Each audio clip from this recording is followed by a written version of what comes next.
a closed session, and I will ask our city attorney, is there anything to report out? There was no reportable action today. All right, thank you. So now I will call to order the meeting of the City Council of the City of Atascadero and ask Council Member Fonzie to lead us in a pledge to the flag. Thank you. I pledge allegiance to the flag of the United States of America and to the republic for which it stands, one nation, under God, indivisible, with liberty and justice for all.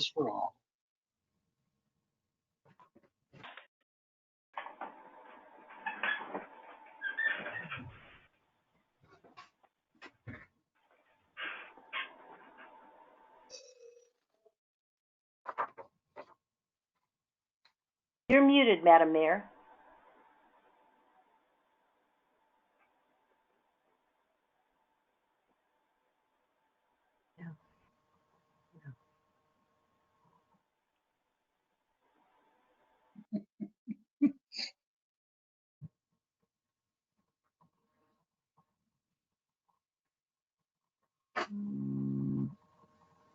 All right, I'm going to go with my computer audio for a moment, and I will try that again when we have a chance. So thank you for that, and I will ask our city clerk to take a roll call, please. Councilmember Fonzie? Here. Councilmember Funk? Here. Councilmember Newsom? Mayor Pro Tem Bourbeau? Here. Mayor Moreno? Here. All present. Thank you. Well, if you are watching or listening to the City Council meeting tonight, welcome. If you would like to speak during the time set aside for community forum or during public comment for any one of the items that is on the agenda, you can call 805-538-2888 to provide public comment via phone. When you do call, please let us know which item you'd like to speak on. And once again, that number to call tonight in order to provide public comment on any item on the agenda or community forum is 805-538-2888. Is there a motion to approve the agenda? So moved. Second. I have a motion by Councilmember Fonzie, a second by Councilmember Funk, and we will waive the reading in full of all ordinances appearing on this agenda, and the titles of the ordinances will be read aloud by the city clerk at the first reading, after the motion, and before the council votes. Roll call, please. Councilmember Fonzie? Yes. Councilmember Funk? Yes. Councilmember Newsom? Mayor Pro Tem Bourbeau? Yes. Mayor Moreno? Yes, ma'am. Motion passed. Thank you. We have no presentation, so we'll move on to the consent calendar. And the consent calendar, the items on there are considered routine and non-controversial by staff and will be approved in one motion unless there's a member of the council or the public who wishes to comment or ask questions. And I did get word from a member of the public that he wished to comment on item number 3, the sales tax ballot measure ordinance second reading. Is there any member of council that wanted to comment or pull any other item? Seeing none, Luke, I will go to public. Mr. Oslin had let me know that he wanted to comment on that. Is Mr. Oslin on the line, and is there anyone else that potentially wants to pull an item? Yes, Mr. Oslin is on the line, and we do not have anybody else that would like to pull an item. Thank you. So, Mr. Oslin, go ahead and your comment, please. Yes, good evening, Council and Madam Mayor.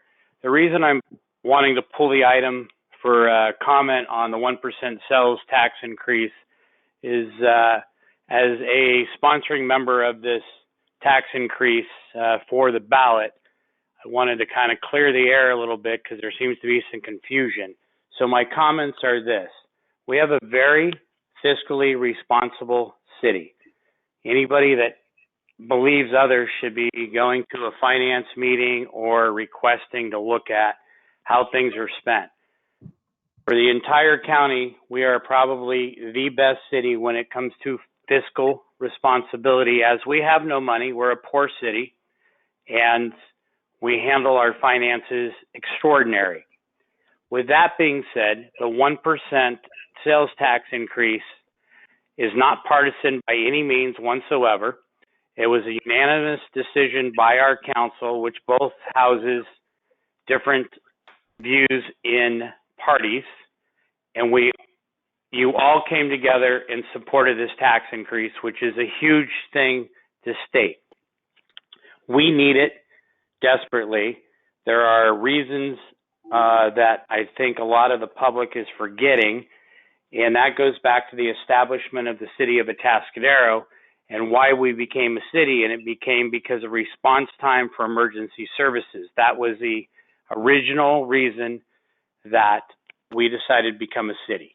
As people are spending money online, we are not realizing the tax revenue, so our taxes are going down ultimately, and this probably won't affect most of our residents as they continue to buy things online. This helps us at least recover some of those funds for both the emergency services and other things that our city desperately needs.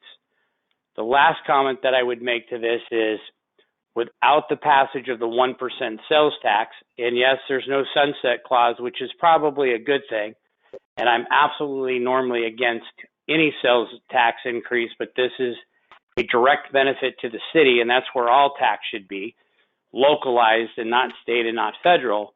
This is one way to address that. And the next part to this would be, without the 1% sales tax, we may be looking at having to go back to the county and not be incorporated. So that's my comments. Thank you. Thank you, Mr. Oslin. And I will ask Luke, is there any other individual, any member of the public who has come on and wants to speak on this item? We do not have any callers for consent. All right. Seeing none, I will close public comment and bring it back to council. Thank Mr. Oslin for his comments. We went through a lot of deliberation, a lot of public outreach, a lot of process to see, what the need was, what are the opportunities, what are the challenges, and the five of us came to the conclusion that putting this on the ballot gives the chance for the voters to decide. And that's really what's critical, is having all that information. How will our residents choose to move forward? And it's a very powerful decision that each and every one of us as residents of Atascadero will be making in November. So thank you for your comments. And with that, I will ask for a motion to approve the consent calendar. A motion by Councilmember Newsom.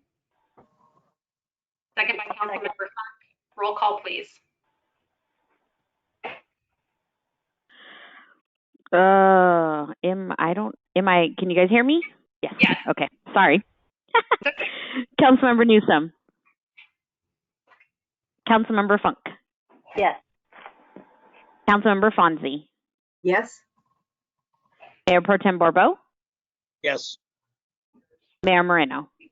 Yes, ma'am. Motion passes. Thank you. Next, we will move on to updates from the city manager.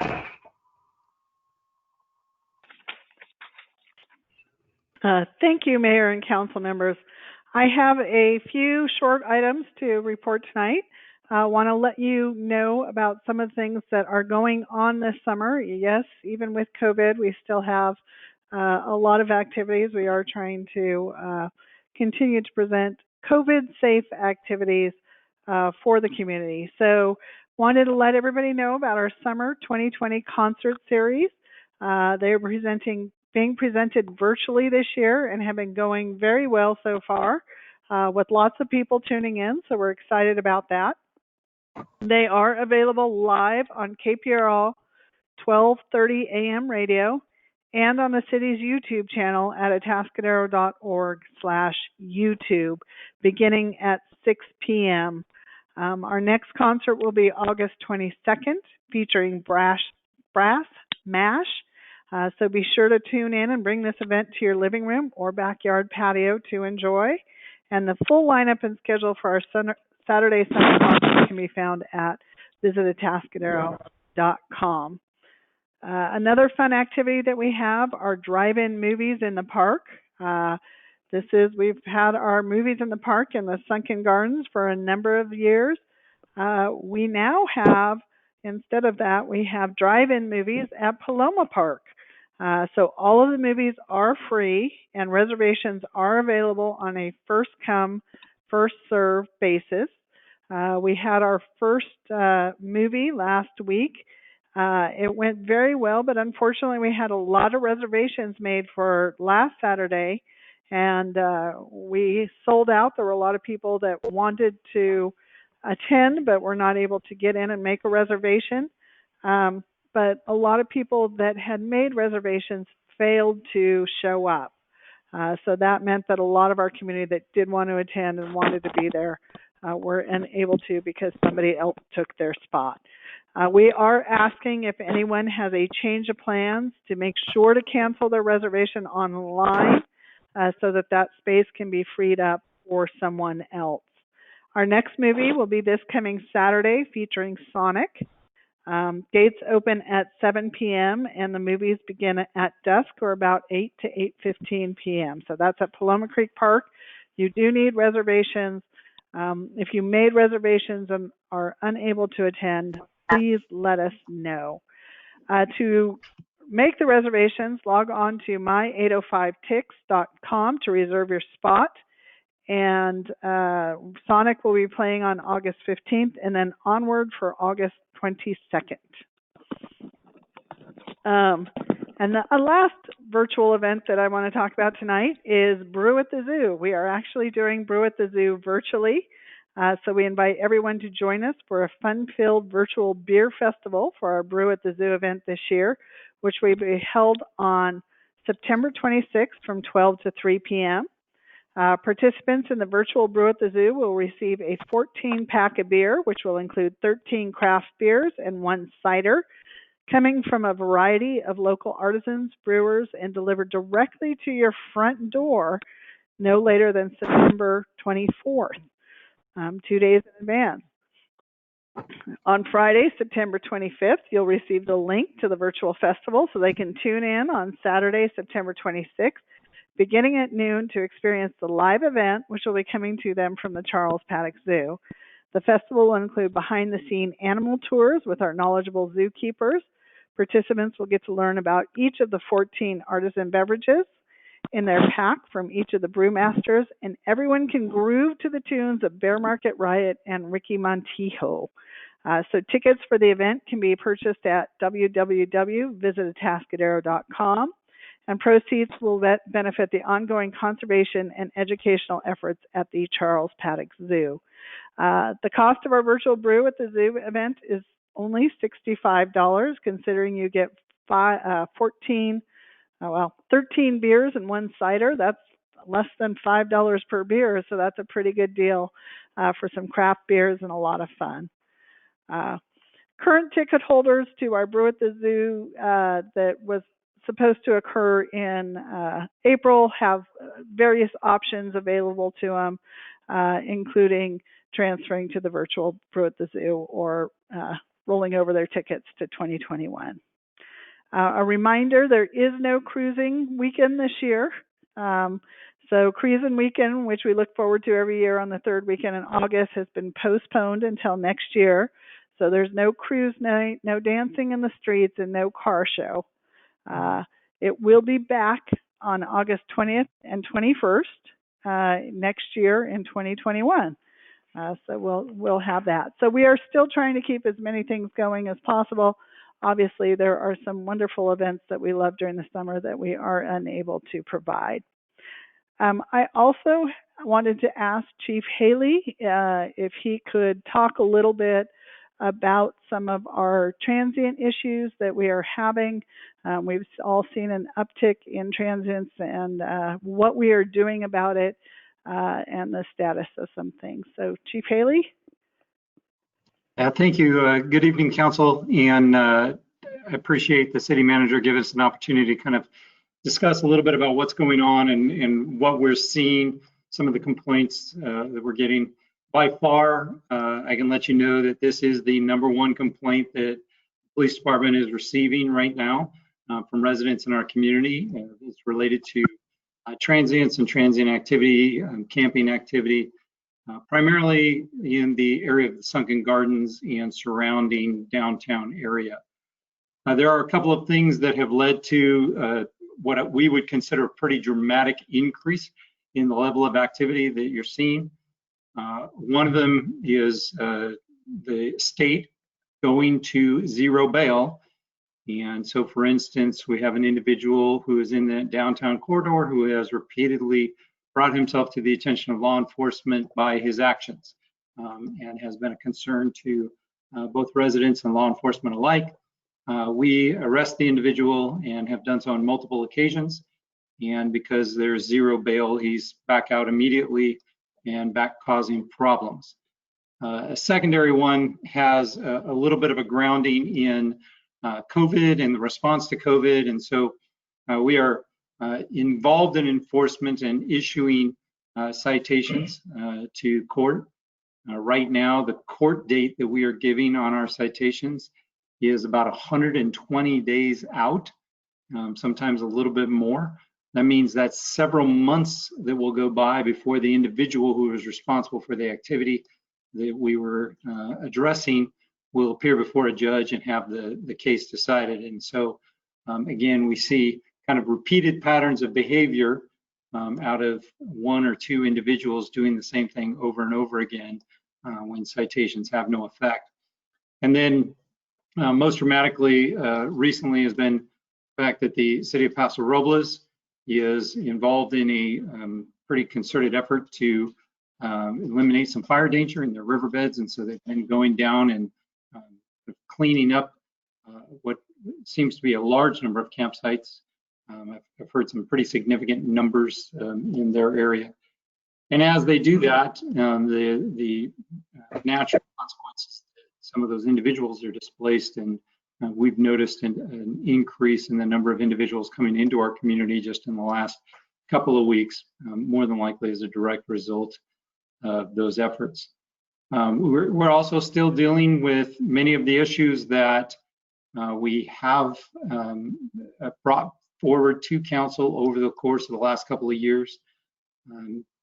Things like the Boise decision, which makes it difficult for us to conduct camping enforcement unless we have sheltered beds or shelter space available for individuals involved in that activity. I do want to assure council and I want to assure the public that we are addressing the issue. We have reinstituted a street crimes detective position. Detective Steve Stuckey is assigned to that.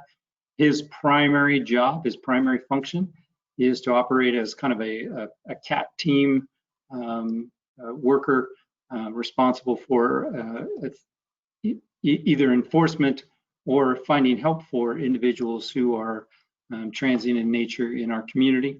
He works hand in hand with a member from County Mental Health to go and offer services. I would like to tell you that's been tremendously successful. Brooke and Detective Stuckey have kind of reported back to us that so far they have 0 takers on any of the services that are being offered and the help that's being provided to them. And so he is leading an effort on the part of our patrol division to engage in enforcement when appropriate. I think I sent an email to the city manager earlier that just within the last week, we have taken enforcement action in 15 different instances by arresting individuals involved in criminal conduct of a variety of sorts in our downtown area.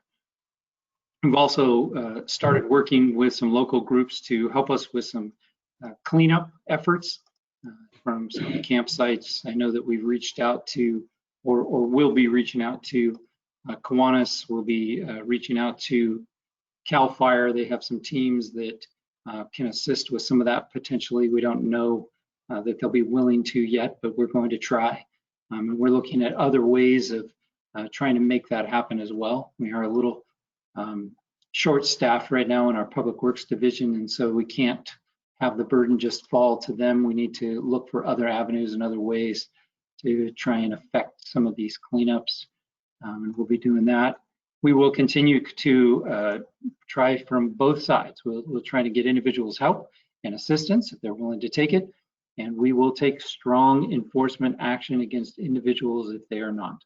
The behaviors that they are engaging in are having a deleterious effect on our business community, on our residents, and on visitors to our town. And I've heard complaints from all three, primarily from our residents and our business community, but we've also heard recently from tourists who are coming through and saying, what in the world is going on with your town? We used to love coming here, and now we can't stand it.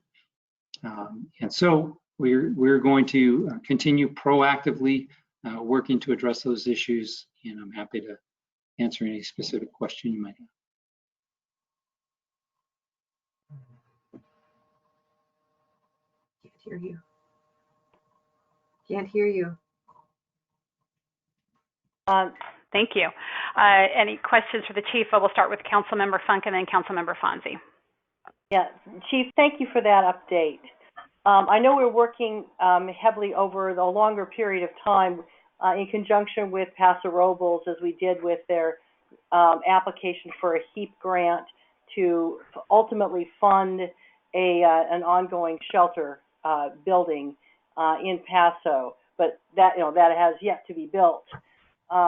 In the meantime, is the area that the Paso has cleared and made available for folks that they're dislodging from the riverbed for them to camp there, is that something that folks in Atascadero can also use, can travel back and forth to and use overnight?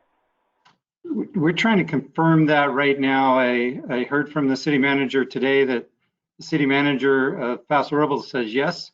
When I went to our line level folks, they said, well, we were told no. And so I have our supervisor reaching out directly to the supervisor of the Paso Robles CAT team and trying to find out exactly what are the parameters for us being able to encourage people to utilize that service if they are here in Atascadero.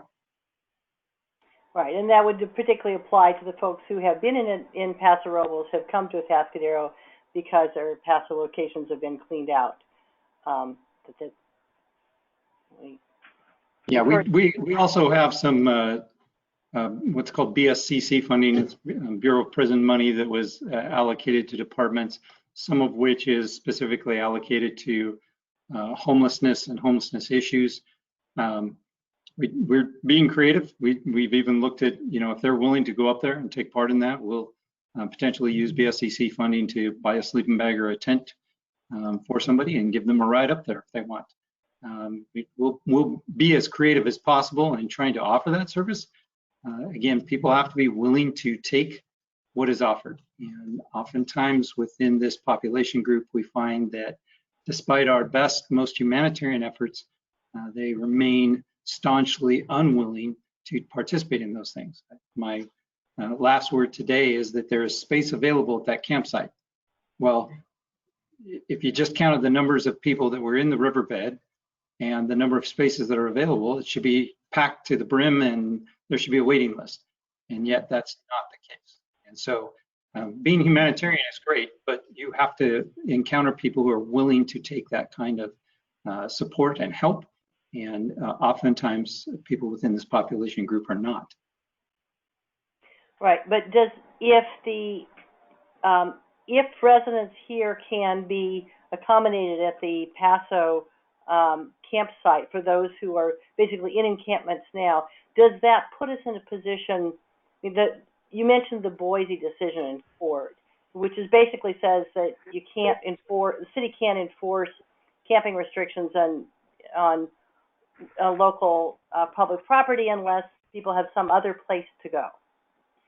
Does this qualify such that if we need to, we could make some constraints with enforcing the laws we currently have on the books about where and when people are allowed to camp within the city. We spent a little time communicating via email. The city manager did a great job of communicating with the city attorney, and it is the city attorney's opinion that the Boise decision was primarily a county-wide, looking at the number of beds. And so we will engage in enforcement until a judge tells us otherwise, that if there are beds somewhere in the county, we will engage in enforcement.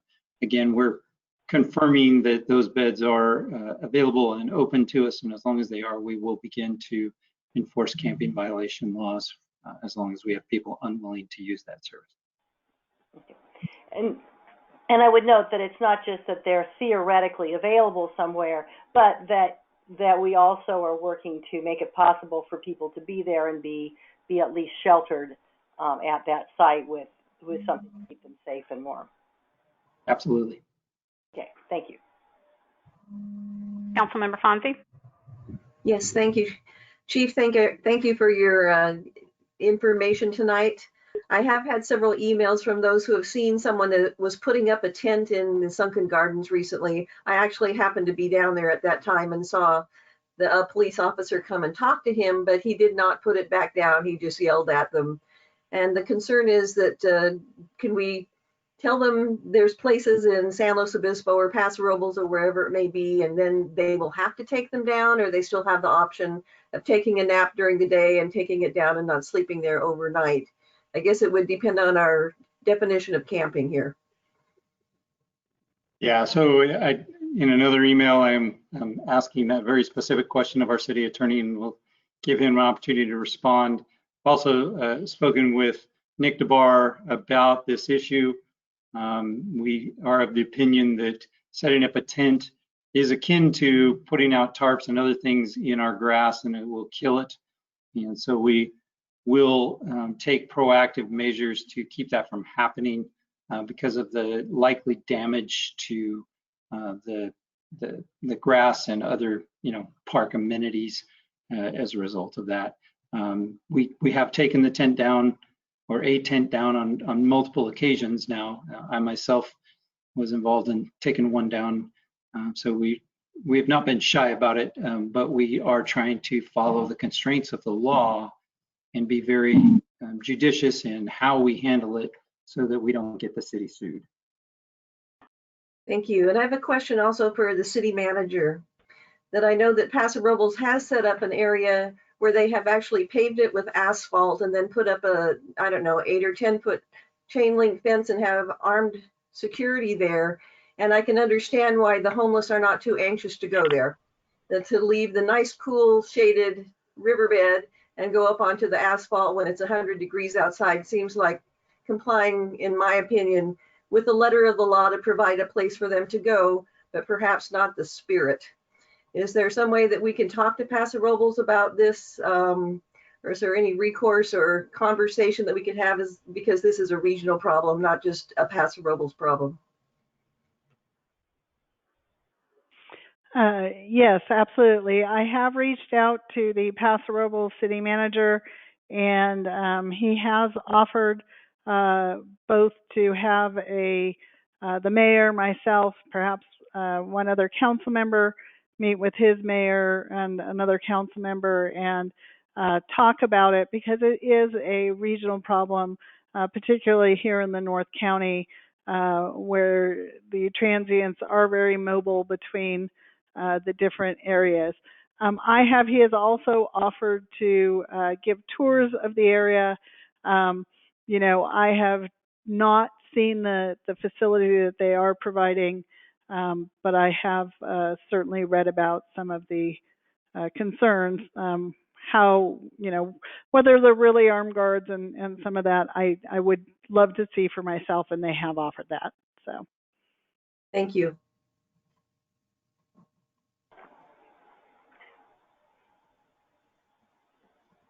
Can't hear you.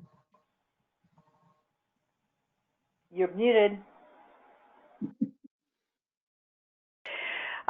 Thank you. So let's just not keep going on this. This is the city manager's report. We have somebody who's wanting to speak on this item, which isn't an item for speaking, but I'll have them held over for community forum. But I just want to make sure we're asking some precise questions and then moving on, because this isn't an agenda item. So Councilmember Newsom, you had a question you wanted to ask. You're muted, I think.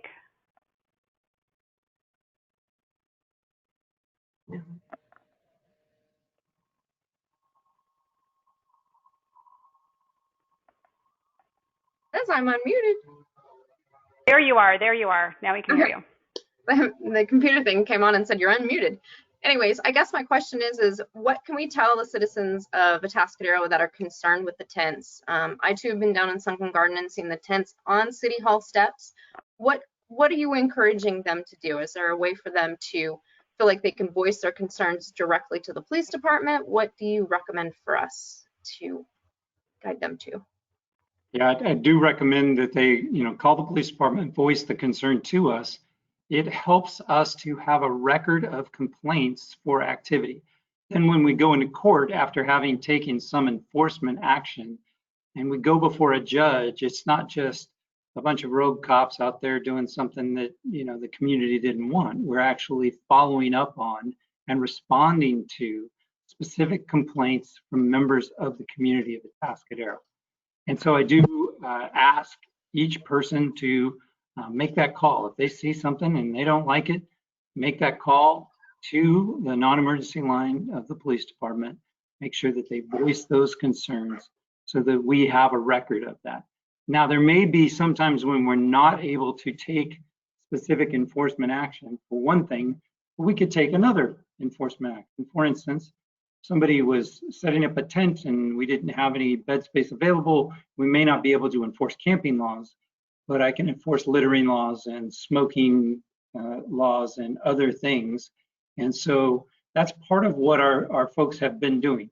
We have, again, been very active in the last week, and yet I don't know that we've issued a lot of camping tickets. There are other violations of the law that if people see urination, defecation in public, littering, aggressive panhandling, smoking, any of the number of other things that we've talked about with council over the years as being problematic within this people group, we would encourage the public to call us about that, be very specific about who's doing what and where, and let us go out and take enforcement action as appropriate.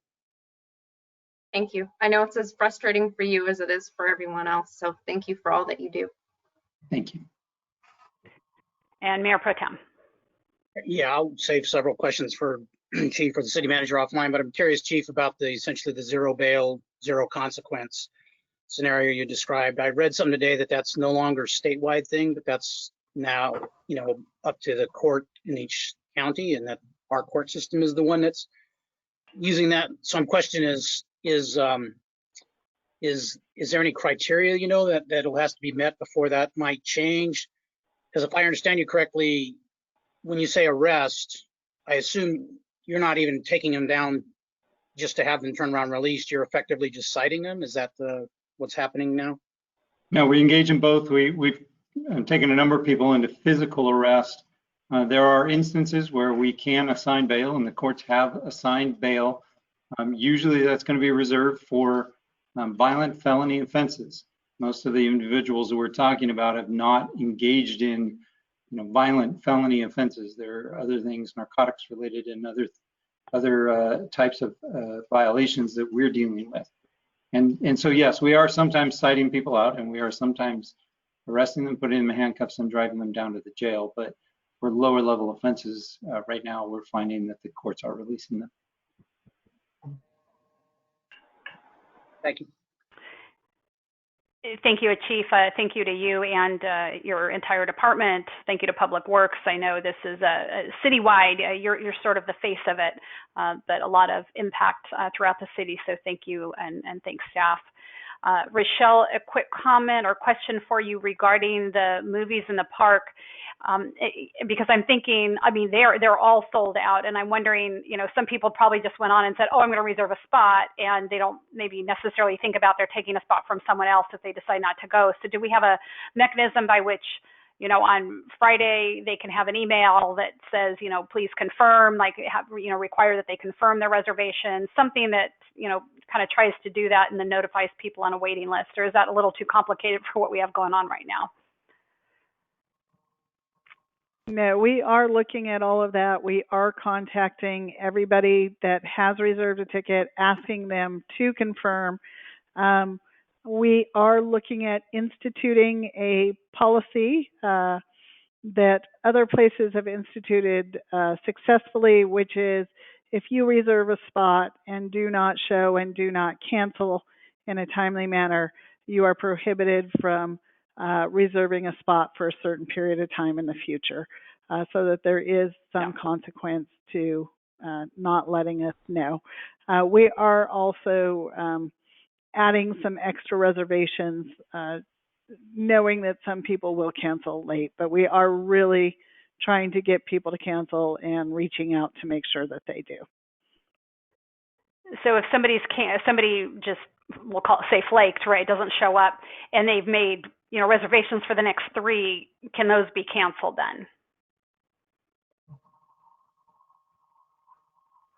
Yes, I think that is the policy that we're going to start implementing. Okay.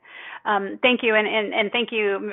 Much thanks to your office, to Terry, for being very creative in how to, still host some things. The Brew at the Zoo sounds like a really fun event, very creative. So everyone, businesses, residents, everyone alike is trying to be as creative as possible during this time to still maintain some, I don't even say sense of normalcy, just community and fun and all of that. So thank you to her and the whole team for pulling that together. So awesome.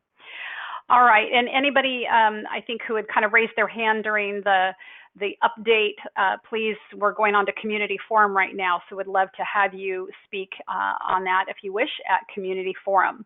And we are at that portion of our meeting that's reserved for persons wishing to address the council on a matter that is not on our agenda tonight and over which we have jurisdiction. Speakers are limited to 3 minutes. Please state your name for the record before making your presentation. We will allow a maximum of 30 minutes for community forum. And we will go ahead and open up. Do we have any callers, Luke? Yes, we have a couple of callers for public comment. Our first caller is Jeff Oslin.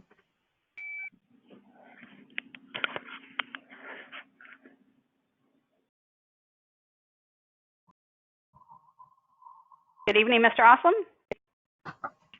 Good evening, once again, Council and Mayor. Couple of things. First of all, I'm glad the Chief is addressing the transient population. As you know, we're having issues citywide, and with the efforts that the police department and public works has put into the downtown and kind of cleaning that up, it has pushed some of them in the outskirts of the city as well, along with the problem with Paso and them coming into the city of Atascadero. We are having some issues with the Joy Playground and the Colony Park area. There's drug deals going down over there. There's needles being found in the playground, even though the playground is closed. We do keep an eye on it. The fences have been broken out a couple of times. We have transients sleeping on the inside of the fence because the rubber matting is so soft, and we're trying to get creative on how we can enforce that because it is fenced off. So that's some of the issues that we're also dealing with. And as you know, a large group of us worked very hard to build a $1.2 million playground, and we're very offended by the fact that it's being vandalized at this stage. So I wanted to address that with council. I also wanted to commend once again the city for a few things that they have done recently, especially with the restaurants and outdoor seating. The permit process was very easy for the restaurants that have gotten the permits for outdoor seating.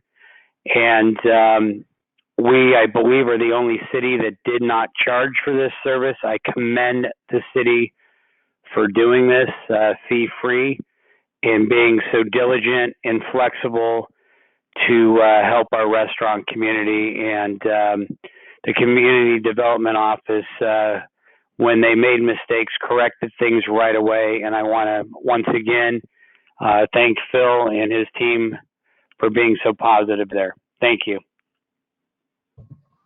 Thank you. Next speaker, Luke. Our next speaker is Maggie Payne. Hello, Welcome, everyone. Ms. Payne. Greetings from the We Are the Care Initiative. Greetings from the We Are the Care Initiative. Now more than ever, we are reminded that access to quality and affordable childcare is vital for our community to function and to support our economy. We can clearly see that our childcare professionals are now and always have been an essential part of our workforce. This pandemic has taken over most aspects of our lives, and it has widened gaps that already existed in access to the quality care and early education for children in our communities.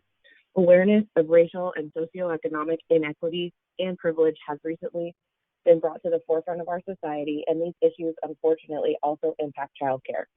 We all need to work together to continue to address access to quality care for all children, especially families who are disadvantaged from the start.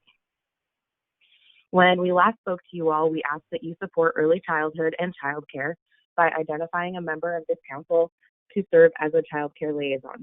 I would personally really like to thank Councilmember Heather Newsom for accepting the role for Atascadero. We have also identified liaisons from each city council and board of supervisors in the county, and this group will have its first meeting on August 20th.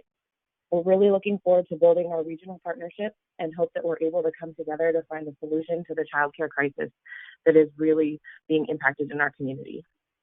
One way that we are hoping to gain perspective and understanding of the existing framework of childcare in the county is the collaborative childcare study, which was launched with support from the City of SLO, the County of SLO, San Luis Coastal Unified School District, and Cal Poly. We're happy to announce that we actually have found a contractor, and they already began work on August 1st with phase 1 of the study. So this is a really exciting time. The feasibility study will develop basically a suite of recommended options for the public sector organizations to pursue that can contribute to expanding quality, affordable childcare capacity within our county. And also now, another thing that's unfortunately come up due to this pandemic, more parents are finding themselves back at work, and many school-age children are not returning to school in the traditional sense this fall. While the health and safety of our children is crucial, the distance learning now creates an entirely new set of obstacles. So the childcare sector has already passed its breaking point, and we've now introduced a whole new large group of children that are going to be requiring care. So thankfully, the cities, school districts, and nonprofits in our county are coming together to address this expanded need, but they still require our support. So just some things for all of us to kind of keep in mind in the coming months. Thank you so much for your time. We will definitely be back soon with more updates. If anyone is interested in learning more about We Are the Care or want to get involved, please contact First 5 in San Luis. And you can go to get more information on the website, first5slo.org. Thank you so much. Thank you, Ms. Payne. Luke, next speaker, please. Our next speaker is Barbara Sims. Hi, good evening, Council. My name is Barbara Sims, and I've lived in this city for 37 years. I'm speaking on behalf of building 4 pickleball courts at Colony Park. I am now asking you to consider partnering with our club to make the courts a reality. The Atascadero Pickleball Club has held fundraisers to this end. We have $40,000 in cash. In addition, we have a gift card from Home Depot for the amount of $3,000. We've approached major players such as Adidas and others for grants. Because of the virus, we are handcuffed as what we can do for fundraising locally. We promote pickleball as a family sport for anyone of any age, without a facility where a family is supposed to enjoy playing this sport. We have players from the age of 6 to 89. We promote physical and mental well-being. And now, with all the school attendance turned into distance learning, there is no recess, no gym time, no gym class, no organized school sports, and the rec department classes have been put on hold. Now more than ever, there is a need for a family to have a place to play at their leisure. When looking to apply for a grant at Nike, I came across a study they did on physical activity. Physically fit adults are 48% less likely to suffer from depression, anxiety, or psychological distress, and most importantly, the risk of cardiovascular disease decreases significantly. Kids who are active and fit score 40% higher on academic tests and develop self-esteem, teamwork, leadership, social skills. The average Atascadero pickleball member has lived here for over 20 years. They've raised families here, paid taxes, and participated in fundraisers to build fields for Little League, Babe Ruth, soccer, girls softball, adult softball, a skate park, a handicapped playground, and other sports facilities mostly for the youth. There is nothing for the gracefully aging population who still wants to be active. We want to keep our hearts healthy, our minds keen and sharp, and be social all at the same time. And we want to stay in Atascadero to do it. We do not want to spend our money in other cities. I recently read an article in the Atascadero News that said construction continues to boom in Atascadero. Home permits taken out in 2020 exceed 200. All these permits will include park impact fees. The estimated cost for the city to build a pickleball court is $200,000. This is not a drop in the bucket by any means, but neither is it $1 million or even $500,000. One city official told me building the courts is not rocket science. It's moving dirt around and pouring concrete. The whole process, once a bid is accepted, would take about 3 months start to finish. It's time for pickleball courts. There are 3.5 million players in the U.S., and we certainly have a bunch of them here in Atascadero. Restaurants and hotels benefit, but mostly the people who live here benefit. It is a great investment in expanding the recreation facilities in our city.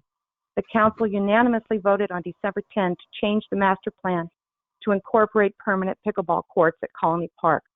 Public Works has had the land surveyed. You are at the 3 minute. You are at a 3 minute mark. Thank you very much. I need to ask you Thank you. Yeah. Thank you No very problem. much. I thank you for your time.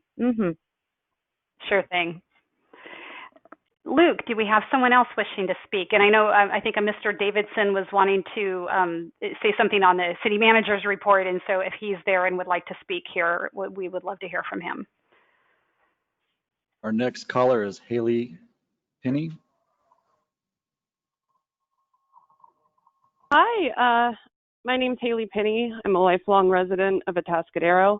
And I just want to say the conversation I just heard was one of the most disheartening and deplorable things I've ever, the way you guys talk about homeless people and sweeping these places where they live, trying to find them. They don't have fucking money for rent, and you're trying to find them for smoking or for littering. I've lived in this town my entire life. I hung out at Sunken Gardens from childhood. I was there Sunday. The people who were littering were local teens. I see them just, these homeless people are trying to exist.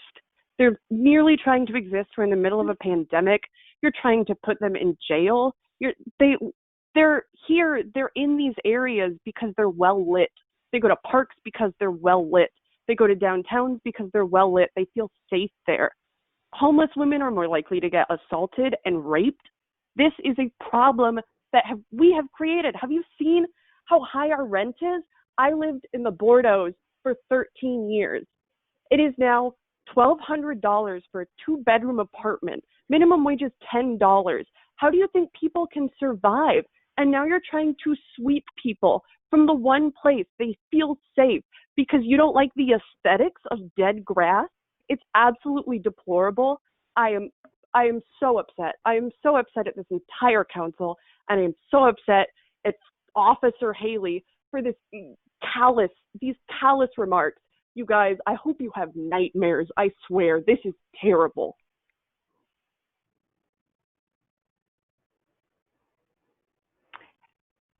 And that was Ms. Penny. Luke, do we have another caller? We have no more callers for this item. Okay, and Mr. Davidson did not desire to speak? I'm looking at the webinar, and if somebody clicks the raise hand button, I will let them speak during this item. Okay, thank you. And I will ask the city clerk, are there any comments that were received by email to be read into the record? I do have one comment. Okay. Good evening. This is from Ron Kroll. Good evening, Honorable Mayor Moreno and council members. My name is Ron Kroll. I'm the CEO of Mid-State Solid Waste and Recycling and North County Recycling, a locally owned and operated facility in Paso Robles. If at any time after your current contracts end, we may be of service to you and the community you serve, we stand prepared to respond appropriately and completely to any RFP to assist the city in building the right service mix, comply with all state diversion goals, and build a pricing matrix beneficial to all. Throughout the North County, we provide comprehensive solid waste and recycling services for residential and commercial customers. Our menu of services include automated collection service for carts and commercial bins, processing and recycling of solid, C&D, commingled recycling, and composting of green and food waste. Our North County recycling facility currently is the processor and recycling facility for the city, accepting C&D, commingled recycling, green, and food waste streams. Additionally, we complete the recycling loop or process with selling our compost, mulch, and wood retail products back to the communities we serve. Our fully permitted facility, located in Paso Robles for 20 years, has designed and developed local assets to provide all services required to satisfy a solid waste collection franchise. I've included a statement of capabilities for your review. Thank you for your time this evening. I look forward to hearing from you with any questions or thoughts and expanding our relationship. Stay safe and be well. Ron Kroll. Anything else, Laura? Nope, that's the only one we have for community forum. Thank you. And Luke, I'll ask one last time, is there anyone else wishing to speak for community forum? No, we have no one else for this item. Okay, thank you. And at that, we'll go ahead and close community forum and bring it back to council. And as is usual, comments made during community forum are not to be deliberated and discussed at length. We can briefly triage some things. I know, Ms. Sims, I would encourage you to be reaching out to the city manager and Public Works, which you probably are, and talk about that possibility of the impact fees and what that would require. Thank you to Councilmember Newsom for agreeing to be the liaison with the We Are the Care and looking into something that obviously is the EVC is looking at this. I mean, countywide, we recognize that child care is not only critical, but is at risk. And so thank you for being willing to be a part of that. I would ask that we connect, I would ask our city manager that we connect with Mr. Oslin on the issues going on over at Joy Park. Ms. Penny, I appreciate her comments and I appreciate her passion and concern for people. I will say that the homeless population is not a homogeneous one. And when we're talking about particular individuals, we're talking about criminal behaviors, we're talking about individuals who are not accepting the help offered to them. And I do want to offer to anyone who wants to have a conversation about that, we're more than happy to. Feel free to reach out to me. I'm happy to talk to anyone anytime, but we need to be clear that when criminal activity does happen, we need to take action, and we need to protect our residents and protect property. So with that, we will move on to our public hearings. And our public hearing is a community facilities district annexation. And I will start by asking if we have any ex parte. I'll just kind of look, and anyone who has any ex parte? Not seeing any, so no ex parte on this. And we will go to our community development director, Mr. Phil Dunsmore. Thank you, Mayor and Council. Good evening. I'm going to be sharing just a presentation with you about the formation of a community facilities district for the project known as the Principal Plan Development.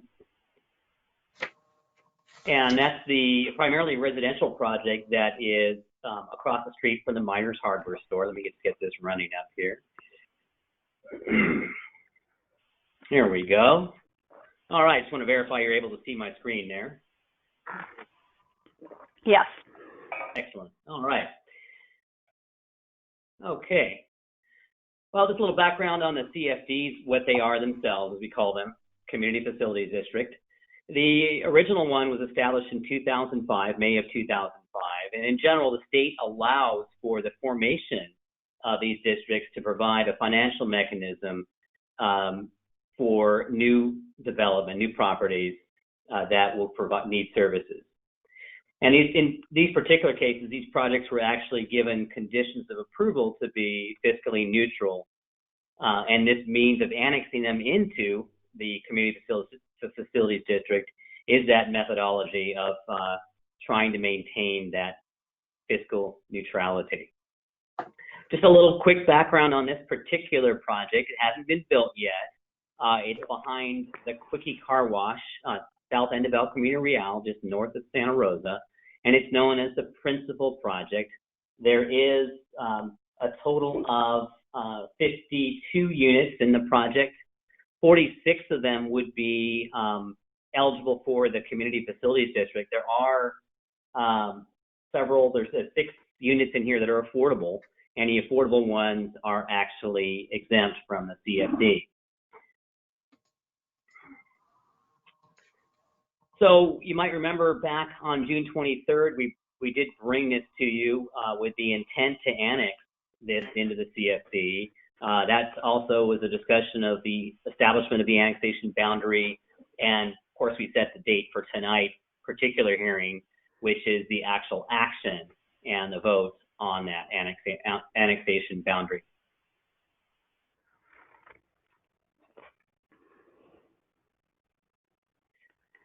So the rest of this process, I'm going to hand over to our city clerk, and essentially we're going to go through a little process whereby we open a public hearing, then we close the public hearing and consider Resolution A, which is the establishment of that CFD, and then I'll have Laura go ahead and go through the rest of that process and lead us through that. So at this point, I'm going to give it back to council, and if you have any questions, I'm happy to answer those questions now at this time as well. Otherwise, we can open the public hearing and proceed with discussion. Thank you. Thank you. So do we have any questions of staff? Seeing none, I will hand it back to Laura to go ahead and open up the public hearing.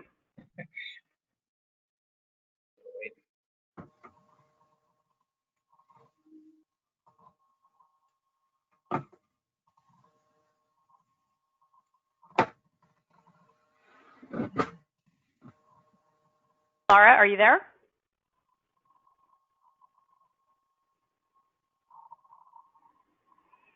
Luke, can you check Laura's audio? I'm not hearing or seeing her for that matter.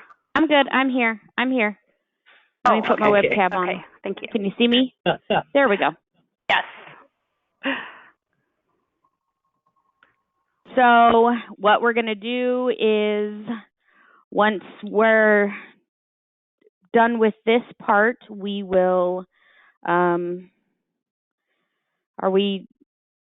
open the ballots. I have the 2 ballots have been received, so we can open these, and then I'll count those and then report back out to you what those votes were. And then after that, we'll go back to the presentation and the adoption of the remaining resolutions, assuming that the votes are in the favor. So Laura, I'm wondering though, I think, don't I need to open it up to public comment before we go for the vote? Yeah. You'll need to first finish conducting the public hearing, and then we'll do this hearing process. So I think on Phil, he has some more slides to continue through. I think he was just toggling to me on what we do for the hearing process. And then we'll finish the rest of his presentation, and then over those, you have to adopt the resolution first, Resolution A, and then from there, we'll do the rest. You guys will recess to give me a chance to count the ballots, and then we'll come back to the remainder of the items to be adopted by council. Sorry, that was probably confusing how I explained it. Not a problem. Phil, do you have more for us? I don't. Actually, that was the remainder of my presentation. My next slide was just to be able to answer questions about the project or about the CFD process itself. So really, the remainder action is to go through the hearing process, close the hearing, hold the landowner election, have the city clerk announce the results of that vote, and then have the city council certify that election. And then we introduce for first reading the draft ordinance A. So with no further ado, we can proceed with that unless we've got public testimony public comments to go through. Thank you. Or council questions. So just to understand, so just to let the public know, really the CFD is something that a property owner, when they decide to do a development and have a specific plan or change zoning in some way, they want to increase density. This community facilities district helps to keep things to the extent possible revenue neutral, so that additional impacts with increased residential do not disproportionately affect current property owners when it comes to things like public safety and recreation and things like that. And so that's the point of this community facilities district that the developer willingly enters into. Let's see, I saw Mayor Pro Tem Bourbeau with a question. Yeah, thank you. Mr. Dunsmore, you mentioned that 6 of the units being affordable would be exempt from the CFD. I didn't see a fiscal impact statement at the end of the staff report. Are each of these units paying what we call a full equivalent dwelling unit, or the full $650 roughly? Or because of their size or the nature of the units, are some of them paying less? They are not paying less. So all of the units, any residential unit that doesn't qualify for the affordable categories is going to pay the full amount. So in this development, that's 46 of the units that will need to pay the full amount, which currently is the $650. Next year, it does go up to $706 approximately, and that amount will be charged to each of these 46 units on an annual basis with the tax levy.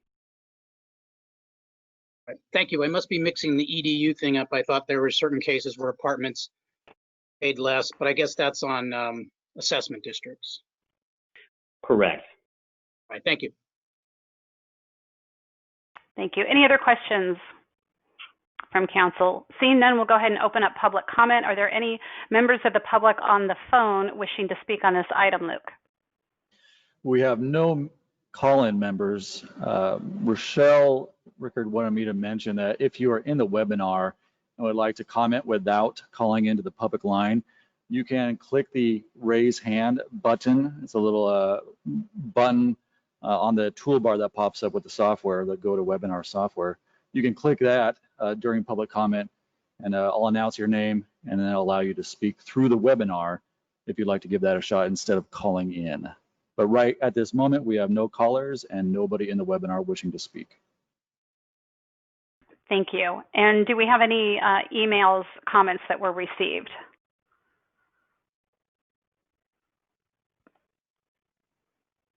I have none for this item. Okay, thank you. So we'll go ahead and close public comment, and I will bring it back and ask for a motion on Resolution A. I'll move that we, sorry, so much noise at the neighbor's house. I make a motion that we approve the community facilities district annexation. Second? The Resolution A. Yes, Resolution A, Councilmember Newsom? Yes. Yes. So we have a motion by Councilmember Newsom and a second by Councilmember Fonzie. Roll call, please. Councilmember Newsom. Yes. Councilmember Fonzie. Yes. Councilmember Funk. Yes. Mayor Pro Tem Bourbeau. Yes. Mayor Moreno. Yes, ma'am. Motion passes. Thank you. We will go ahead and now recess for the city clerk to count the ballots. I don't recommend going anywhere. You're saying she can count to 2 pretty quick? She's smart. Seriously, way I'll need smarter to than actually counting count to 6. There's 6 votes total, actually. So let me get these open.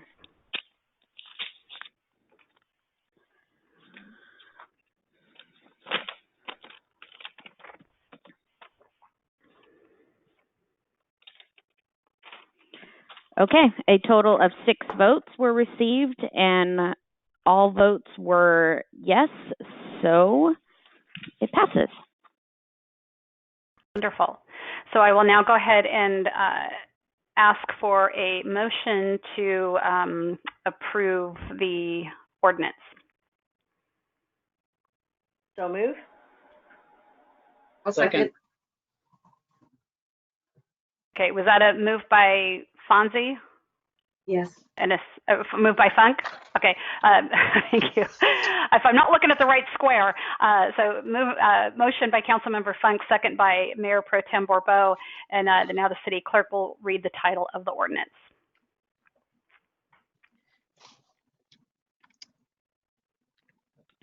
An ordinance of the City Council of the City of Atascadero, California, authorizing the levy of special taxes in Community Facilities District number 2005-1, Public Services, including certain annexation territory. Councilmember I did see our city, I saw our city attorney pop on. I thought I heard the motion was to adopt the ordinance, and I believe it's to introduce the ordinance, just to clarify. Thank you. So we will amend that. Thank you very much. We'll amend that motion to adopt the ordinance. The first and the second are good with that. I'm going to look for head nods. Yes. Charles, yes. Thank you. Thank you, City Attorney. And roll call, please. Okay. Councilmember Funk? Yes. Councilmember Fonzie? Yes. Councilmember Newsom? Yes. Mayor Pro Tem Bourbeau? Yes. Mayor Moreno? Yes, ma'am. Motion passes. Thank you. Our second hearing is confirming the cost of vegetative growth and refuse abatement. I will start by asking if we have any ex parte. Any council members have ex parte? Seeing none, we will turn it over to Fire Chief Casey Bryson.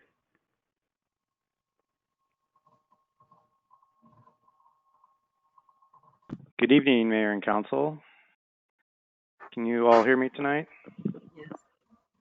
Yes.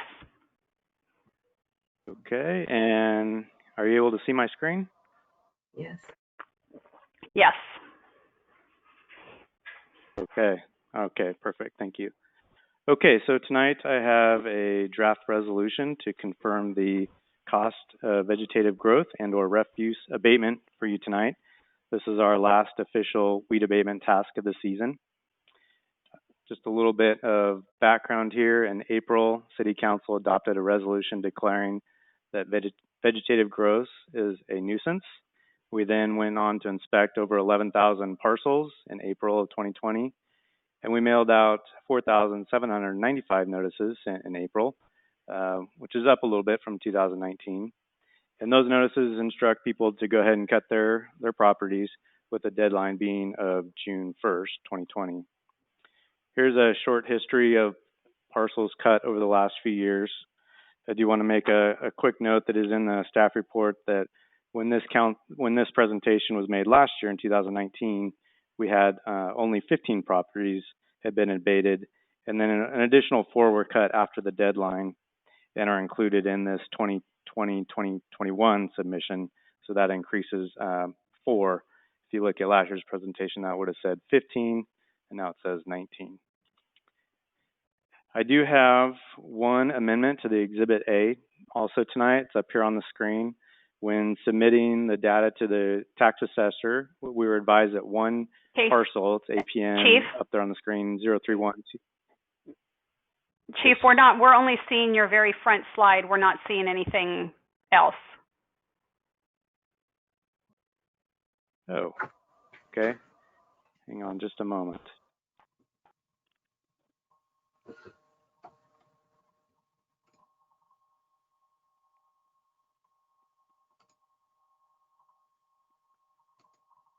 Are you able to see that new screen? No. It's still the front slide, and that's all.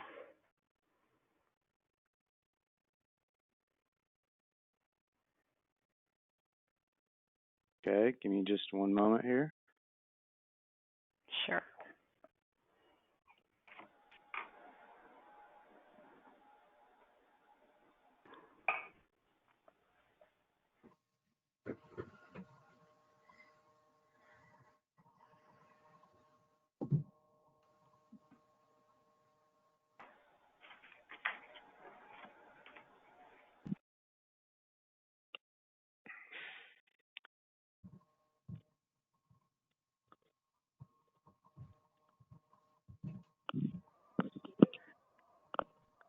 Hold on just one second. I'm trying to get the right screen on. Okay.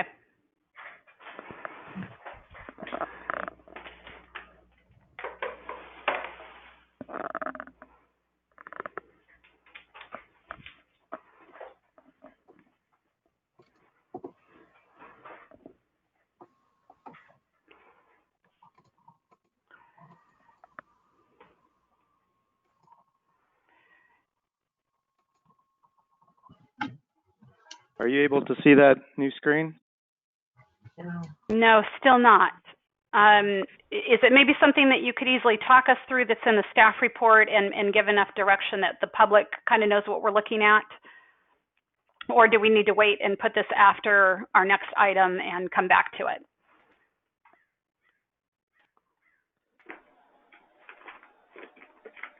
I think I can walk you through it. Okay. Are, Let's do it. Ah, there we go. are you seeing that right there? Yes. Yeah. Yes. Sorry about that. Okay, I think you're All able right. to see my new screen, correct? Yes. Okay, sorry about that pause. Okay, so we were told by the county assessor's office that one parcel had been split into 6. So we were unable to use that APN number. You see a red line on that screen where the 1 has been eliminated, and we now have 6 new parcels. So the contractor's cost for that one large parcel was split between the 6, and then we were able to calculate new admin fees based on 6 instead of 1. So that does increase that total cost of weed abatement from, you can see the red line there, $61,725 to our new total of $63,025 based on that increase in admin fee for additional parcels. I do have a couple before and after slides. This is the before and after of 3 parcels, just to give you a quick view of what we asked our contractor to do. And this final one is ended up being coincidentally that parcel that was divided from 1 into 6. So that is that lot that now has 6 units, or 6 parcels, excuse me, instead of 1. So with that, the recommendation tonight is for council to adopt the draft resolution as amended to update Exhibit A, confirming the cost of vegetative growth, weeds, and/or refuse, rubbish abatement. And with that, I will turn it over for any questions. Thank you, Chief. And it's interesting. I just, really, it struck me when you said, we've declared weeds to be a nuisance, and it almost makes it sound to the public like if you don't know any better that they're just kind of annoying, when actually they can be a hazard when we have, a high fire risk. And so I think it just is good to note that, and we want to thank the public because the vast majority of our public actually do their weed abatement. And so as you can see, very few where we have to go out and do that, which we don't want to do. We want the public to be able to do it. So we thank our residents who take this seriously, the protection of our city, themselves, and their neighbors. And with that, any questions from council members? Charles Borbo. Yes, Chief, this shows that it's not cheap to have the city cut your weeds, which is partly the intent because we expect people to do them. And we're down to a pretty reasonable number, 21 parcels.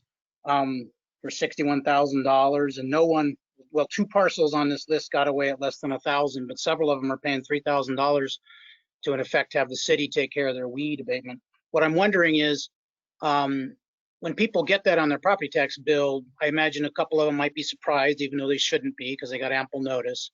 But do we get repeat customers on this, in the sense that folks, they get a huge charge on their property tax bill, and yet they do it again the next year? Or are these new, 20 different lots every year?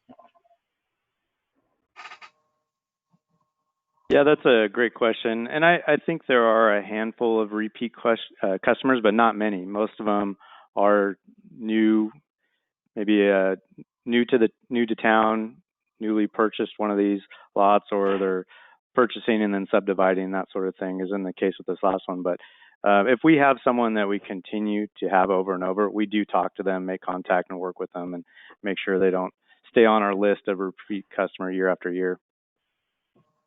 Thank you. Yeah, because the whole objective is to not have repeat customers. So thank you. Absolutely. Any other council questions?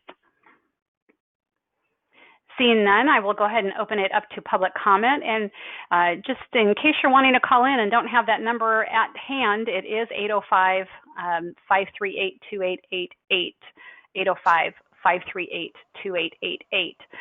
So I will ask Luke, do we have anyone on the line wishing to speak on this item? We have no callers for this item. And I will ask the city clerk if anyone has sent an email comment that is to be read into the record. No, we do not have any email record comments for the record. Thank you. Okay. And Luke, anybody on the webinar that I can't see that you do? No one raising their hand through the webinar. Okay, thank you. We'll go ahead and close the public comment period, bring it back to council. Do we have a motion? A motion by Councilmember Newsom and a second by Councilmember Funk. Roll call, please.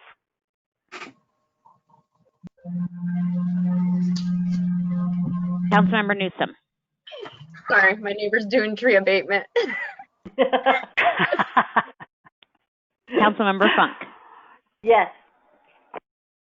Councilmember Fonzie. Yes. Mayor Pro Tem Bourbeau. Yes. Mayor Moreno. Yes, ma'am. Motion passes. Thank you. We are on to our next public hearing, considering an ordinance to amend Title IV up to the Public Safety and Chapter 2 Traffic Regulations and Article 5 Speed Regulations and adopt a resolution establishing speed limits on various streets. I will start by asking if we have any ex parte. I know all of us received an email from a resident regarding Santa Isabel, which I believe Laura will read into the record later. Outside of just sort of the standard email communications, any ex parte that anyone has had. Councilmember Funk. I have had conversations with a number of residents, not in the context of this immediate information, but in general about the problems of speed and car safety on Santa Isabel. Okay, thank you. And with that, we will turn this over to our Public Works Director, Mr. Nick DeBar. Thank you, Council. Can you see my screen? Yes. Awesome. When I was putting this together, let's see, it's going to be annoying a little bit because you know, each line is going to come down here. But I want to also introduce Jay Walter. He's the traffic engineer with GHD, and he actually prepared this report for the city. And I'm going to go through the presentation, and then Jay and I will both be available for questions at the end. A little background. Establishing and setting speed limits in California and the city is governed by the California Vehicle Code. All streets with an arterial or collector functional classification, as included on the California road system, require what's called an engineering and traffic survey to establish those speed limits.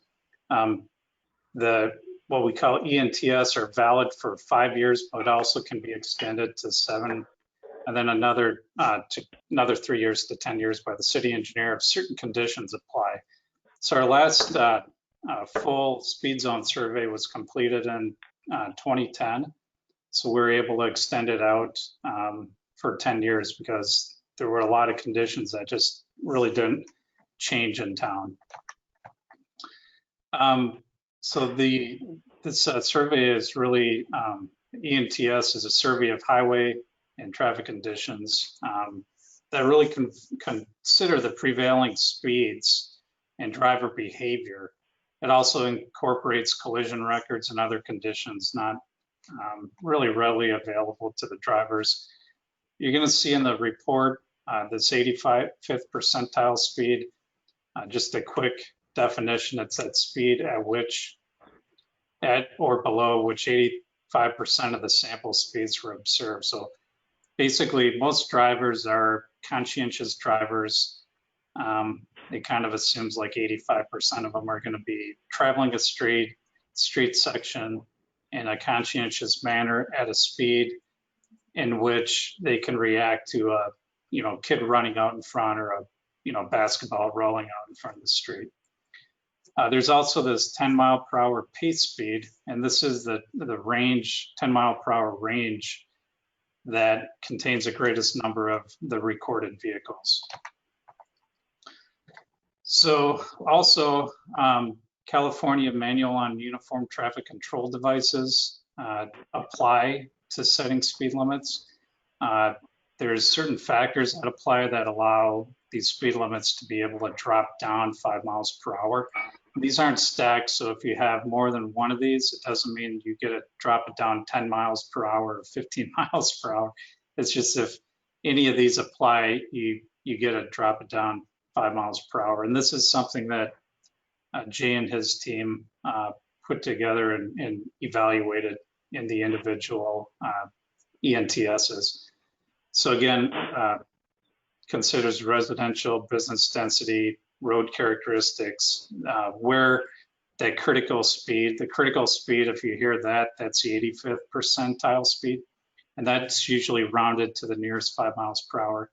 But where that critical speed falls within that 10 mile per hour pace, really the fronting, development, environment, also pedestrian parking practices, bicycle activity, and then crash experience in the previous 12 years. As I mentioned, GHD, who Jay Walter works for, completed this speed zone survey. And it includes 31 individual streets broken into 62 survey road sections. So that doesn't mean each street was broken into 2. It's just, it happened to be double. I thought that was kind of weird too. But 46 of these road segments are proposed to have no speed limit changes. And then 16 road segments are proposed to have speed limit changes. These are, I might back up a little bit.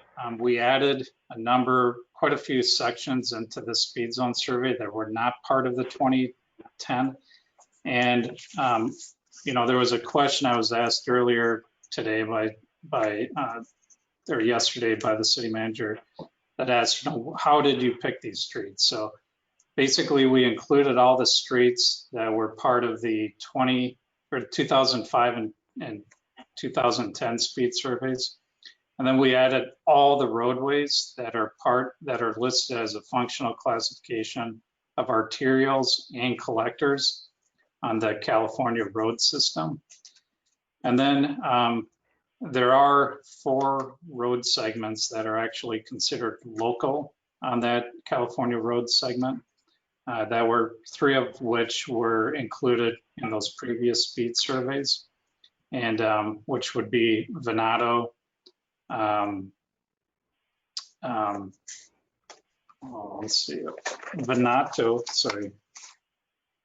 Carmelita, and Navarrete. So all those were included previously in the speed survey, and also, Mercedes was also added. That is also a local road segment, but in the city classifies it as a collector street.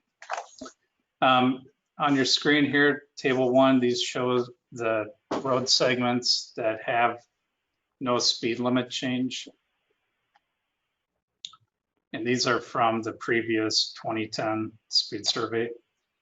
Table 2 here, these are the road segments with recommended speed limit increases. So there's 6 road segments.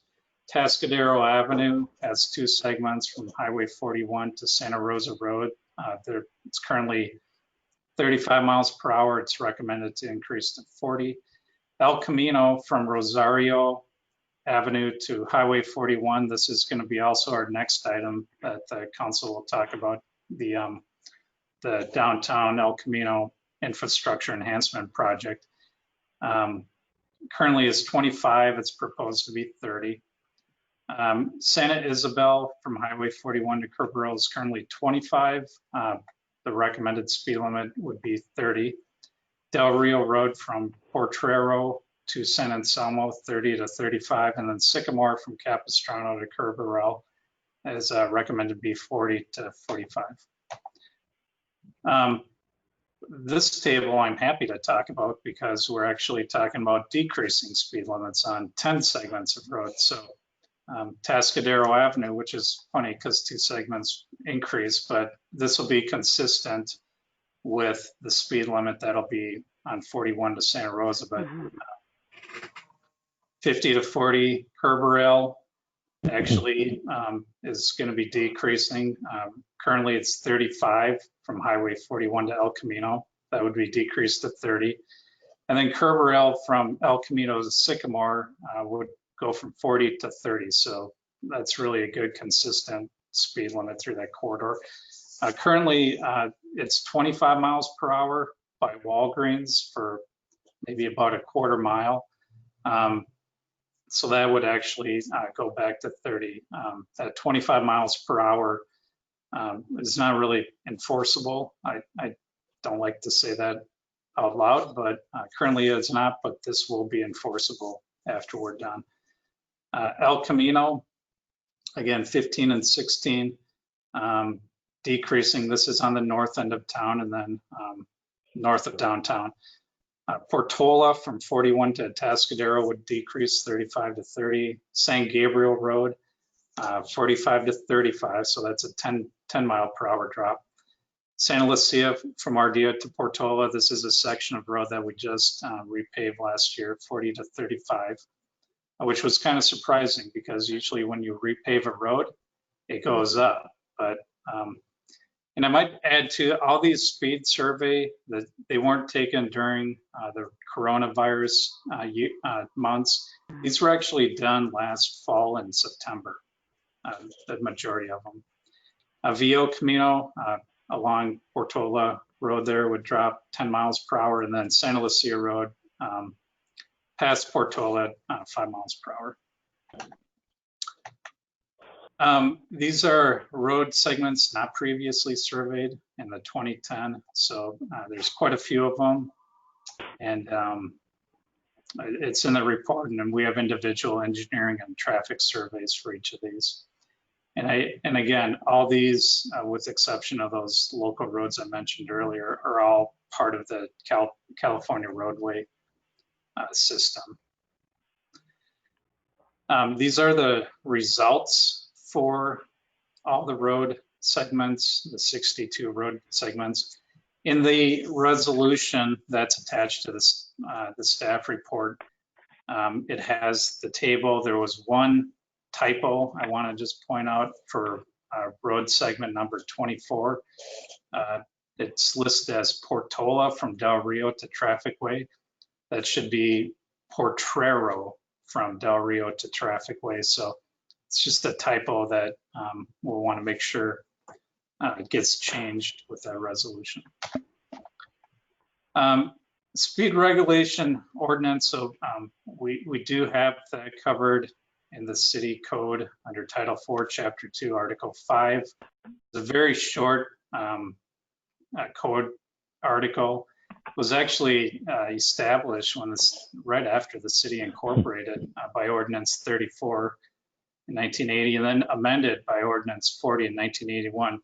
What was amended was the section 4-5.04, which actually they established those speed limits to follow the state speed limit rules.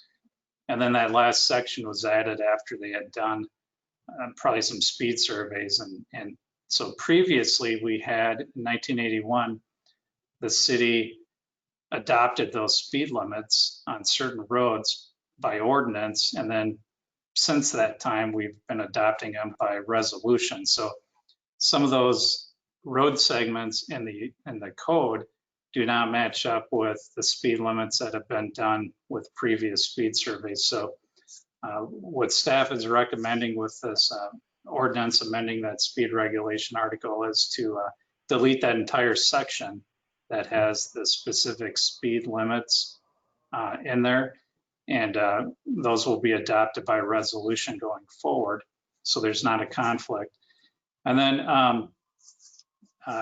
paragraph 502 talks about setting speeds, and it's kind of confusing when you read it. In the first two paragraphs almost sound the same, but it's just cleaned up and just references the California Vehicle Code, which really governs for setting and establishing speed limits. So here's some of the language that is in there. You can see 502, authority of traffic engineer. The traffic engineer is identified as public works director in a previous section of that.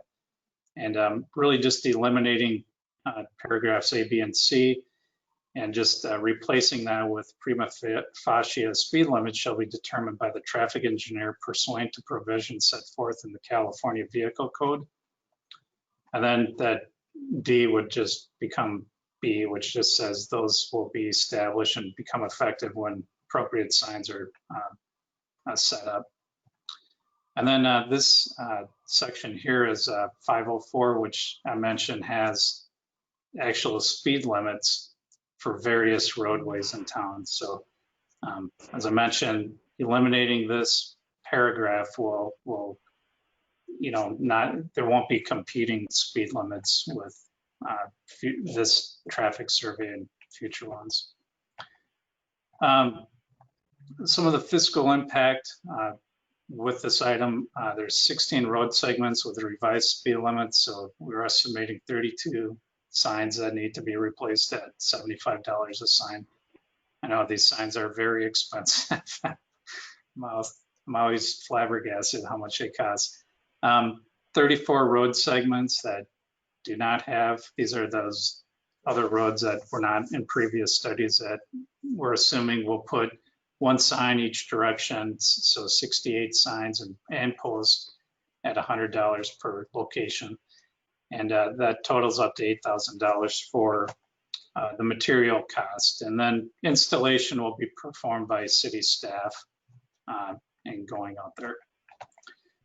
There's two alternatives that are in the staff report. One, council may reject the staff's recommendation and direct staff to disapprove the speed survey. This is not really recommended because currently we're close to having these speed limits expire. And really this is a defensible, this is a very defensible speed survey study that the police and the traffic enforcement unit of the police department can go to court.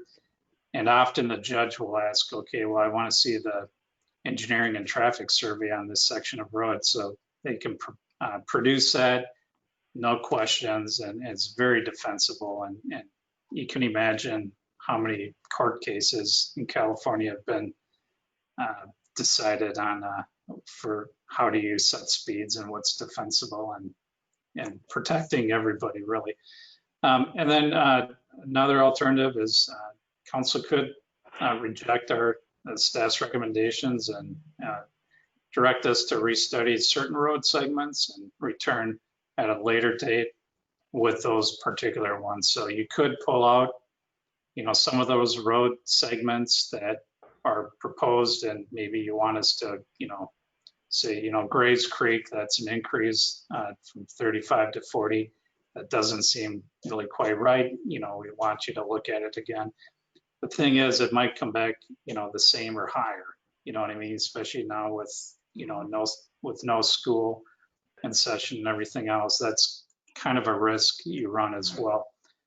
Obviously we want the lower the speeds in town, the better. We all want traffic to slow down, but for the police department to be able to enforce those speed limits, it needs to go through a process such as this. So recommendations tonight, conduct a public hearing to receive all written and verbal testimony regarding the draft ordinance and 2020 speed survey update. Also introduced for first reading by title only, draft ordinance amending Title 4, Public Safety, Chapter 2, Traffic Regulations, Article 5, Speed Regulations pertaining to setting and modifying speed limits. 3, adopt the attached draft resolution approving the 2020 speed survey update and establish speed limits on various city streets with the typo on from Portola to Potrero.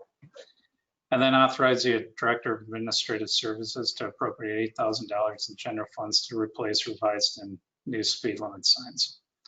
And with that, Mr. Walter and I are available to answer any questions that the council have. Thank you, Director.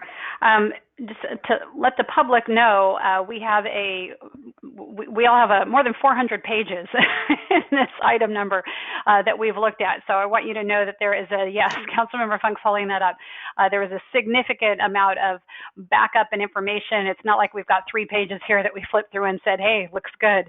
A lot of work and all the legal steps that needed to be go through have been done, performed, and we've taken a good look at that. I would ask Nick, I think something that all of us are thinking, and we've certainly heard this from the public, is it's counterintuitive to raise speed limits. Can't we just keep them where they are on those 6 streets?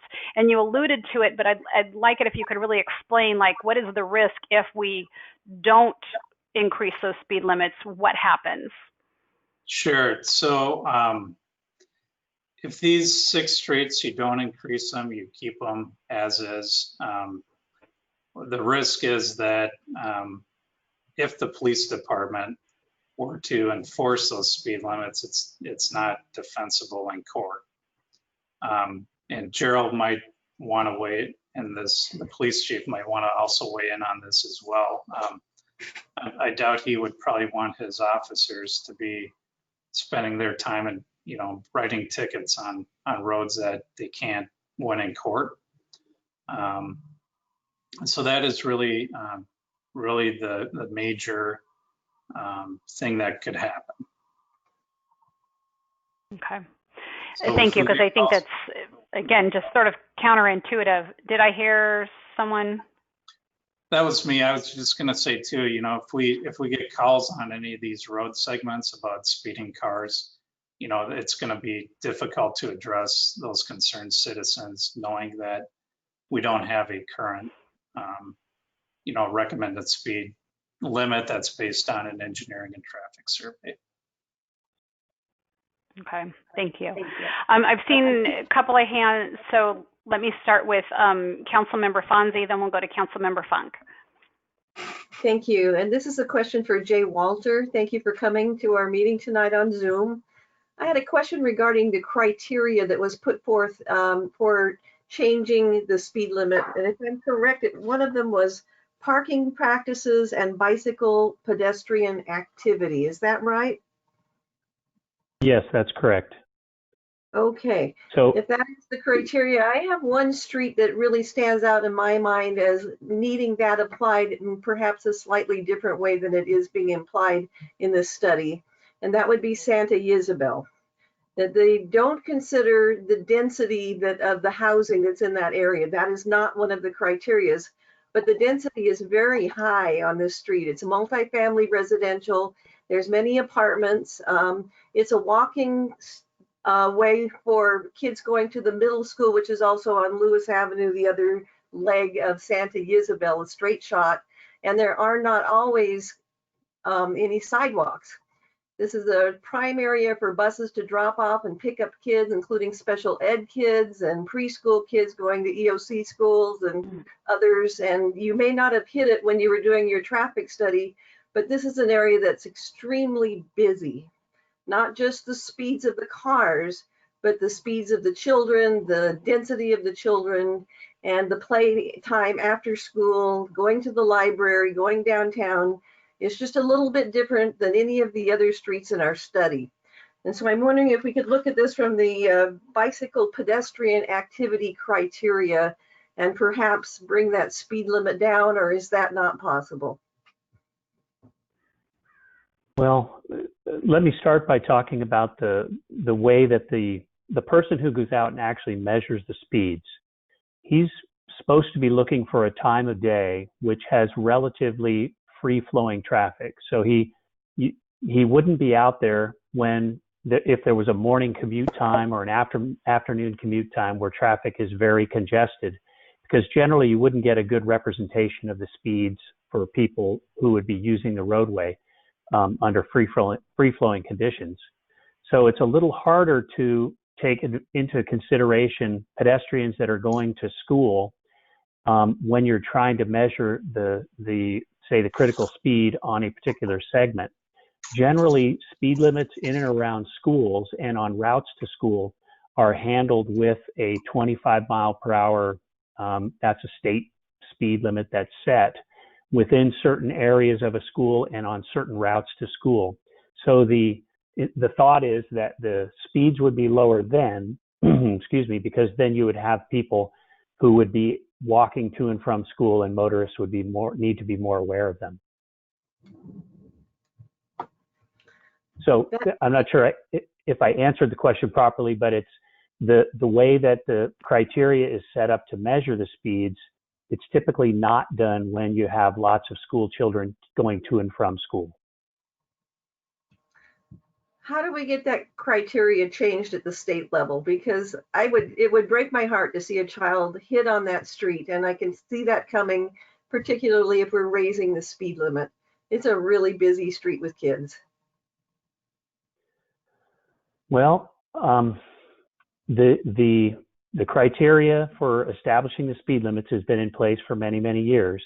There currently is a great number of folks that are concerned with the idea that you use traffic speeds to set the speed limits, which can potentially have an effect of ratcheting up that speed over time. Mm-hmm. And I say that because people have a general feeling of how fast they can go, even though the speed limit might be 30 miles an hour, they may drive 35. And so without close enforcement, it's possible that people will get used to driving a little faster. So at the state level, the only thing that could happen really at this point would be to have law enforcement speaking to the highway patrol officials up there or the Department of Transportation officials to be able to influence some sort of legislative change in the vehicle code that would then allow us to consider additional criteria. If it's school kids and kids walking to and from that are in the area, that's about the only way it could happen. Okay, thank you. Councilmember Funk.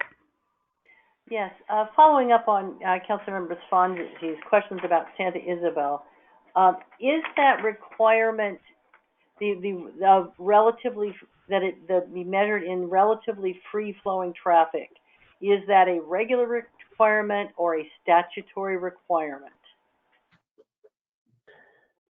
It is a regulatory requirement, and by that I mean it's in the California Manual of Uniform Traffic Control Devices, which is the regulations by which we conduct an engineering and traffic survey. So that's the criteria used for the person who's measuring the speeds. Okay, because the other consideration on the street that Councilmember Fonzie was mentioning is that it's a street with a lot of flag lots. And so you have multiple properties with their own sets of trash cans backing up out of a single driveway.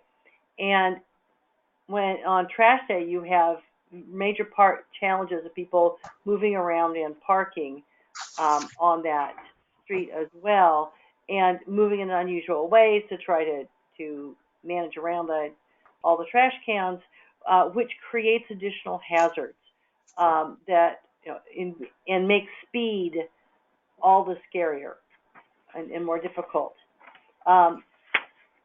And just confirming, is there no way to take that into account? Well, I guess I can answer that in a couple of ways. This is a slice in time. The person showed up on the date that's indicated on this particular worksheet. He took the speed measurements at a particular time of day, and so that was on that day, those drivers that were encountered, the 85th percentile speed ended up being, and I can't really read that one, Nick. Is that 30? Is that, what does that say on that 36 one? is a critical speed. Okay, so 36. So the mere fact that it said that speed was measured and calculated at 36 meant that we had to round that to 35, which then we can take one more 5-mile-per-hour reduction beyond that.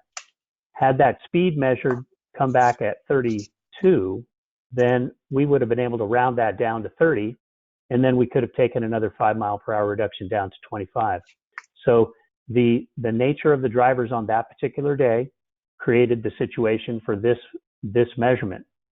What I'll say is that the action that you're being asked to take tonight will give your public works director some good flexibility to be able to go out and have another measurement and take another measurement with 100 readings and then calculate that 85th percentile speed again and see the way that speed limit can be set.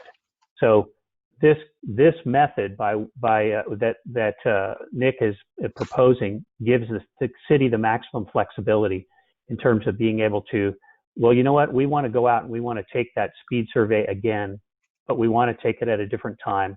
We want to take it on a different day, and that may be able to give you the speed that you want. It's just the nature of the drivers on that particular day that caused us to make this recommendation. And could I piggyback off that, please? Like, for instance, especially the ordinance changes that we're talking about will actually allow us to, if things change or if we get a lot of complaints or if there's, increase in collisions or whatever it might be, that would warrant, another engineering and traffic survey. So a good example is, from El Camino from 41 to Rosario, it's 25 miles per hour right now. The engineering and traffic survey came back and said, look, you know what, if you want to be able to write tickets, you need to sign it at 30 miles per hour.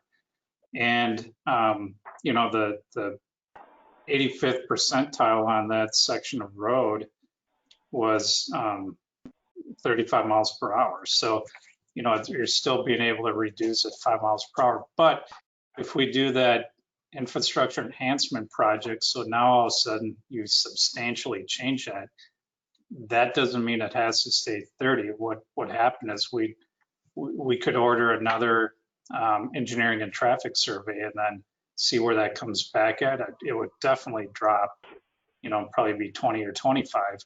And then I could bring that back to the council and you guys adopt that by resolution at adopted change. So in that 10-year period. Okay, so if the council, you give us a couple of options tonight. One of which was to send the survey back for some rework, and one of which was to approve it. If we ask for a couple of things to be rechecked, does that mean that the whole survey has to be redone for all these streets? No. Okay. No, you would just let us know which road segments that you have concerns with, and if you want us to do a little bit more work on. And we pull that out of the resolution, and then we come back at a later date with another resolution that amends the speed zone survey and adopts those other speed limits for those specific roads that you have concerns with. Okay. And would it be, what's the timing on this? I know that we're 10 years out. At what point does the enforceability of our speed limits vanish? Well, if we were to if the city council were to remove some of these recommended speed limits from the update, and we come back at a later time, I'd have to check when that date is, but it's possible that those road segments may not be enforceable until we bring that back. So one other thing I might add too is these do go into effect once, these will be immediate or upon posting of the change speed limit signs. So, you know, I plan on having the changes made either this week or no later than by the end of next week. So a lot of these would go up and updated, you know, by the end of next week or within the next week. Okay, so if we chose as an option to, do we have an option to approve all except a couple of segments? Yes.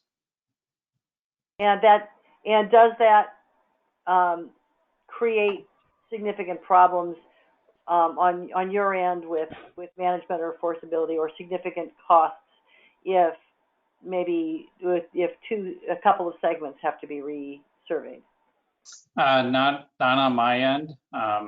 You know, the police chief might weigh in on, you know, it depends on which segments that you would want to remove from the resolution. You know, he would be probably a better person to ask, you know, if those road segments that they've been receiving a lot of complaints on. I mean, I can tell you too, because we get those complaints, but nothing really stands out right now that I think the council might be interested in rechecking. Sure, okay. Because the two segments that concern me out of all this are the one that the mayor mentioned, the El Camino Real from Rosario to 41, where we're working at cross purposes with the plan that the council is working to consider next. With, you know, the strategy is we need to make this area safer and part of that is lowering speeds. And that's a whole. Councilmember Funk, if we could, let's stick with questions right now. You're kind of we're kind of blurring the line with questions and kind of almost more like deliberation or giving opinions. So let's hold off on that until we have done all questions. Okay, if I may, thank you, Madam Mayor. If I may continue, question for you, Nick. With regard to that segment, if you look at the staff report on page 190, which is the collision summary report for this segment of roadway, does that, I know we've had this, the dates of this are it closes off at 5/1/2019, and I understand that does this include more recent pedestrian accidents on this segment of road? This would be segment number 17 for El Camino Real. Yes. Jade, did you want to cover that one? I think the question is segment 17, does that, if I understand properly, Councilmember Funk, you're asking if that takes into consideration the pedestrian aspect of that road segment? Right. Notably that there have been that since the 5/1/2019 cutoff date, there have been additional pedestrian accidents, to my knowledge, pedestrian injury accidents, and I want to know: are they taking account into this?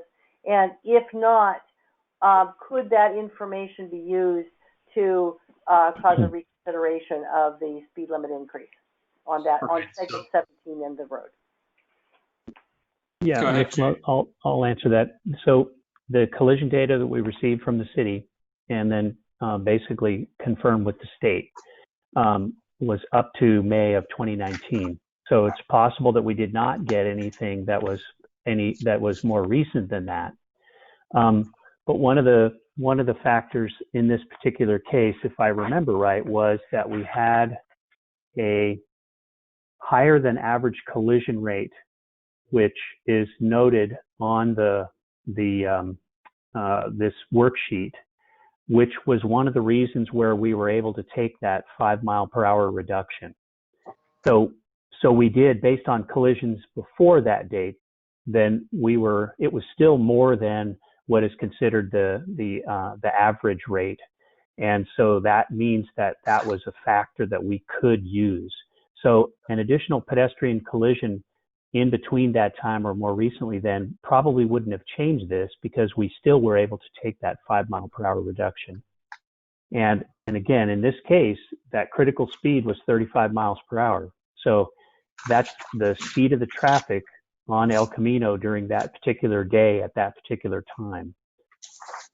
But it's with a new survey, you would look at pedestrian collisions and the other factors that that may change the way that the results come out. Again, it's a slice in time, and this is what we ended up with our slice at this particular day. Sure. And then would it be an option for the council to direct staff to approve this now, but to come back and resurvey once the La Plaza project is open and 2 additional driveways are receiving traffic in that area? Yes. That's option. Okay. Thank you, Madam Mayor. That concludes my questions. Sure thing. I'll ask if Mayor Pro Tem Bourbeau or Councilmember Newsom, and then I'll come back to Councilmember Fonzie. Bourbeau, please. Yes, thank you. Jay, good to see you. And haven't seen you since we were department heads in the city of SLO together. Thank you. Question for you regarding Santa Isabel, just because the questions from Councilmember Fonzie and Funk got me looking in more detail at it. I'm a little confused. You'd mentioned, you wouldn't want to do it under constrained conditions, and yet it looks to me like it actually was studied from 2:36 in the afternoon to 3:30 in the afternoon on a Wednesday in September, which would be right when school gets out. And we normally have our, what we would call rush hour traffic in Atascadero. And so my concern would be is if you redid it at a more innocuous or more, just a random time, you might actually get a higher result.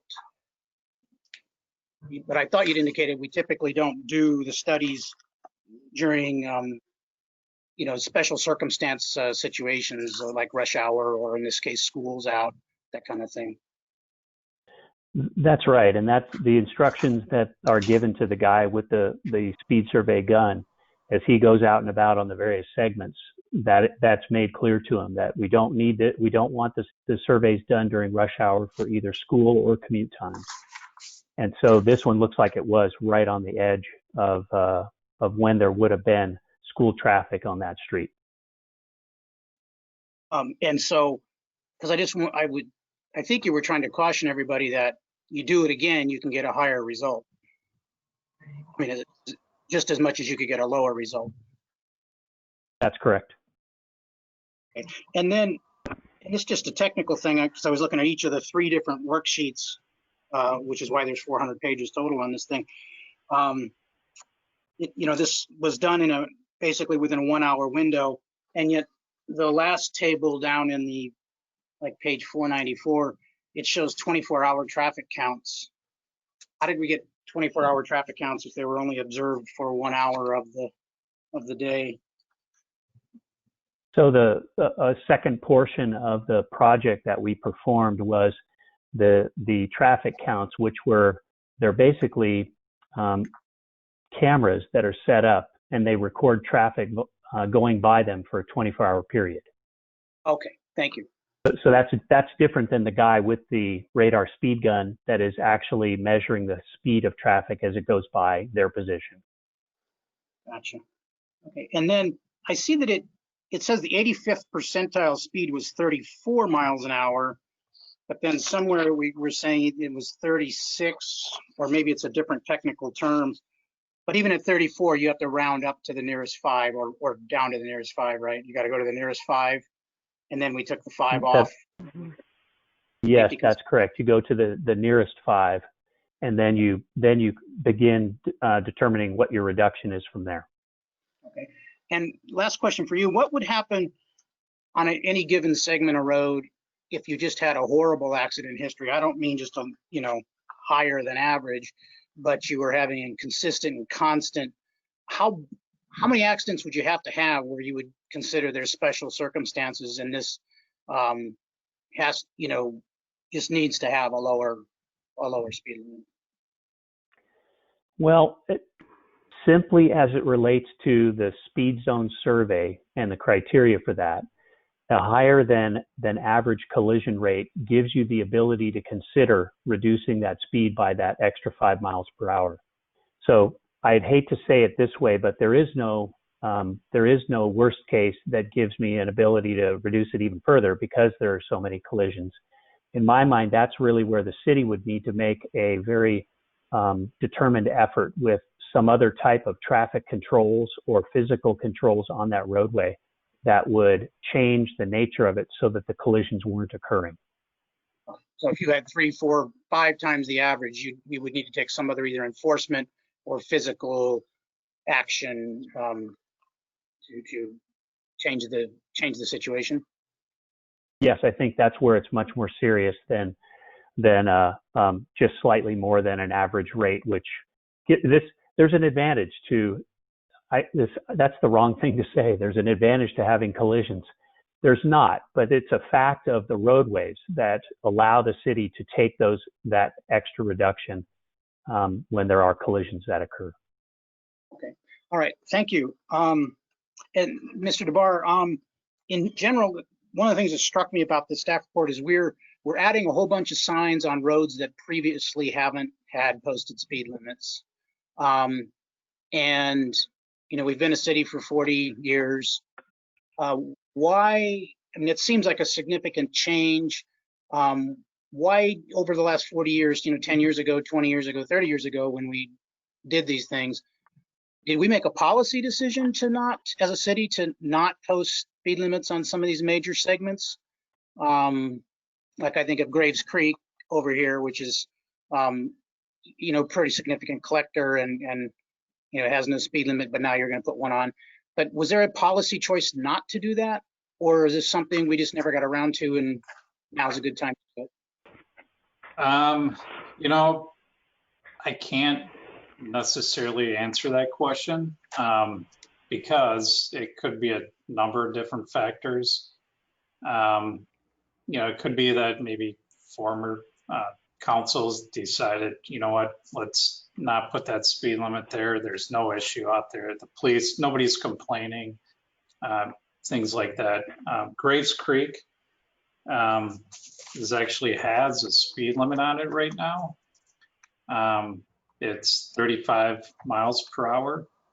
And but it's like one of those new road segments, but it never had a engineering and traffic survey performed on it before. So for some reason, signs went up at 35 miles per hour. You know, I'm not sure if the police department's ever written tickets on that road. You know, so I'm not sure, Councilmember Verboa, what's happened in the past. Yeah. I just use that as an example because if I read the report correctly on page 68, it has no posted speed limit.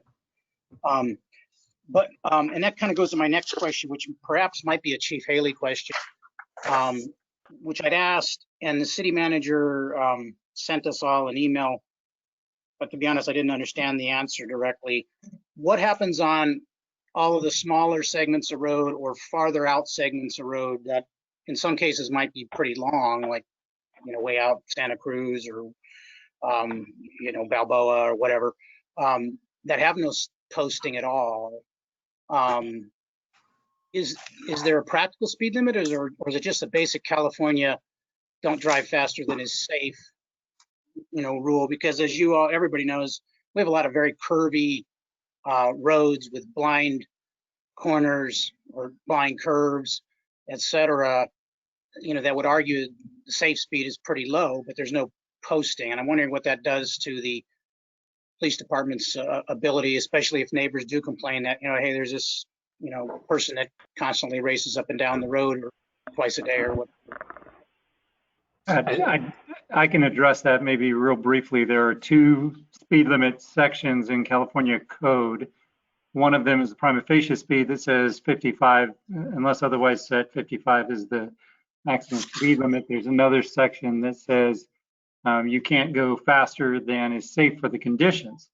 The articulation of that is a very difficult one. You know, is there heavy fog? Are the roads wet? Were there children in the roadway? Things of that nature, as opposed to just a neighbor who says, yeah, there's a guy that speeds down my road. If there's no posted speed related to a speed survey, we can't just arbitrarily pick, hey, 35 seems safe without there being some other articulation. For instance, as he was going around the curve, his tires lost traction with the roadway and he skidded out and nearly crashed. That would be an articulation that would allow us to cite for speed unsafe for the conditions. Okay, what about like crossing over the, there is no line, but I mean, there are roads like on San Fernando where the safe speed around one of the curves is probably 15 miles an hour. And we shouldn't be going out and posting those. I just concerned that we basically have a whole bunch of the city that has no limit on it at all. Well, again, you're asking me to articulate every single possible factor on every single road that could happen, and I'm telling you there are any number of ways we could get to that. If it's crossing over a yellow line because you couldn't hold the speed, if it's children in the roadway, if it's during hours of darkness and you can't see around the turn, if there's traffic coming the other way, et cetera, et cetera, et cetera. There are any number of factors that could cause you to come to the conclusion that it was a speed unsafe for the condition. But you would have to be able to articulate that in a court of law. Understand. Thank you, Chief. I think that's it. Other than we just caution that if we change on some of these specific streets and study it again, you could end up with an even higher result. Thank you. Councilmember Newsom, did you have any questions of staff? No, I had nothing additional to add. Okay. Councilmember Fonzie, come back to you. I think you had additional questions. Thank you. I appreciate your comments, Charles, that this could perhaps lead to a higher speed limit on Santa Isabel than expected. And if you were to do the testing while there's no school in place, this virtual school, it may change the complete way that we look at it and actually be a detriment as well. And this may be going off on a different path, but you had mentioned that there are other ways to reduce speeds like we're talking about doing on El Camino Real.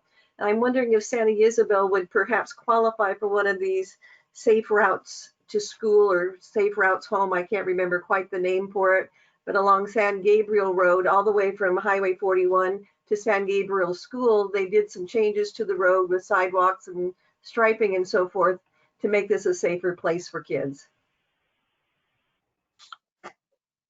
I can answer that question. Safe Routes to School, that's a federal grant program that is kind of handled locally through SLOCOG. And that is true that the San Gabriel sidewalk, that asphalt pathway on the north side was completed as part of one of those projects.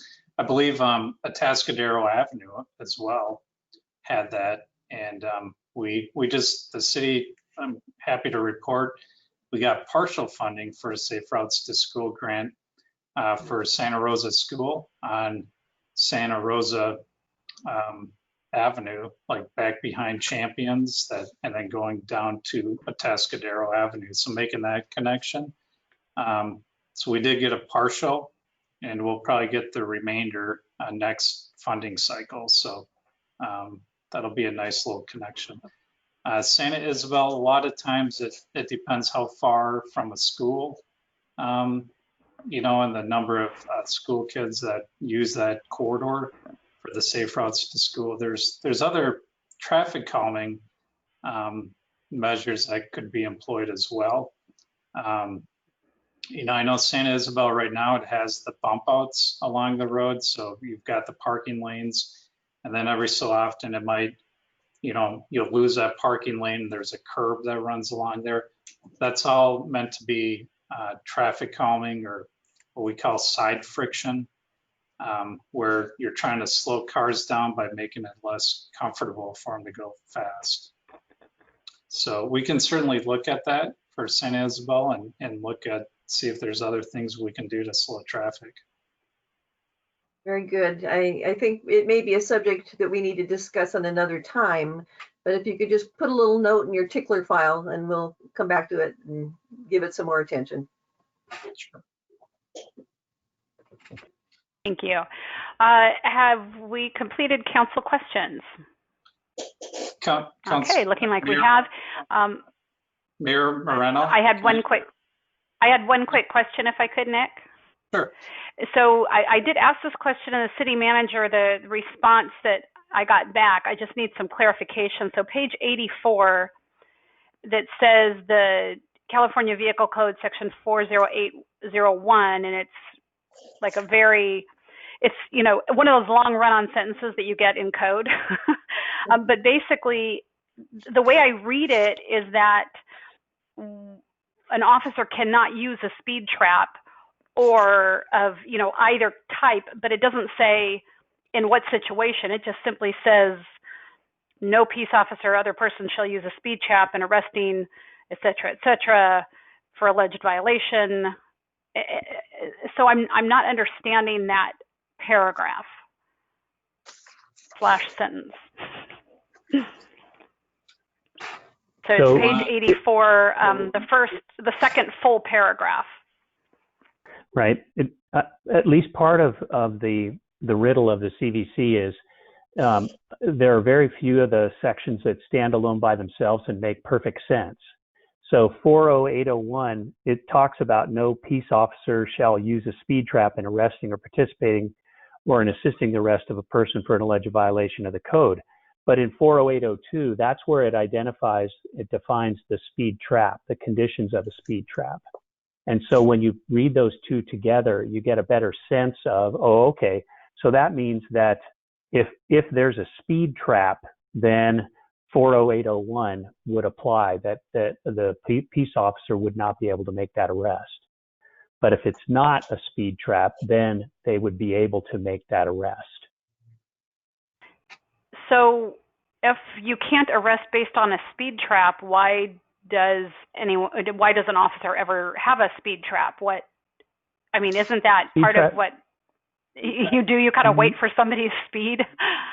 No, in fact, I'm sorry, Chief, you'll be able to answer that better than me.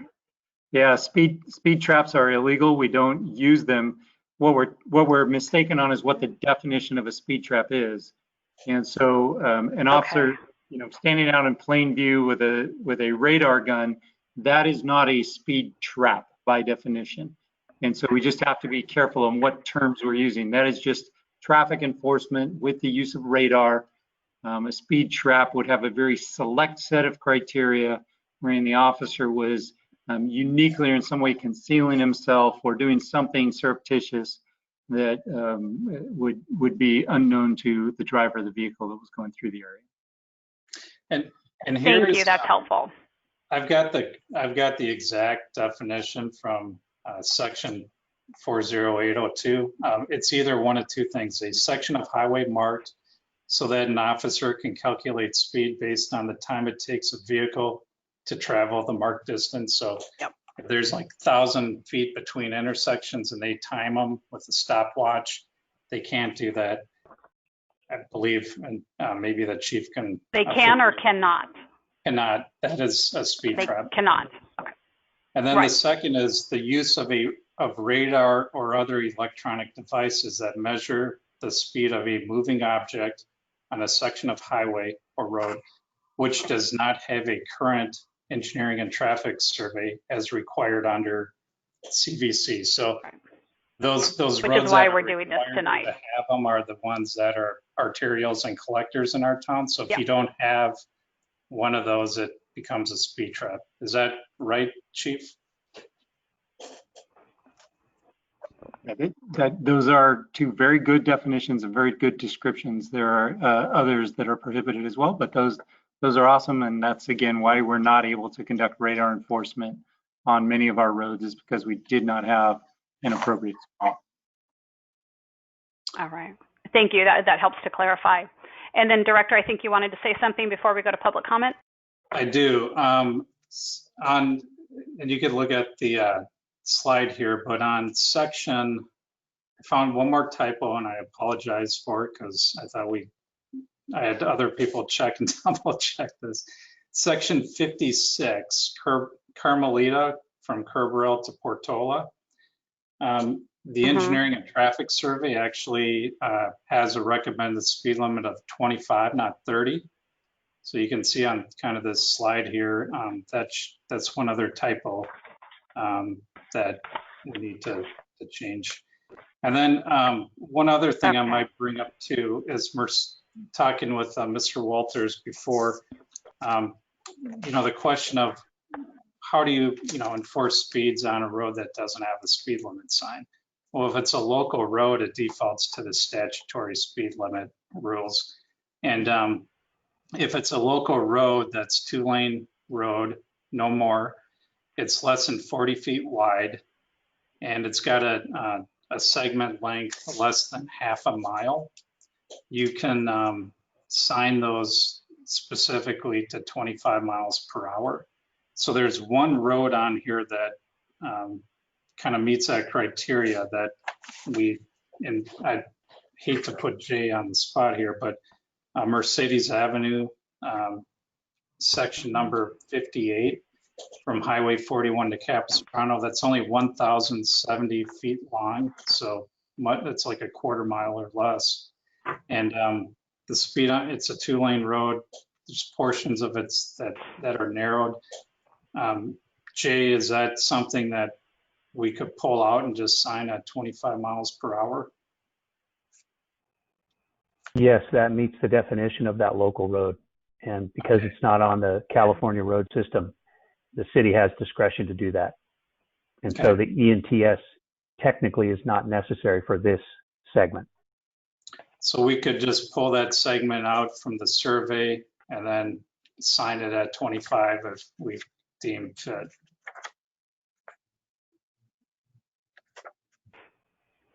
And I bring that up because Via Avenue, which is one that we do, number 44, is the continuation of that from Traffic Away to Capistrano, and that actually came on at 25. So I would almost recommend you have that corridor because it's not a long corridor between 41 and Traffic Way. If you can keep a consistent speed limit on that segment, I would recommend that perhaps Mercedes be removed from the speed zone survey, and we go out and that's something I can do, is go out and sign that 25 miles per hour because it meets that criteria we just talked about. Okay, thank you.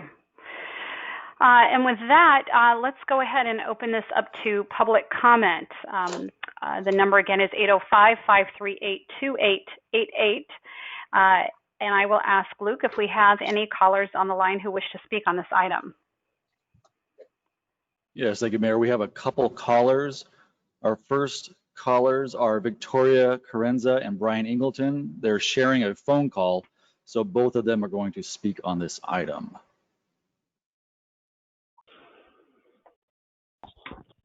Hi, Council.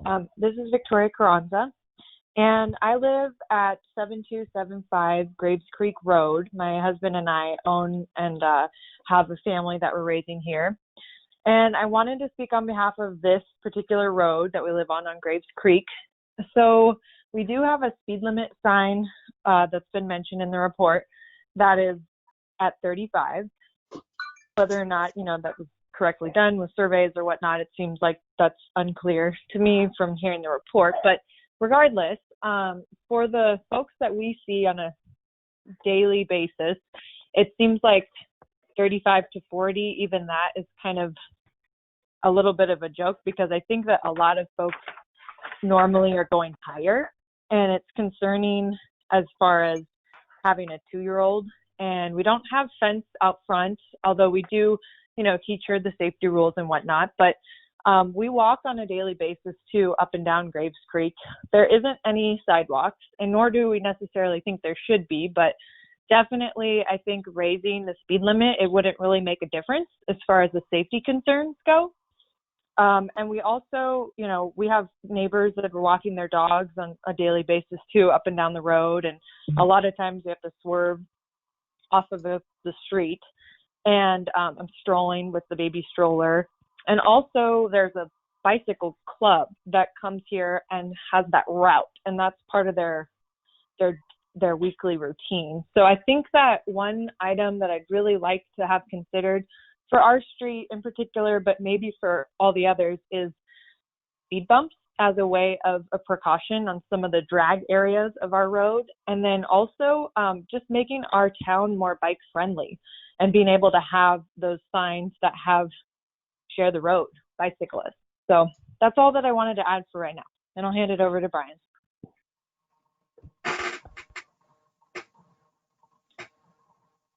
Hello, Council. Yeah, this is Brian Ingleton. And the one thing I wanted to bring up on Grace Creek, so segment 48, is I was looking on the report, and this is page 146. It mentioned that this was a candidate for the 5 mile an hour reduction below the 85th percentile allowed under the MUTCD. Due to the critical speed being at the high end of the 10 mile an hour pace speed. And I would recommend utilizing that to lower the speed limit down to what is currently posted at 35. In addition to that pace speed, as Victoria mentioned, there's lots of pedestrian activity and cyclists on this road. And, you know, there are no bike lanes, there are no sidewalks. You know, so I think, you know, raising the speed limit up to 40 is not a good idea. So, thank you. Thank you, Ms. Kranza and Mr. Ingleton. Luke, next caller, please. Our next caller for this item is Kim Davidson.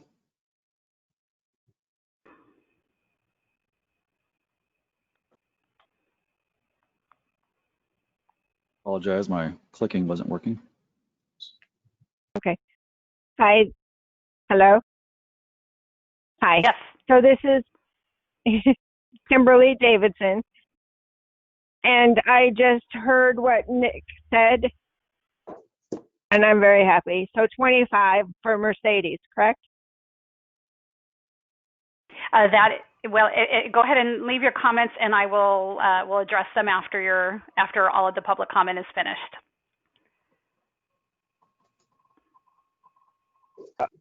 Okay. Okay. As long as that's correct, that's it.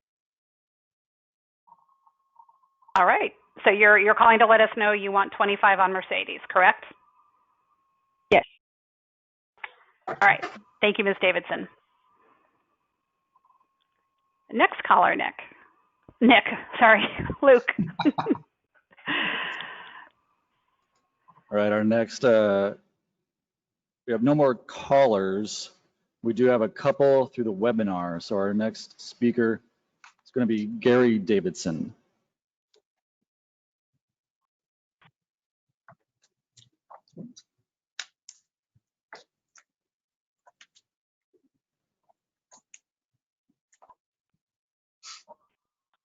I think Gary should be able to unmute his mic on his device and then speak, I believe. Yep, there he goes. Hello, I was just commenting on the Mercedes about the 25 miles an hour. It would be more of a practical speed.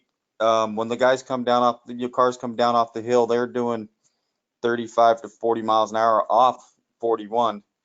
They got a good run coming down, and it gets very narrow between my house and my neighbor's house. I drove my truck up the road at 35 miles an hour, and it's pretty scary. And we have kids and people bicycling and people coming off Pine Mountain, and there's people walking on the street, and it's dangerous because it's such a narrow road. And I think 25 miles an hour would be a fair speed on this road. And that's it. Thank you. Thank you, Mr. Davidson. Anyone else, Luke? Yes, we have one more participant in the webinar, Kyle Kogan. Who's Kyle? Go ahead, Mr. Kogan. Hey guys, thanks for hearing me. I also was calling in for Mercedes Avenue, and I'd like to thank Nick for mentioning that and getting us the 25 miles an hour. And if that's where it's going to be, then I actually don't have much to say because you guys are putting it right where I think it needs to be. But I'd like to also just say that it is a narrow street. It is very short, and people definitely are going too fast currently. So 25 is right where it should be. Thank you guys very much. Appreciate it, Nick. Have a Thank you, Mr. Kogan. good one. And Luke, are we complete with public comment through phone and webinar? Yes, we have no additional speakers for this item. Thank you. I will ask our city clerk, are there any comments received via email to be read into the record? We do have one that was received via email, and I also took a phone call today, which I forwarded, summarized and forwarded over to you from a Colleen Reynolds, just expressing her concern with Santa Isabel and the speed of traffic along Santa Isabel, and making sure that there's some way to enforce, you know, and cite those people who are dangerously driving along that road. She said that it's a traffic hazard for the residents and the people who use that road. So that one. And then we also received one from a Dan Ulrich. It says, Council members, I will be as brief as I can be. I was very happy to see that some roadways are actually proposed to have speed limit decreases, and I'm sure the residents of those areas would be happy as well. However, I am total disbelief that other residential roadways are proposed to have speed limit increases. I do not believe that speed limit increases benefit anyone in residential neighborhoods. Most of the proposed roadways have lots of pedestrians, no sidewalks, little roadway lighting, and lots of curves in the roads. I don't feel that higher speed limits would be beneficial to anyone. I also find it ironic that one of the proposed increases is ECR from Rosario to Highway 41. As you know, there is another agenda item tonight that proposes calming vehicle traffic through this area. How does an increase in the speed limit do anything to calm traffic? I am very opposed to any of these proposed speed limit increases. Thank you, Dan Ulrich. And that's all. All right, thank you very much. And we will go ahead and close public comment. I will ask, Mr. Ingleton brought up, is there the potential of using the 5 mile per hour decrease on Graves Creek? Is that an option? I don't know if Nick or Jay could answer that. Well, in this particular case, we already did that. And that, again, it was based on where that critical speed came in at, which was 43. So the first round of that is to 45, and then we took the 5 mile per hour reduction to take us down to 40. Like, had it been 42, you'd go to 40, and then you could go to 35. Yeah. Yeah. Yes, we're correct. Yeah, one of the bummers on that one is the critical speed was 43. So if it was 42, it would have been knocked down to 35. So exactly. There was one car doing 47 on during the speed survey on our road. And then Ms. Carranza just, mentioned things like speed bumps, and I know those have challenges in and of themselves and don't necessarily do what we want them to, but curious, is there, are there, I mean, not something we're going to decide tonight, but just, generally speaking, do you see a good use of speed bumps, ever in neighborhood areas, or could you give a little bit of input into that, Nick? There's a very narrow set of criteria that I really see speed bumps being used for.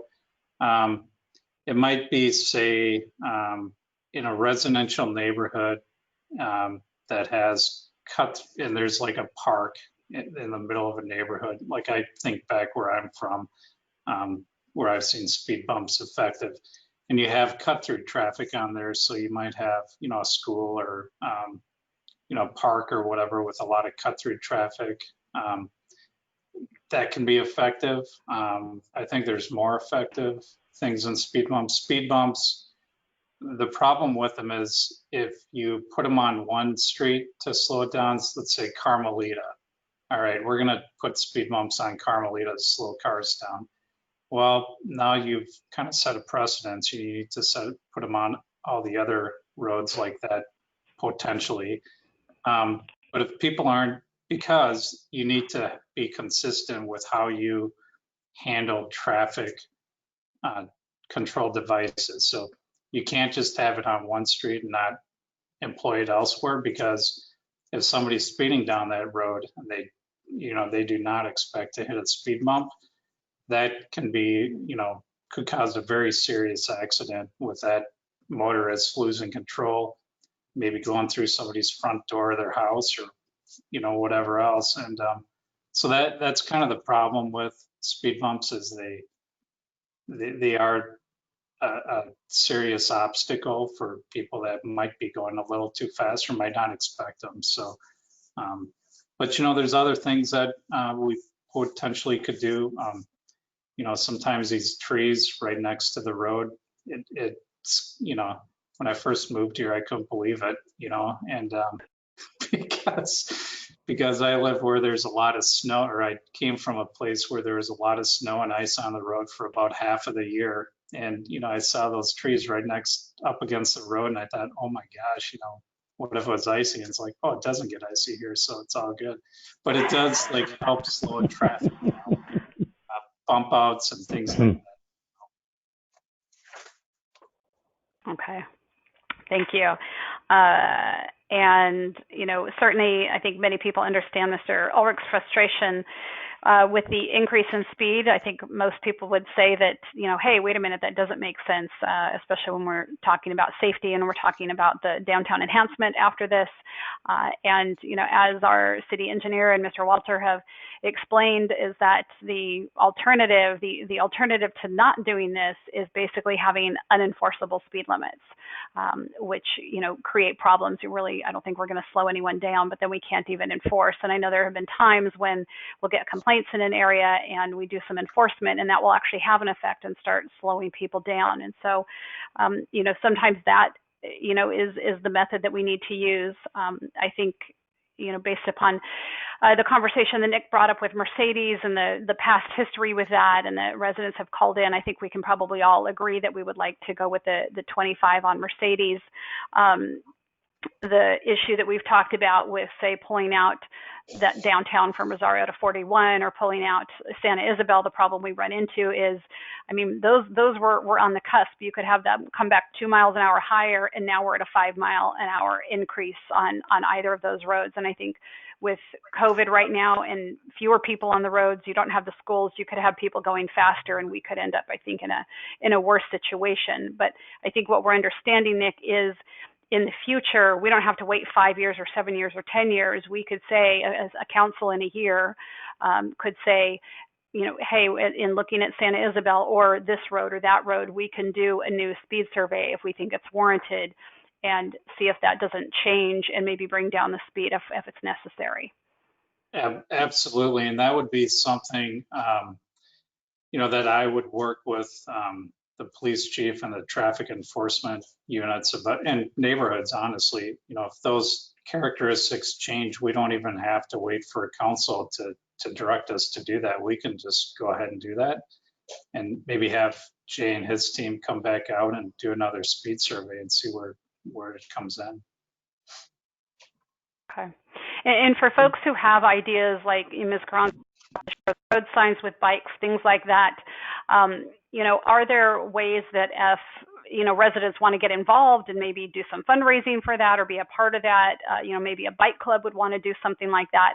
Is there that possibility? I just, know with our budget right now to, budget more signs isn't necessarily an option, but if that's something that residents were interested in doing, are there funds or grant funds available to do that, or could they do some fundraising to help with it? I was asking Mr. DeBar. Is that a possibility?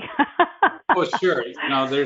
It's always amazing what kind of funding is out there sometimes to do some of these things. And, and one of those things too, with these speed surveys, they need to be done, in a condition of free flow of traffic. So you wouldn't want to do them on a garbage day, let's say with garbage cans or if there's construction going on down the road and there's a lot of trucks going up and down. So, but getting that side friction and trying to slow traffic down, making people aware that, if there's a school nearby. One other thing I was going to mention earlier, but I didn't, and it wasn't part of this, but the school zones around our schools in town could really be revisited. And it's something that I was going to start talking to the school district about and some of their staff, and maybe even have GHD help us out with looking at those school zones, because there's quite a few of them that haven't probably, I look at the signs and I think they're probably 30, 40 years old, and the school zone criteria has changed quite a bit. So I think there's some opportunity to work with the school district, find out what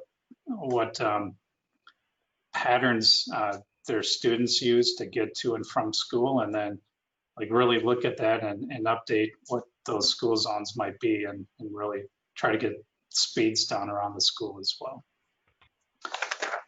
Fantastic. Thank you for thinking proactively about that. Councilmember Newsom. I have a question for Nick. Speaking of community involvement, what are the guidelines for residents putting out slow children at play, signs like that on their personal properties in areas where they feel like people are going too fast? Yeah, technically, even if it's on private property, if it's kind of visible from the street, though it goes back to, it falls under, and maybe the police chief wants to weigh in on this, but it falls under those snipe signs, as they call them. So like garage sale signs, yard sale signs, things like that, or the code says you can't have something that resembles a traffic sign, in your front yard or along there. And there are cases where people have put that out, or like the deer crossing signs, they might nail a smaller, scale version of a deer crossing on their tree in their front yard. Technically, they shouldn't be doing that. I do find a lot of times these signs on utility poles, and if we do, we take those down. So, but if it's in the front yard of somebody's house on a tree or whatever, we typically let that go, because it's not a big problem around town. I'm thinking more about those neon little people signs, the little flag. I've seen them in all different residential communities throughout our county. I'm thinking more of that. It makes people stop, look, but it's not a city sign. It's just something that a local person has put up. Is there any hesitation to have anybody do that, or is that also a citation because it's a distraction for a driver? I might have the police chief weigh in on that. Yeah. Personally speaking, I would say, as long as they take it down at the end of the day and it's not out there permanently, if they have their kids out there, scootering on the road or something like that, it certainly doesn't hurt, I don't think, and it probably helps make people aware that there's kids in the neighborhood. But if it's left out there day after day, it never comes down, then that might be a problem. Chief, do you want to weigh in on that? So sorry about that, the barking. This is something that we have to be cautious about. We certainly can't have people putting up signs that look like street and roadway signs. The most common that we see is the little plastic kind of figure with holding a little flag and a little sign that will say something like "Kids at Play." Yes. Those certainly are acceptable, and we would encourage people not to leave them out day after day, because if you see something once, you take note of it. If you see it every single day, pretty soon it's just something else that's there that you ignore and drive on by. Same with our radar trailer. We put it out first couple of days, everybody kind of behaves themselves because they see that, sign. And then if we leave it up, all of a sudden people are using it to make sure that their speedometer is working by, driving 100 miles an hour past it. So again, we don't want to overuse something. Thank you. Fantastic. Mayor Moreno. All right. So, yes, Director. Can I follow up with, and since we have the chief on real quick, I want to get his take, and hopefully he doesn't speak out of line here, but on Mercedes, we do have a valid engineering and traffic survey that says you can, reasonably and legally set that to 30 miles per hour, but we can also legally sign that to 25 miles per hour, as I previously mentioned. Because it's a local street, it's less than half a mile long, it's only 2 lanes, it's less than 40 feet wide. But I'd like to get the chief's take on that. We could sign it maybe 25 miles per hour, but I'm not sure if that's something that is defensible in court. And unless it was signed 30 miles per hour. Chief, do you want to weigh in on that? So as I had understood it from you, we were not able to just sign it however we wanted. And so that was kind of new information to me tonight. So I don't have a real answer for you. My belief remains what it has been, and that is that we have to have a valid speed survey on that type of a roadway, because there are more than a certain number of houses along the roadway that it does not meet the criteria to just arbitrarily set it wherever we want. And that was what you and I had previously discussed. So this is kind of news to me tonight, and I don't have a real good answer for you. It would seem as though it is not enforceable at 25 based on what I have previously been told. So unless you have some different information, that is the best I know is what I was told previously. And that is my understanding too. Maybe Mr. Walter wants to weigh in on that, but you could sign it 25 miles per hour, but really enforcing that without an engineering and traffic survey might be a little more risky. So I think it's like either have something that you can enforce and really ticket people at 30, or you can put it at 25 and hope people maybe take note of that and follow that. Jay, did you want to weigh in on that? Yeah, I was looking for my my code section on this, but it talks about the excuse me, a local road is one that's classified as a local road on the California road system maps. And so if you go to the Caltrans website in Sacramento, you pull up that GIS layer of those California road system maps, Mercedes is considered a local roadway. And so because of that, it meets the criteria that says roadway width of not more than 40 feet, not more than 1/2 mile length, and not more than 1 traffic lane in each direction. And the local agency then can sign that at 25 miles per hour as a local road. And it does not need an engineering and traffic survey. So I can certainly, say, get that information to the chief so that he can look at it, and we can be really clear for you, because we don't want you to, make a bad decision tonight. But one of the things to do with tonight's action could be to just defer adopting Mercedes as part of the resolution. And that way, then you adopt all the rest of them in that you're okay with, and then you clarify this issue, and then potentially bring this back to you and let you know that, yes, we've made a decision that it can be 25, or the chief has determined that, nope, we've got to have an ENTS, and then you can approve it at that time. And so in my mind, you can defer that one for tonight for more clarification. Why would we not simply go with the 25, and then if we find out that that doesn't work or it's not defensible, then we could decide? Because right now there's nothing posted.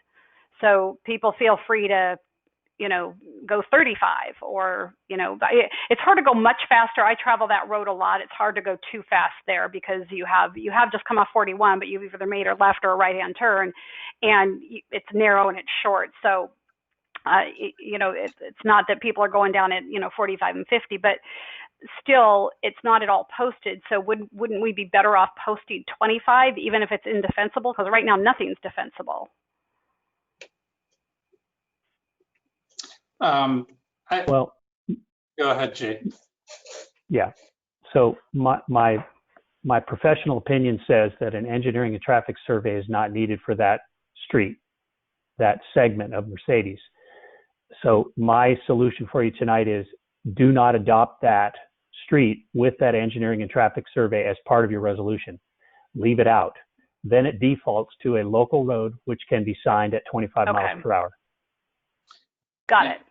And then what we can maybe do later on is we can order another engineering and traffic survey after some time and see if that's changed from, maybe. Well, I don't know that we would need to. If 25 works, the only thing you're going to achieve with a study is it's going to go up. So if with Mr. Walters, if he says we can do 25, let's, as he said, leave it out. Sign it at 25, so we're actually signing it and doing what the neighbors are really, desirous of, and move forward in that way. Yep. That's amenable to everyone on council? Good. Yeah. Okay.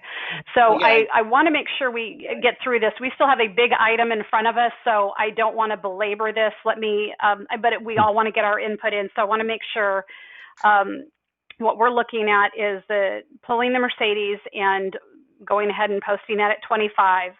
I think we all agree, while looking at downtown or Santa Isabel might be desirous, it could have the opposite effect. And so for now, to keep it as recommended, but to just be cognizant in the future, particularly when La Plaza comes on board and other things, that we're making sure that we are taking another look when it's prudent to. And then, of course, there's the 2 typos and I think it's 2 typos. And was there one other thing in there, Nick? I think the 2 typos, so the Potrero, not Portola, and 25, not 30 for Carmelita. Exactly, on number on 56, segment 56. And then I would suggest just deleting number 58 Mercedes Avenue from the speed zone survey. And then we'll sign that 20. Okay. So if we have consensus, if someone's dying to say something, go for it. But I do we need to take a break. We've got a big item in front of us. So if there's anything that someone wants to put out there and say, hey, I'd like us to consider this or something, please let me know. Councilmember Funk. Do we have consensus on encouraging staff to consider other options on Santa Isabel to make for a safe flow of traffic?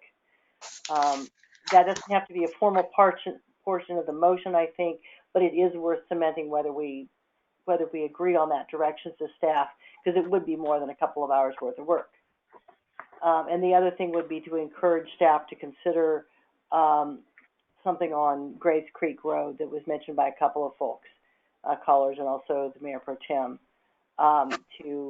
for signage or other things that might encourage slower and safer traffic road on that flow, without putting at the risk of having unenforceable limits or making things worse.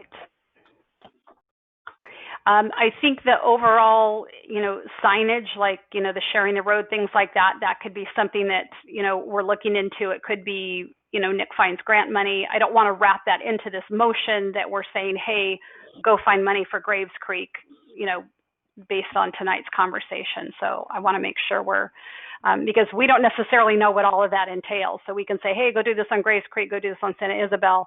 But I think certainly Santa Isabel, from what we've heard from neighbors, and particularly 2 of our council members and one who knows that area well, that if there are options for slowing that down, we might want to know what those are. And that is, I think, probably just good to know overall as we look at the different roadways. But I don't know of anyone who says that traffic is going too slow on their roads. Like, everybody you talk to thinks traffic's going too fast. So if everybody who comes forward says traffic's too fast and we're trying to do speed bumps and signs and this, that, and the other, it's not viable. So I understand that, but I think we have to be prudent too. Do I have a motion? Yeah, I will move that we adopt staff's recommendation with the differences and the exceptions that you noted, Mayor. Second. With a motion by Mayor Pro Tem Bourbeau, a second by Councilmember Newsom. I heard somebody say mayor. No? We're good? All right. So Nick, Laura, was that good enough? It's correcting the 2 typos and pulling Mercedes from the speed survey. Yeah, I will list it so that we can refer back to the exhibit. I'll list the numbers, number 24, number 56, and number 58. So that'll help in the minutes. Great. Thank you. Roll call, please. First, let me read the title of the ordinance. Yes, please. An ordinance of the City Council of the City of Atascadero, California, amending Municipal Code Title 4, Public Safety, Chapter 2, Traffic Regulations, Article 5, Speed Regulations pertaining to setting and modifying speed limits. Councilmember Newsom? Yes. Councilmember Fonzie? Yes. Councilmember Funk? Yes. Mayor Pro Tem Bourbeau? Yes. Mayor Moreno? Yes, ma'am. Motion passes. Thank you. Let's take a 10-minute break. It is, I show 8:50, back at 9:03 for our next item. Thank you. Okay. Oh, boy.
All right, I think we are at our 9:03 time. I'll give everyone a moment to come back here.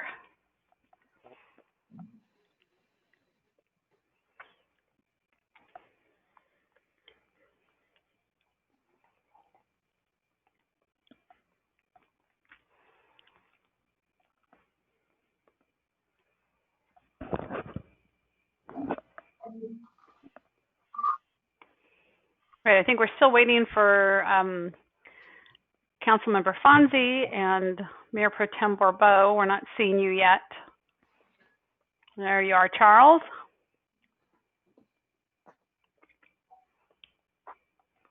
Roberta, you there? There you are. Fabulous. All right, Luke, you want to go ahead and start us back up?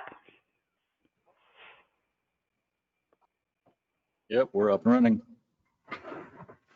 Great, thank you. So the City Council has just returned from a short break, and we're going to move on to our management report, the El Camino Real Downtown. Okay, somebody, if you're not speaking, maybe mute your phone. We're hearing a lot of background noise. Thanks. So we're on to our management report, C1, the El Camino Real Downtown Infrastructure Enhancement Plan, and this will be our Public Works Director, Mr. Nick DeBar. You guys are kind of stuck with me a lot tonight. Phil's going to help me out on this one too. So, can you guys see the presentation? Yeah. All right. So what is this plan? This has been going on for about 3 years or so, and we really looked at making placemaking, and Phil will talk about that a little bit more, but it's really looking at a road diet, reducing El Camino down to 1 lane each direction.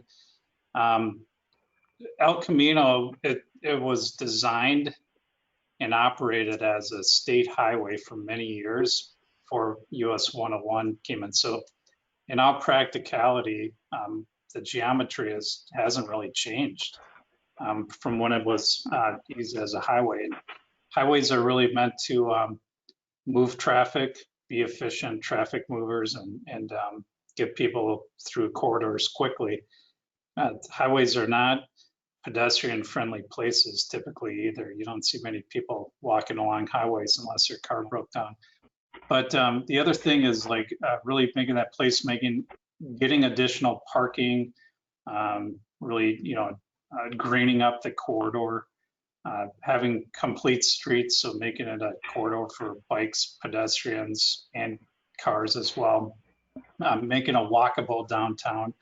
The Centennial Bridge and Plaza have been a great connection over the Colony Square development and to this side of the creek. And then really, removing, a portion of the former highway from downtown. So again, making it more of a downtown Main Street, quote unquote Main Street, instead of a, US highway. We've looked at a lot of different options. KTUA we hired to help us out. They've done a really great job. We've had really some major refinements incorporated. Final concepts that we'll show tonight really prioritize safety. So one of the council goals at the last strategic planning was really downtown safety, economic development, things of this nature. And this really, we really believe this addresses all of that. But really the safety while seeking the aesthetic improvements, parking, and increased commerce. So with that, I'm going to turn it over to Phil, and then he's going to present the public outreach piece. Thank you, Nick. And it's hard to believe that it's been a couple of years since we started making formal presentations on this project to the council. And there's been numerous opportunities where we've gone out into the community and we've provided open houses. We've provided all sorts of different outreach opportunities, both here in City Hall and various locations, in addition to just making presentations whenever possible, such as with the Chamber of Commerce, with the Home Builders Association, and other groups where we've talked about different things we're talking about for the city to really help us out with not only economic development, but generally with safety. That's the big thing here, and implementing general plan policies. You can go on to the next slide for me, Nick. I'm going to have Nick run the show in the background because he's got control of the slides. Oh, perfect. So during that whole process, we heard a lot from our community, and it's great because they really got engaged with this project, and it's a really exciting project, but exciting projects can also be really scary, and change is really scary. So what did we hear from the community? We heard concerns about congestion, because at certain times we have congestion in our downtown. Hard to believe, but we actually do during school time have a little bit of congestion at the pickup and drop off time. And so I think there is a perception that this plan is going to make that situation a lot worse.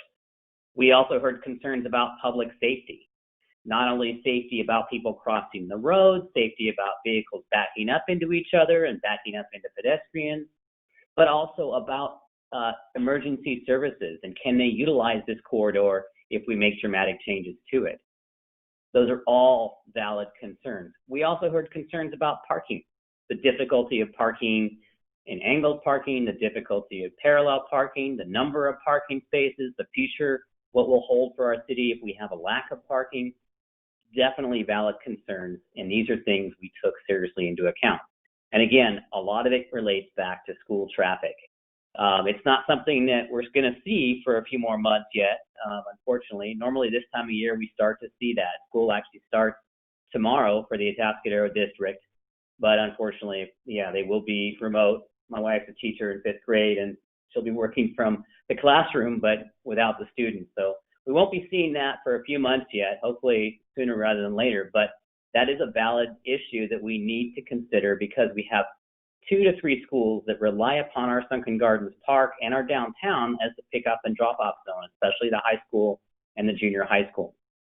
But what else did we hear? We also heard a lot of support from the business owners and the community because they want to see something happen with our downtown, and we need to make some big strides if we're going to create a downtown just for our local people, just so that we can go out and enjoy a nice meal and walk around and safely cross El Camino as these new projects are coming to fruition. So critical. Next slide, please, Nick.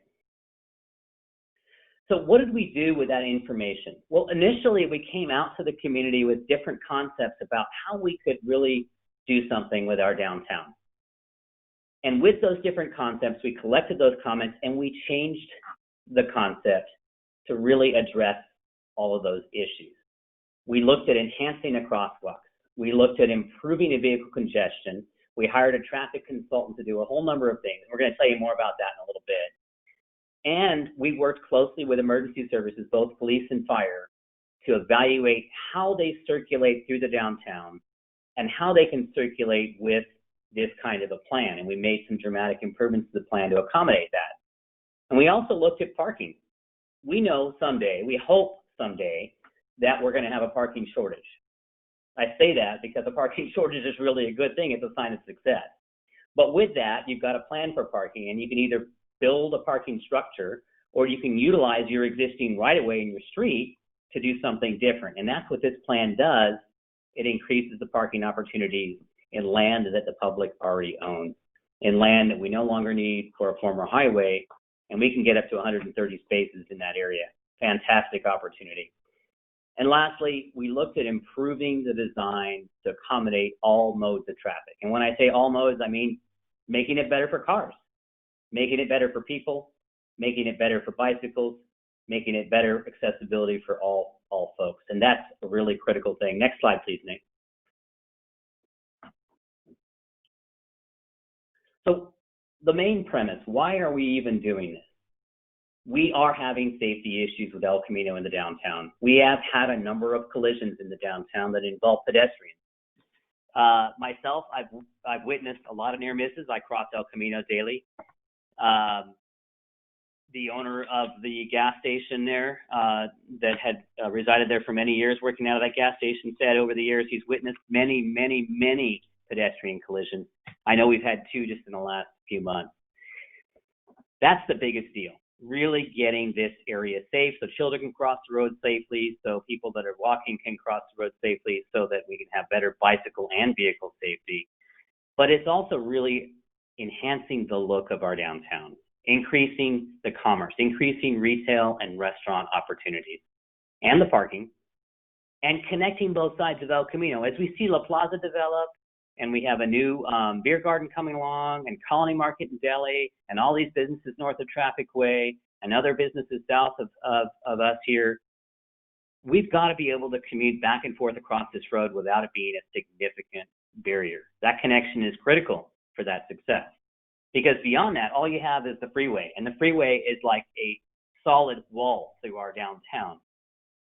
So all we have is coming from this side to that side, either with vehicles or by pedestrians. You don't have other linkages to get to those particular locations.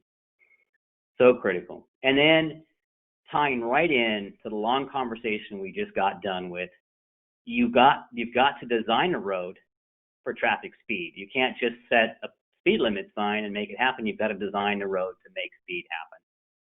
That is the critical charge with this particular project. And lastly, most importantly, really implementing a few of the general plan policies. We outlined a few of those in your staff report regarding enriching our downtown. And it also really echoes what our city council, what you have been talking about as we've met and discussed different opportunities for enriching our downtown, as we've discussed in our strategic planning. Next slide, please, Nick. So when we talk about, and then hit that cursor one more time because it's going to bring up a little yellow bar on that map, Nick. When we talk about downtown, that's the little stretch we're talking about. It's a tiny, tiny percentage of El Camino. So when we talk about this enhancement plan, we're not talking about the entire stretch, because there are locations of El Camino that are working perfectly today to handle our retail zones, our semi-industrial zones in the north, our residential areas in the far south. They're pretty effective right now. The idea here is to really add character and identity to our downtown. And that's the little stretch you see in yellow. It starts just north of Highway 41, really about where Colony Square is, where the Galaxy Theaters are, and then tapers off right about where the police station is at Rosario. That's a pretty small area we're talking about. Next slide, please, Nick. I always like to show this slide. When I found this picture at City Hall some years ago, I just thought, wow, what a changing time. So El Camino, as Nick alluded to earlier, it was our highway. It was our freeway. It still acts as that today, but they built a new one in the 50s. Quite an era of building freeways, and one came right through our downtown, and it still exists today. Next slide, please, Nick. And so now, essentially, we have the function of what appears to be two highways running side by side. Do we need that from a transportation perspective? And I think what we'll show you tonight is that we don't. From a professional transportation consultant's perspective, we don't need that kind of capacity through our downtown. There are streets that need that kind of capacity. We don't need that through this location. Instead, what we need is better safety, better parking, better aesthetics. Next slide. So here's an example that really helped us understand the concept. Now, we had a consultant work on several concepts, and then we were made aware of a very similar concept that happened in Lancaster, California. And we went out actually to visit this town. I didn't go to this town before they'd done it, but it's interesting because their strip of what they call their downtown, which is also adjacent to a school, and there's several major municipal uses down there, has an appearance, or had an appearance, very similar to El Camino, but a little narrower. Theirs was narrower because they had 4 lanes. We actually have 5 lanes because we have the big center median area. But what they did back in 2010, quite a long time ago now, 10 years ago now, so it's kind of been tried and practiced and tested, was very similar to what our concept proposes tonight. Nick, next slide. And Nick and I and Rochelle, we went and visited out here and met with the former community development director and the city engineer and toured this city and talked to a number of business owners. Really amazing, interesting project, and just hearing about it. And some of the questions I asked were, would you ever want to go back to how it was before? No, they really like it how it was. Now, I think that there was a lot of angst about the change, and people were really curious. How is this going to affect our downtown? But it's what made the downtown. It's what made it successful. And now there's new mixed-use projects. There's new commercial projects. There's a farmer's market down there that there wasn't a farmer's market. And these are all 10 years ago. And now, it's really much more grown in and established now. And it's really a good example of how a comparison.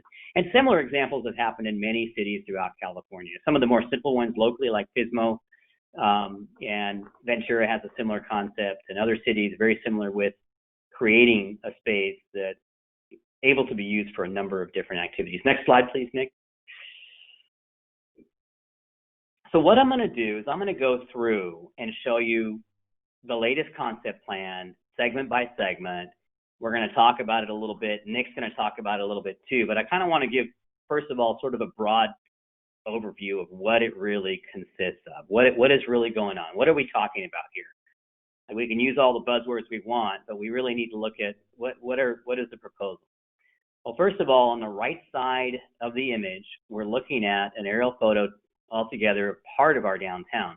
The right side starts at Highway 41, the corner of Highway 41, Morro Road, and El Camino Real.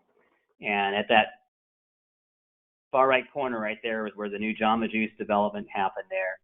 So essentially, this project doesn't start right at that location. Caltrans has some control going northward on El Camino Real past that intersection that they don't want to impact what happens obviously on their main line of the highway.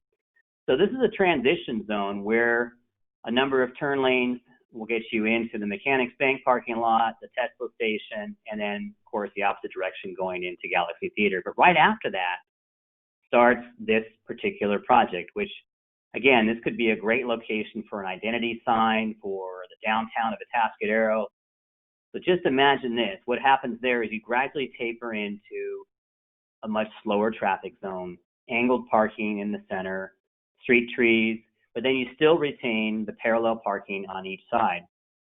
And then as you head towards the bridge over Atascadero Creek, that is where you get into the full angled parking on both sides of that center median, and you get into a much slower traffic mode as you head north to East Mall, then to Sunken Gardens Park, to West Mall, and on to Entrada. So this is really what I would call the real heart of the project we're talking about, where we would have the most amount of parking and the most opportunities for crossing the street and the most opportunities for vehicles also making turning movement. And we'll talk more about those particular details and get a little closer. Next slide, please, Nick. I'm going to show you some different perspectives of how this actually looks. Here's that same area sort of in a three-dimensional kind of view. Again, left side going to the north, and you can see how the aesthetics would change in that street area with the angled parking, maybe a different colored paving, some landscaping. And as you head over the bridge to Atascadero Creek, you've got that area there, and then Colony Square is really where that starts to begin as you head northward to that location. Again, keeping opportunities open for driveways and for making turns in the street and U-turns in the street so you can go into different businesses here. Other side of the street would be the Rancho, or not the Rancho, but the Wyman Hotel, and then of course the restaurants that are here on this side of the street. It's difficult to see this without all of the things on the side of the image, but I'm trying to explain how that actually works. Now, looking at this, you've had a lot of comments come up about, oh my gosh, you know, how is it going to work when I'm backing out of one of these spaces into traffic? And that's really hard to imagine with today's traffic speeds and today's traffic on El Camino. That just simply wouldn't work. But in this kind of scenario, it does work with the slower traffic speed, and people change their habits dramatically in the way they behave when that is happening. In fact, it's hard to see here, but there's quite a bit of space for a vehicle to actually back out and another vehicle to go around it, and they do that. And so the vehicles don't particularly back up. Works quite well. Next slide, please, Nick. So here's the section in front of Sunken Gardens. This is a really important section because this is where we have the largest amount of pedestrian traffic, especially during school time, and primarily at this East Mall crosswalk that today it's got the flashing light and it's somewhat uncontrolled, and you've got 1, 2, 3, 4, 5 lanes to cross. You've got the center lane that vehicles can go into, and you've got 2 lanes, both traveling. With that situation, you get the greatest amount of conflicts. Oftentimes, you know, both vehicles will stop in the first 2 lanes that you're crossing, and then even the vehicle in the other lane on the other side of the street will cross, but then in that 4th lane, sometimes they can't see, and they keep going. That sets up for potential conflicts quite often. I've witnessed near misses so many times with that situation. The proposal here, the first dramatic step, obviously, is eliminating the additional lanes that aren't warranted by traffic analysis. So you have less lanes to cross, and you have a huge refuge area for safety. But then the icing on the cake here is controlling that with a true signal that lets pedestrians go and also ceases or stops pedestrians with a red light so they don't just cross blindly. They have to wait for that green signal, then they can cross. Then the traffic gets a red light, and vice versa. That keeps going. So it's a true signal, what they call a pedestrian hawk signal. Recently installed one of these in San Luis Obispo on Foothill Boulevard, It's an odd location, it's kind of a mid-block, so it's more difficult. But I think in a location like this, it would work fantastic. And then it really controls the flow. It's probably one of the biggest issues we have right now is that for up to a 10 or 15-minute period, you've got pedestrians crossing at school time. Constantly, and then you've got traffic backing up.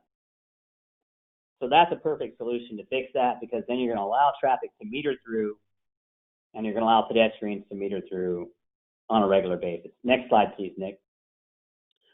And this next one, I want to show you how this works in concert with some development that's happening right now. A little difficult to see. I put a little portion of it in there, but the La Plaza project, we've all seen it under development. It's beautiful to look at right now. But there's also another project that's already been approved just south of that La Plaza project, and that is our plaza area that we're building as a public plaza to serve as an access way to the tunnel and to serve as an expanded event space for the future.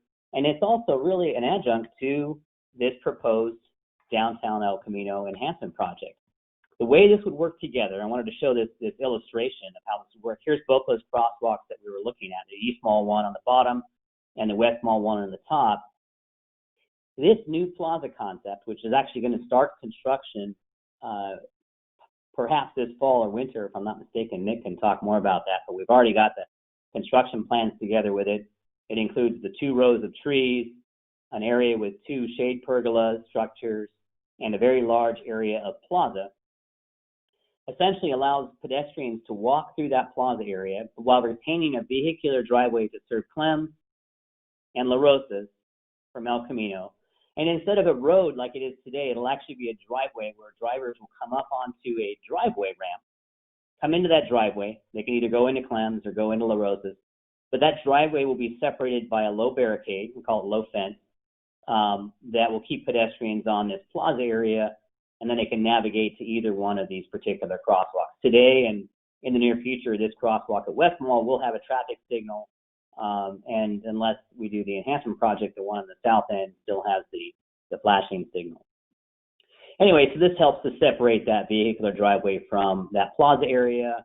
And should these businesses change in the future, this driveway area will already be designed as part of the plaza. The low barricade can be removable, and the whole thing becomes a plaza for different events and as an expanded place for La Plaza. And perhaps someday, as we see redevelopment to the south, those other properties could redevelop and take advantage of fronting along that plaza to be sort of the centerpiece of downtown. Next slide, Nick, please. So here's a section north of Entrada and north of Traffic Way. There's some interesting things happening here too, and a lot of things that were done to respond to a lot of the comments that we heard. And Nick's going to get into a little more detail about this, because what was really important here is adding the right length of turn lanes going north on El Camino Real. Much longer stacking for turn lanes, and there's 2 of them, one to turn left or go to the west, one to turn right to go to the east on to Traffic Way, allows a large stacking of vehicles while one goes forward all the time. So that kind of situation really helps to improve your levels of service. And the same thing on Traffic Way, with a lane going forward to the east, a lane going right to the south, and a lane going left to the north off of Traffic Way. And today, it doesn't have that lane control. All we have is one going forward, and it's shared with left, and then one goes right. There's already improvements in the works that can make that happen, greatly improving levels of service to really work in concert with this particular downtown plan. So basically improving situations over what they are today, and really fixing some of the congestion issues we already have. And I'll let Nick expand on that a little later. He'll get into that. But let me talk about the actual concept. So we don't have the angled parking happening in this little block from Entrada to Traffic Way, because there's not space for it. You've got to have the turn lanes. You do have the parallel parking retained. You do have a center median with trees there, but you aren't able to fit that in. And in fact, as you get north of Traffic Way, the entire section of El Camino is a little bit narrower than what we see south of that area. Today, it's already one lane heading south.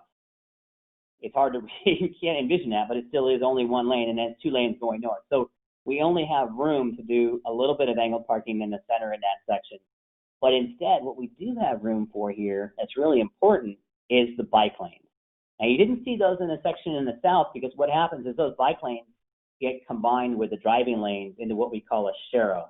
And because the traffic speeds are so slow, a bicyclist or a skateboarder is actually comfortable riding with the traffic. Here, it could also be the same way, but we've added bike lanes in here to respond to one very significant issue, and that is the emergency response. They often use this little stretch. They don't have to use this stretch, but they often do. Police department often travels south, and they access traffic way to get on the 101. Fire department will often travel this route north, coming from Fire Station 1 and accessing the other locations in the city. And so what happens here is there's room for someone backing out of the vehicle space, someone parallel parked on the side, someone driving in the lane, and for a fire truck to approach, all of that going on, and to be able to pass all of that. And we've measured the dimensions and even practiced it in real life, and it works. So that bike lane itself acts as a space for a vehicle to pull over to the side of the road because it's a wide enough refuge space for that to happen. Next slide, please, Nick. And we'll talk more about that in a little more detail. But anyway, couple little closer views of those sections north of Entrada. Here's the one with the turn lanes, much longer turn lanes, so that when you do have traffic backing up, they have their dedicated lanes to be into, to turn left, to turn right, and to go forward. These were recommendations or mitigations, I'll call them, from the traffic consultant that looked at this and said, here's how you can improve the flow and reduce your waiting times through this corridor. And that's what they had recommended. Next slide, please, Nick. And then here's a closer look of that section as we head north of Traffic Way. You can see there's much less parking in the center, but you still have some. You still have the parallel parking. You still have areas for U-turns and left turns in and out of Virginia Plaza. And then the police station is where everything starts to taper out, and we go back to the normal section of El Camino Real there as you enter onto the freeway there at the Rosario location. Next slide, please, Nick. So again, those are the three major concerns that we had heard: the emergency vehicle access, public safety and crosswalk control, all the students crossing, and congestion in school traffic. I talked about those a little bit. We're going to talk about them even more. I'm just kind of, I know it's going to sound repetitive, but I really want to make sure that we've addressed these issues and gone through them a bit. Next slide, please, Nick. So again, how have we addressed those concerns? You see the little picture on the screen there, in addition to the green lanes. There's adequate room for a vehicle to pull into that bike lane. Now, assuming you don't have 100 bikes riding by at that particular moment, but typically our bike traffic's pretty low. But let's assume a vehicle can pull into that lane temporarily to allow emergency vehicles to pass, even when there's parallel parking and even when there's someone driving in that lane and someone using the angled parking. So really critical thing. Next slide, please, Nick. Again, just echoing what I mentioned earlier about the pedestrian hawk signal. Here's one in real life. This is a different city. This is just a stock picture of how those work. It's a much more visible signal than the flashing light, and obviously it meters traffic. Having that at our busiest East Mall crosswalk, very, very important. Next slide, please, Nick. This is where I think, are you going to talk about this, Nick? You want to bring into discussion? Okay. Yeah, in fact, you know, if the council is interested, I do have just a 1-minute clip of one of these beacon hawks in action if you want to see it. The one down in slow. I know there's always a lot of curiosity about it. See.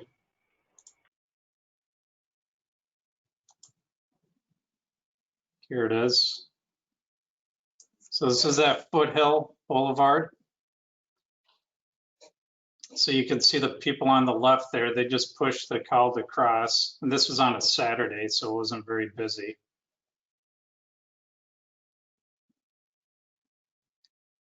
Really actually a lot like the East Mall crosswalk, because this is a T intersection.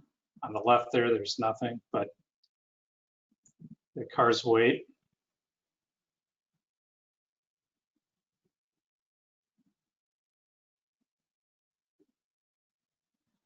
and turns off, and away they go. Do you want to see it again or no? You're geeking out on us, Nick. I know, sorry. All right. Get back to the screen. Don't worry, it's All right. endearing most of the time. So I know congestion. So really, El Camino is designed to handle about 1,100 cars per hour per lane. So this is each lane, so 4,400 cars per hour. It's about 4 times higher than the traffic that we're actually seeing during peak hours. Peak hours, as you see on the corridor, is all related to school. So the traffic modeling really, it even broke it down into peak half hour. And the worst time is really between roughly about 2:50 to about 3:20 is really approximately when it's the worst. So a little bit about what we call road diets. Speaking of geeking out a little bit, the Federal Highway Administration has guidelines that set kind of thresholds for those peak hour volumes and what would be a good candidate for them. Right now they set it, or their guidelines set it at about 750 vehicles per hour for each lane direction. So each lane, if you can get the traffic counts about 750, you can do a road diet. The highest peak hour volume on El Camino, this is projected, this is cumulative, is 730 vehicles per hour. You can see in the table down here, the PM values, it's southbound is that key one. So everybody's kind of coming from Traffic Way or wherever they might be southbound to try to pick up their kids. One thing to note is that if, say that threshold were to be exceeded on occasion, there's other parallel routes that could support some of that diverted traffic. So people are creative. If it's, I think once I rode with Phil, we were coming back from somewhere and he had to pick up his kids at the fair school. And I just remembered like seeing how creative people were just trying to find different ways to go. But there are some other routes that people could take on occasion if it did exceed that.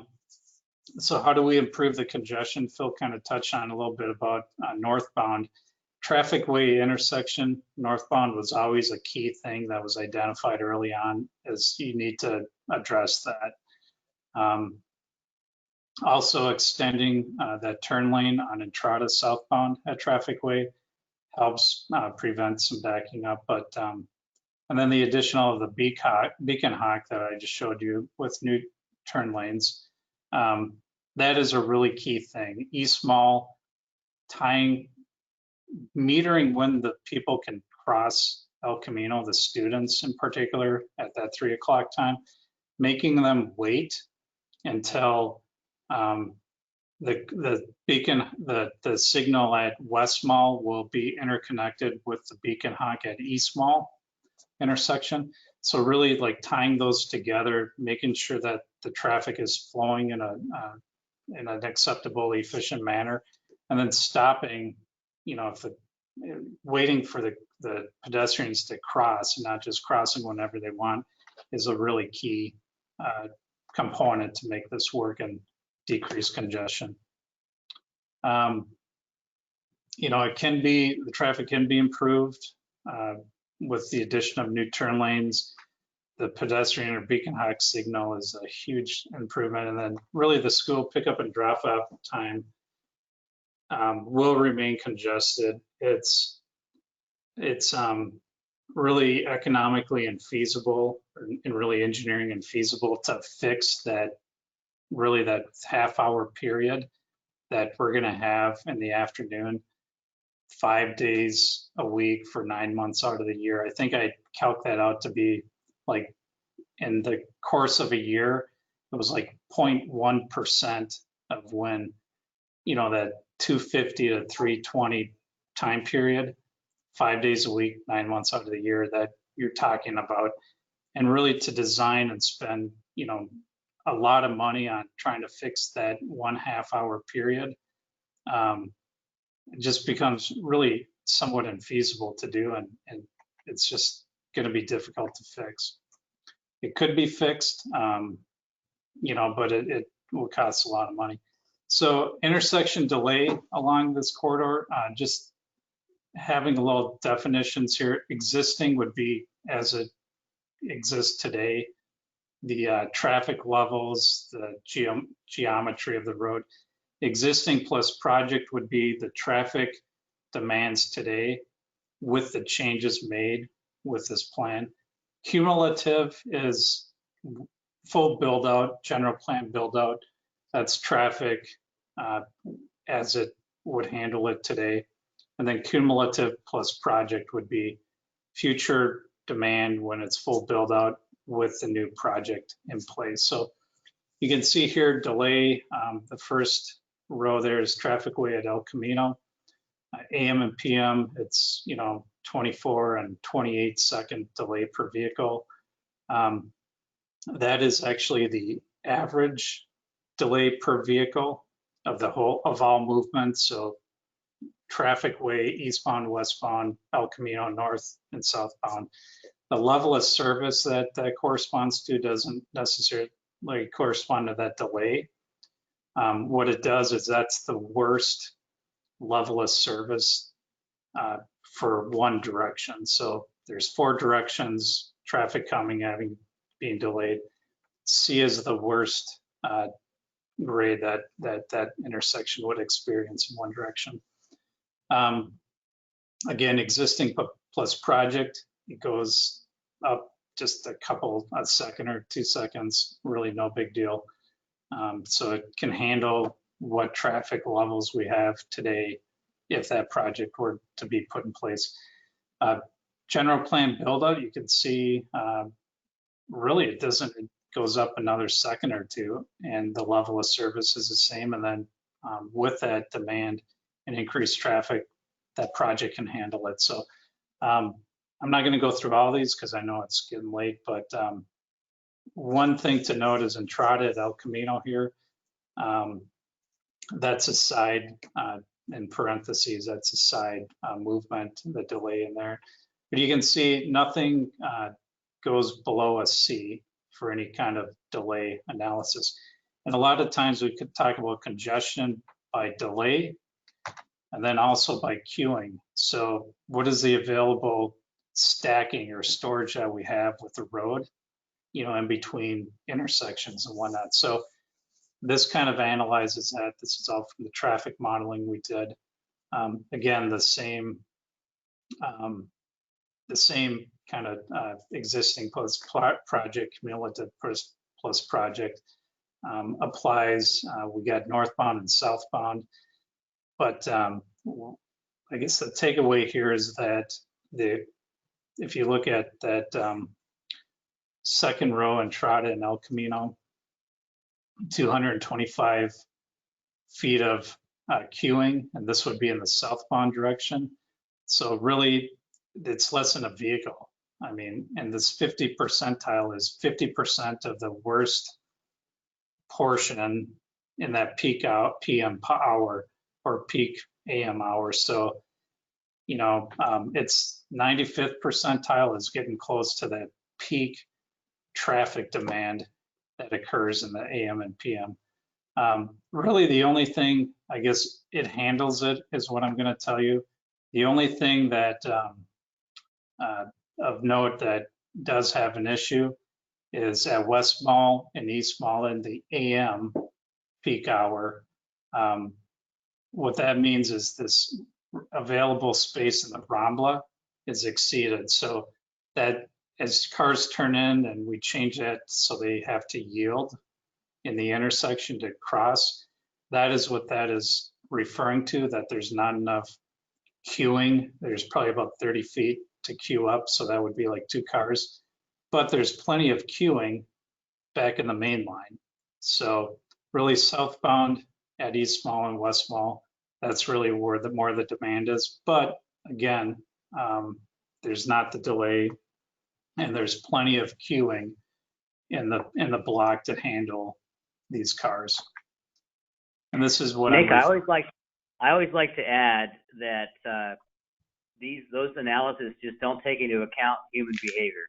I always like to throw that out there. But you can describe this slide here too if you like. So this is what that's the human behavior factor. Right. So this is that queuing, like, so that arrow, it's about maybe 30 feet of queuing. So you might be able to get 2 cars stored in there waiting for a clear in traffic. That again corresponds back to these highlighted areas on this table. But the thing is, there's plenty of queuing in the lane to be able to accommodate that.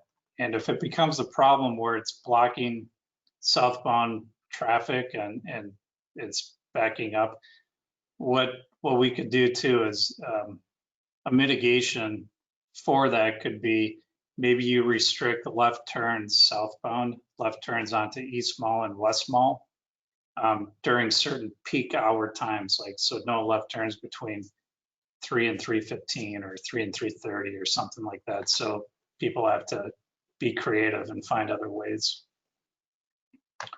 One thing I'm going to add too is we had the traffic engineer look at making West Mall a one-way, and I know the council had expressed some interest in that and having East Mall one-way. And what we ended up doing is, really to have an efficient school drop-off. That's what we would kind of be looking at. Plus, the side benefit is we could get some angle parking on the West Mall side of the park, like the East Mall has. But it was analyzed to have West Mall going from El Camino to Lewis, and then East Mall being reversed. What ended up happening was that was like a much more efficient drop-off route, and it was pushing too many cars back onto El Camino at East Mall. So that kind of made congestion worse because it was making it too efficient for a drop-off, because you're taking right-hand turns and you're not having to go through the intersections of Lewis at East Mall and West Mall. So making those right-hand turns, you can kind of go through that block quick, get back out to El Camino, but that was causing problems downstream, so that was abandoned. This is more photos from Lancaster, the yield intersection. So you can see the chevrons there, and then there's actually a yield sign, just to the right of that car, just behind that one-way sign, if you can see that. And we watched this for a while, Phil and Rochelle and I, and it worked. People were looking at each other. They were motioning, go ahead. I mean, it was like very Mayberry-like and very courteous drivers, and it was kind of fun to watch. This is that Rambla area. You can see they spent about and this was during, I think, 2008, 2009, I believe they built this, so during the recession, and they really did this up nice, very high quality. They did 10 blocks. I think it cost $10 million, so $1 million a block. But they really didn't spare any expense, and they redid sidewalks and everything. Everything was redone. It was a lot of amenities. The one thing about our project that makes it a lot more cost effective is we're just looking really in between the curbs. What are we doing with that asphalt area on El Camino? The curbs and the sidewalks are really fine. I mean, those can remain as is, maybe have a bump out at the crosswalks, so it's shorter, but really we're talking about what happens in that asphalt area and just repurposing the roadways. So one other thing, I think Phil mentioned this, is another key thing to the congestion is getting an additional lane in the traffic way eastbound approach to El Camino. We're still planning on doing this improvement as part of the CDBG project. We're very close to getting that to bid. We've been talking with the property owner there, and we do have an alternative design if they are unwilling to grant us some easements. So, but this will allow the opposing left turns to go at the same time, where right now, eastbound goes at one time and then westbound goes at one time. So makes it much more efficient. So what do we gain by approving this conceptual plan? Well, it allows us to pursue a lot of grant opportunities. So we're estimating this could be, upwards of $6 to $7 million, just depending on how much amenities, how much stormwater things we do. That Center Robla area, we could, for instance, have porous pavers in there. It'll be a different texture, and we can gain a lot of stormwater management credit from that, even making the the downtown watershed plan a little more, that in lieu fee a little bit more reasonable. There's no real specific timeline for this concept, and it's a concept plan. So there's a lot of things that will need to be looked at more carefully once we don't have any topographic survey that this concept was based on. So we need to get topographic survey. We need to look at a lot of other things in the final design stage, but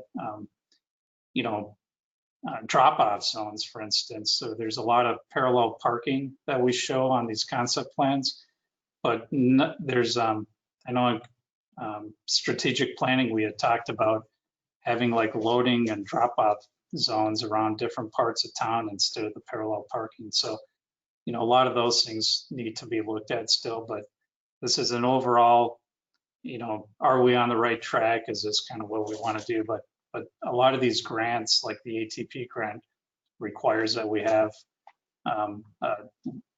legislative body approval, to submit that grant, making sure this has been vetted by the council. So recommendations tonight would be to review and approve the conceptual plans for the El Camino Downtown Infrastructure Enhancement Plan for future roadway improvements. Also authorize staff to pursue grant funding opportunities for these improvements, specifically Cycle 5 of the Active Transportation Program. And then Phil and his team would pursue the infill infrastructure grant through the Housing and Community Development. Oops.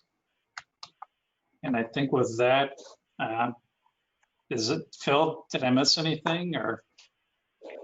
No, I think you got it. Thanks, Nick. I think we probably should go to questions now, and can go from there. And I think I have some other images if we want to see the whole overall image. I have that as well. We can look at the whole thing at one time. Yeah. But, okay. Yeah. Okay, thank you both very much. And just to reiterate to the public, and also a reminder to us at council, we are looking at conceptual plans. And so like trying to get down into nitty gritty details, like they're just not there. So we want to make sure we're looking at this conceptually, and kind of keeping our questions and things that we're asking in that vein. So I'm just going to kind of go on my screen left to right here, if that's okay with you, see if we have any questions. So, and you all don't know where you're positioned, so I'm starting with Councilmember Newsom. Sorry, I'm using 2 monitors tonight to be able to see the aesthetic, so I'm not looking directly at my camera. One of the questions I do have, and I think we may have asked it at our public comment meetings, is there a chance that if we don't have bulb outs in some of the parking, that people might utilize it as a through fare alongside the curbs and sidewalks? Do you see that being utilized for anything other than parking? I really don't. I know what you're saying. So if you didn't have the bulb outs and it looks like another lane of traffic, and then people would drive through there. I guess it's possible, but I wouldn't foresee that. We have other roads right now that have the parking lanes like that, and without bulb outs, and people seem to respect that for the most part. But there's always that person out there that might not. In a dedicated bike lane, can you put back up the images? Sorry, I've got my material. It's just not the same unless it's in color. There we go.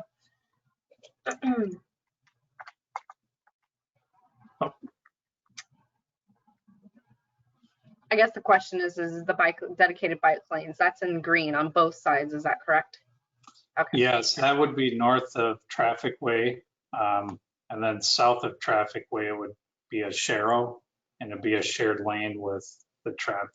So yeah, north of Traffic Way here, it would be separate. And one of the ideas Phil mentioned, it was we did a little experiment with the fire truck, the ladder truck. Fire Station 1, when they respond to fires north of Traffic Way, they take this corridor. So it was important that if cars had to pull over, they can pull over, and there's cars parked along the curb there still would be room where they could pull over in the bike lane and then stop, and the fire truck, the ladder truck, actually could get through in the travel lane, and there. The other thing is a police station, which is on the left-hand side of this exhibit. If they're responding to the south part of town, they'll go down this corridor and they'll often take a right on Traffic Way and then a left onto the highway to get to where they're going. So fire station, if they're going to the south, they're going to go down Lewis. And we see it all day long as over here at City Hall. Okay, thank you. Mayor Pro Tem Borbo. Yes, thank you, Mayor. Nick, going from north to south on the intersection of Traffic Way and El Camino Real going south, currently, I'm not sure where, but about Malibu Brew, it opens up to 2 lanes. And I see here, you essentially only have 1 lane. So if somebody was going to be turning right onto westbound Traffic Way, they would just have to wait until the light was green, I guess. And so it feels like we're losing a lane. Is that because of the bike lanes and the landscaping in the middle? And what does that do to traffic congestion at that particular location? So going southbound on El Camino, approaching Traffic Way, and then making a left or a right? A right. I'm gonna make a right-hand turn, where the muffler shop is to get on the freeway. Sure. Yeah, so right now, there's the 2 lanes going southbound, or I guess it opens up and you have the right turn lane in there. And yeah, so this one, you can see the brake. It's hard to see here, but you can see the brake in that bike lane. So somebody could maybe potentially pull over there.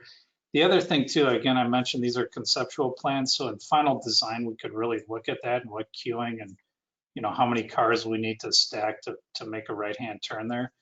And maybe what ends up happening is some of that parking goes away, and then you can make a left-hand pocket or right-hand. Right-hand. Sorry. Okay, that's what I was wondering, if you could lose a few parking spots and do that. Okay, so you could consider that down the road. And then if you go through the intersection going south and then you want to turn left onto Entrada, talked about that turn lane. There's some white lines there that seem to be pushing you to the right, but also seem to be making the left-hand turn lane shorter than necessary. Is that something that, maybe the traffic engineer already looked at it and that's the way it needs to be. So I don't want to get into super detail, but that's just a concern I saw, that we're foreshortening the left-hand turn lane and maybe we don't need to. I'm not sure if the traffic engineer looked at it, the traffic planners looked at it.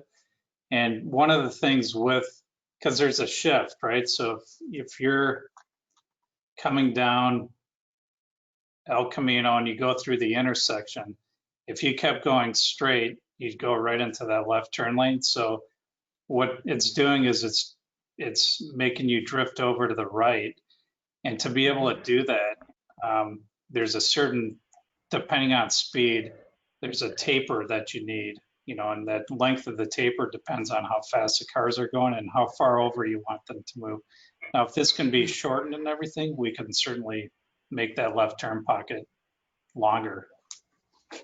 And then going to East Mall, you mentioned, or you or Phil mentioned the possible concern about people turning left onto East Mall. You know, you get maybe 2 cars in there in the middle of the road, and beyond that, you're backing up onto El Camino. Right. That seems like I mean, I don't know what the answer is. That seems like a kind of a pitfall. And then when we last looked at this and we talked about the plaza part of La Plaza, we talked about forcing student traffic out of the pedestrian tunnel over to West Mall. And it seems like your answer to that is this beacon, you know, this pedestrian beacon thing, which maybe that's a great answer. But does that have any impact on the design of the plaza part of La Plaza? What had been agreed upon? Yeah, I would say no, because, you know, the plaza is going to be built like there's no need to access the auto repair place that's back by the tunnel. Okay, so the surfacing is still going to be concrete. It'll still look like the rest of the plaza.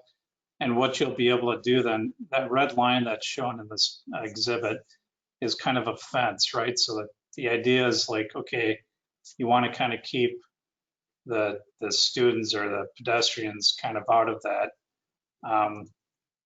you know, and then, you know, kind of, I guess the idea was when we're looking at one time of eliminating that crosswalk at East Mall, that was one of the things is get them to go up to West Mall and cross there. That's still something I think that would be good, but this beacon hawk will work in conjunction and coordination with the traffic signal at West Mall.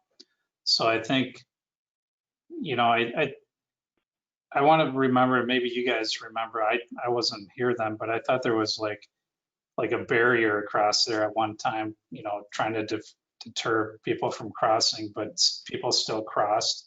I think that's still an issue that we'll have. Yeah, I guess my question was, you know, does the beacon thing change that previous plan to try to force students to West Mall because you're going to let them use this beacon thing to go across East Mall? And then I guess in conjunction with that, you talked about there not being a need to access the automotive place. But I mean, and granted, we'd prefer there be a non-automotive use there, but as long as there is, I was concerned in these drawings of it looked like there were cars parked in the way of people accessing that. Yeah, I mean, that red line could be, I mean, what's spit out right now in the design is like, you know, 3.5 foot tall wrought iron fence, you know, that would kind of be in between the tree planters, and then there's some street lights in between these tree planters, and it would just connect those. Those could be removed for special events. Let's say if you had a big thing going on here, those could be removed in the future if this automobile place becomes something else and doesn't need access back there. So I think the idea was just trying to keep the pedestrians that were coming from the tunnel just kind of out of this area. But I think this is going to be so low volume to begin with that there probably wouldn't be a lot of pedestrian vehicle conflicts. Okay, I guess I was just confused as to whether or not we're trying to force, whether we're no longer trying to force them towards West Mall and we're going to have the pedestrians use this crossing beacon at East Mall. Either way is okay with me. I'm just trying to clarify which one. Yeah, I think really it's supposed to be that the pedestrians spill out in the center and it can go either way. It's going to be 6 of one, half dozen the other. I don't think we're trying to direct them to either one. I think originally we were trying to say, let's get to the signalized intersection at West Mall. But with this concept, the reality is that signal goes away. It becomes a very different intersection, becomes a yield intersection, and it operates differently. And so I think both of them will be just as safe. And maybe that tailors onto your other comment too about, I think, the concern about it being a pitfall, about not having enough stacking. That's the really unique thing about these center median turn lanes, it's a different way that it works. It actually doesn't stack up as much as a traditional turn lane, because what happens is that vehicle that's making the turn is right in front of the other vehicle of oncoming traffic. So they have eye-to-eye contact, and they often let that vehicle through. So you get a different sort of, when I was saying about different sort of behavior, it is a real behavior change. It's really a fascinating thing to watch. And I think that's something that isn't really picked up in a traffic analysis, because it changes the way people react. People would never let someone make a left turn in front of them when they're at opposing traffic in a turn lane, but they do let it happen when they're sitting face to face. It's a really unusual situation. So you end up actually with better traffic circulation with that rhombus situation, with that yield bar. It's bizarre, but it works. I understand. So, You can just see at 3 o'clock in the afternoon, you might have a lot of parents wanting to turn left onto East Mall. And granted, they already get backed up anyway. But I guess my last question would be, is there a way to test any of these configurations with cones and any other thing like that? You know, doing a cheap test where you cone things off for a week or a few days and see what the impact is on traffic? I think there is. Phil's telling me to take this one. I think there is a way, but I don't think it would be very reflective of what this plan would show. Because, you know, you can put cones up, you know, driving, like think about driving through 41 right now, you know, with all the equipment and everything. Just orange cones and construction zones just is not the same. This would have a much softer feel to it, and would make there'd be a lot more side friction, honestly, because you've had trees and you've got other obstacles like curb and other things that would really make you slow down. Construction cones just don't do that same thing, because they're just, you know, if you hit one, it's not going to damage your car like a curb would. Got it. Okay, thank you. Thanks. Councilmember Funk. Thank you, Madam Mayor. And I want to thank the staff, first of all, for doing such I've seen this plan evolve so constructively in response to the extensive public input. And it's something that I ask, for people to really, to have lots of sessions at different times and get lots of input. It's a great example of what happens when we get everybody's best ideas at the table. A few questions.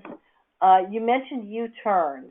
Are there any of these intersections at which U-turns would not be allowed? Again, we haven't gotten into that. That would be like another final design thing with turning movements and stuff. But you can see, like here, this is north of Traffic Way. North of Morrow. So let's say, for instance, I think you could. I mean, if you look at, I don't know if you can see my cursor. Can you guys see my cursor? Mm-hmm. So if you're coming northbound and you're this car and you're turning in here, and you say, hey, I saw an open spot over here as I was driving by, you can turn in here, wait for it, yield, wait for it to clear, and then you can see here it would be no big deal to go this other way and pull in that spot. So I think there's a lot of flexibility in this design, and having a wider rambla like that will allow, even bigger trucks or even a truck with a trailer to maybe even be able to do a U-turn and still be able to do it. The problem now that we have is these medians aren't very wide, and then it's just so tight. I would say something like here, you can't do a U-turn right here very effectively. Sure. I would still say that's the same, but these open areas like that, yeah, I don't see why we couldn't do U-turns. Okay, so it would generally be facilitated by design, but also allowed by law to do that maneuver. Exactly. Okay. Another thing that this behavior that this design invites is, as many of our correspondents have pointed out, is people are going to park there, if they've got a middle of the block parking spot across the street from the store that they want to go to, they're just going to cross the street in the middle of the block. And they're not going to go down to the intersections or these marked crosswalks. That's something that our chief of police, my response is sort of like, yeah, that'll make Chief Haley really happy. Because he's talked about, often, ironically, that might be safer. An alert pedestrian crossing one lane of traffic, at a place that they know that there's no crosswalk might be safer than an actual crosswalk where people are, pedestrians assume they're safe and drivers are not paying attention. So would that behavior be considered jaywalking from a legal perspective? And would it be either less safe or not allowed?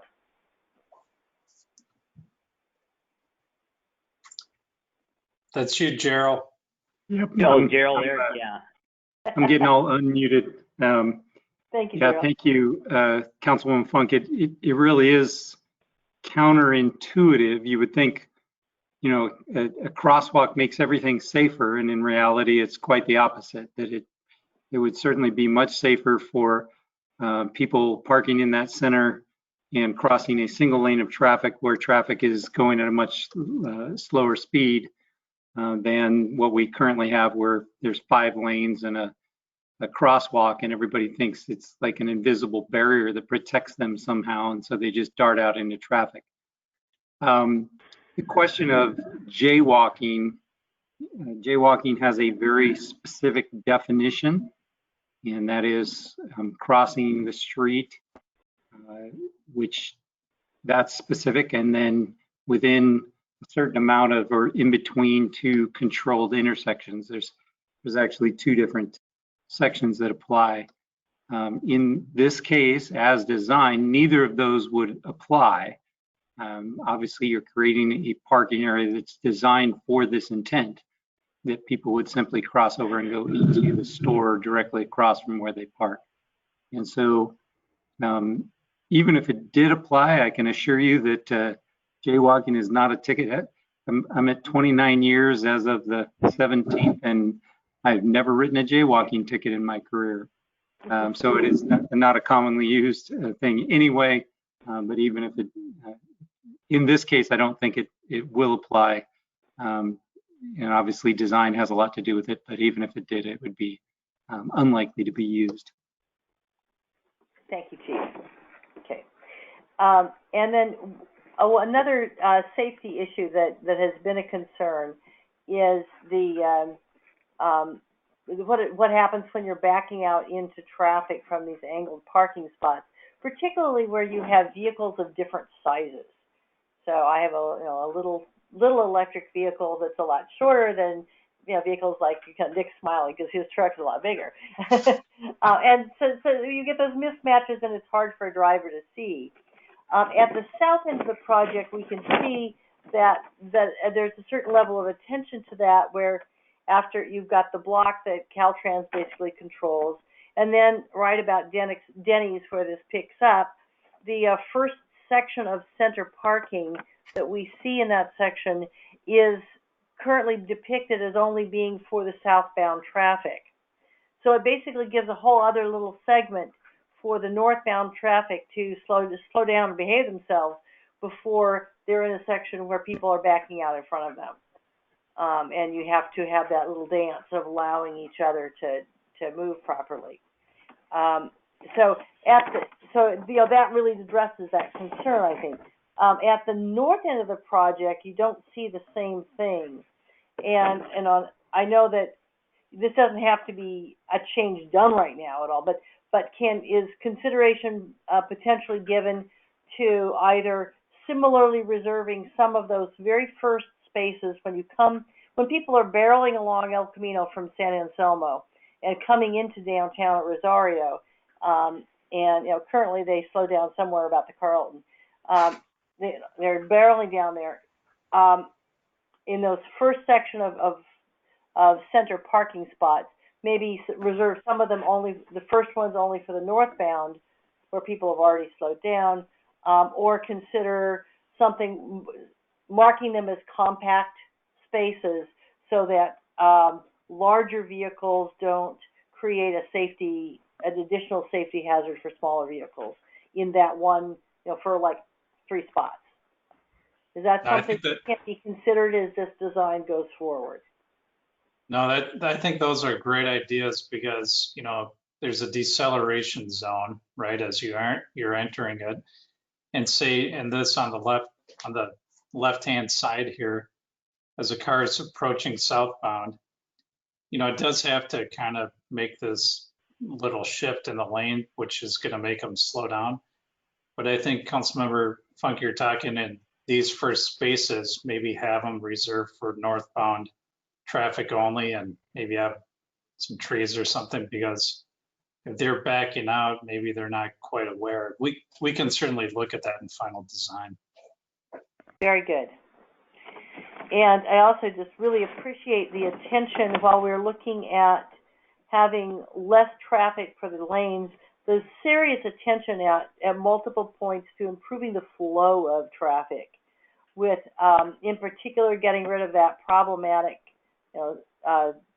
short segment and timing when traffic comes off the 101 at Traffic Way and stacks up to El Camino, adding a lane there, and the traffic beacon to make the high school kids wait for the traffic and vice versa.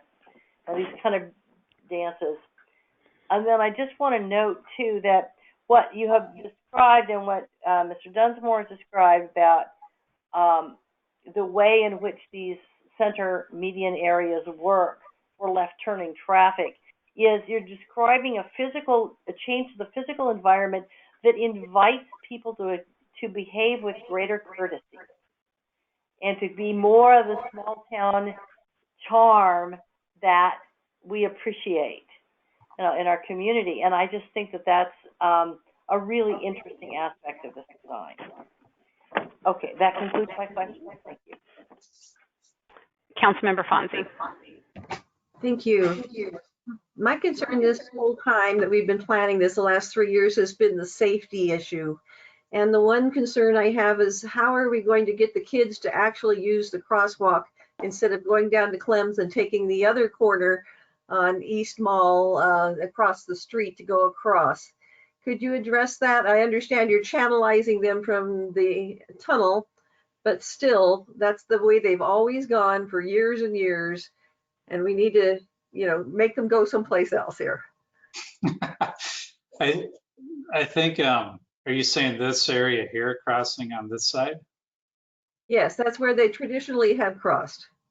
Yeah, I think we would probably just say, use crosswalk and point and arrow that way. And then it's up to the police chief and his department to maybe make sure that happens. But a lot of this honestly is the honor system, right? So if you park right here, and Phil and Rochelle and I, when we went to Lancaster, I mean, we did park in these spots and you just walk across the street. It's like no big deal. It's probably less scary than walking through like a busy shopping mall parking lot, to be honest, because you're only looking one way. You don't have to worry about looking both ways. But I think to answer your question, Councilmember Fonzie, I think this area here, we just have to put appropriate signage and just, hope people follow it. Okay, I guess we'll be optimists and hope that they do.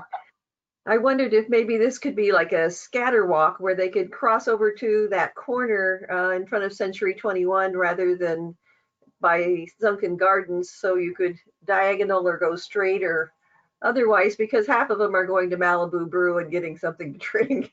And so if they're crossing and then they cross again on the green, nobody's going to be able to turn into East Mall. Yeah, I think the one thing is, they're going to be queuing up right here. So they're going to have to wait to cross El Camino. So you're going to have I can envision it now, having a big group of kids here queued up. Maybe there's 20 or 30 of them. And as soon as that thing turns, they're going to be going across and they'll come right through that area too. So the scramble, and we kind of looked at that too, but there's just not the pedestrian volume to warrant having a scramble phase, because it's a whole separate phase to the signal, and it increases delay then for the vehicles when you do that. Okay. And one of the things that I've heard people be concerned about is this diagonal, just like Susan was saying, you have a little car next to a big pickup truck, you can't see to back out. And I'm wondering, how long will those parking spots be? So does the RV come and stick out into El Camino, or the dually on a pickup truck because it's very wide? And, you know, I'm just wondering, how are we going to make this work so we don't have accidents? Yeah, that'll be addressed in final design again, and they'll have we'll have to make sure that that happens. And then you know, I'm not sure if there's any enforcement that the police department has with, you know, if you have a big dually, you know, long bed King Ranch truck or whatever, and it's, you know, it's hanging out in the drive lane. I'm pretty sure, you know, I think the police can probably cite them for blocking travel lanes like that. Gerald, did you want to weigh in? Yeah, you know, first and foremost, most vehicles, commercially sold vehicles, are not going to extend that long. It would the marked parking spaces would likely fit them. Yes, there are regulations against parking in a lane of traffic, and yes, we could remove a vehicle that was parked there. I really don't see that as a problem, even, you know, for some of the bigger pickup trucks.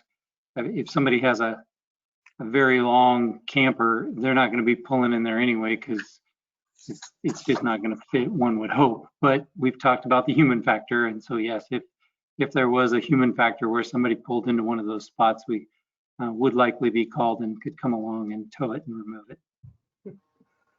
Okay, good. And is there going to be some kind of a bump or something you drive over so you know you're in your parking spot and you're not sticking out? Or how does this actually work when you're parking? You went to Lancaster, did they have a tiny curb or something that you pulled up over, so you said to yourself, I'm in? And you go out and say, oh, I'm going out. No, you can see in this picture here, it was just kind of wide open, and you know, you can see like even this small green car here is, they pulled in a little too far, right? It's probably no different than going to Vaughn's or something, and you know, you pull in there, and but that other car had plenty of room to get out of the travel lanes. So yeah, those will all be things that will ensure will happen during the final design.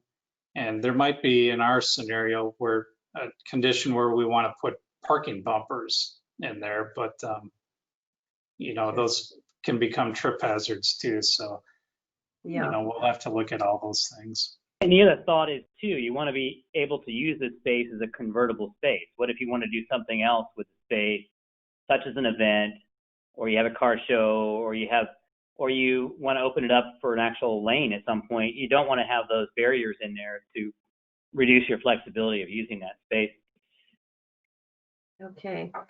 And I know that we talked about this at strategic planning, but we talked about the idea of having places to have Uber pick you up or drop off for seniors, or you take the whole gang to the movies and you let them out and you go find a parking spot. Are we going to have some kind of yellow curb or green curb or something for drop-offs? I think that's a great idea. You know, for instance, like you look at this is out in front of Sunken Gardens. I mean, I could see some spots here right out in front, not, you know, being pick up and drop off zones only.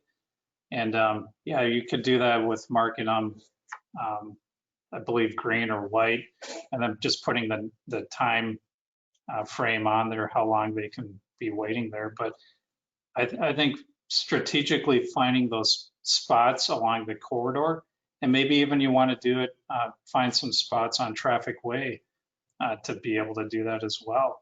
I think those are all great ideas. Great, thank you. And one last question, if we could phase this, you know, if we were going to look at it from the point of view of money, we're going to get a certain pot of money. I'm wondering if anybody else has concerns mainly about the crosswalk for the kids down by East Mall. If we could get that light in first and then go to the other things, it would make me happy. But I don't know if anybody else feels that's the priority, but I know every day we're packed in there and we've had some accidents, and it seems like that would be the first thing to do was be to put in the light. I know, not a question. Okay.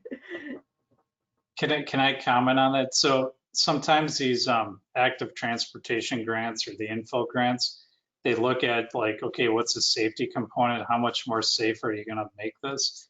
And that's a really key component. That's like, you know, we've had 2, you know, people hitting that just the last, you know, 6 months or 9 months.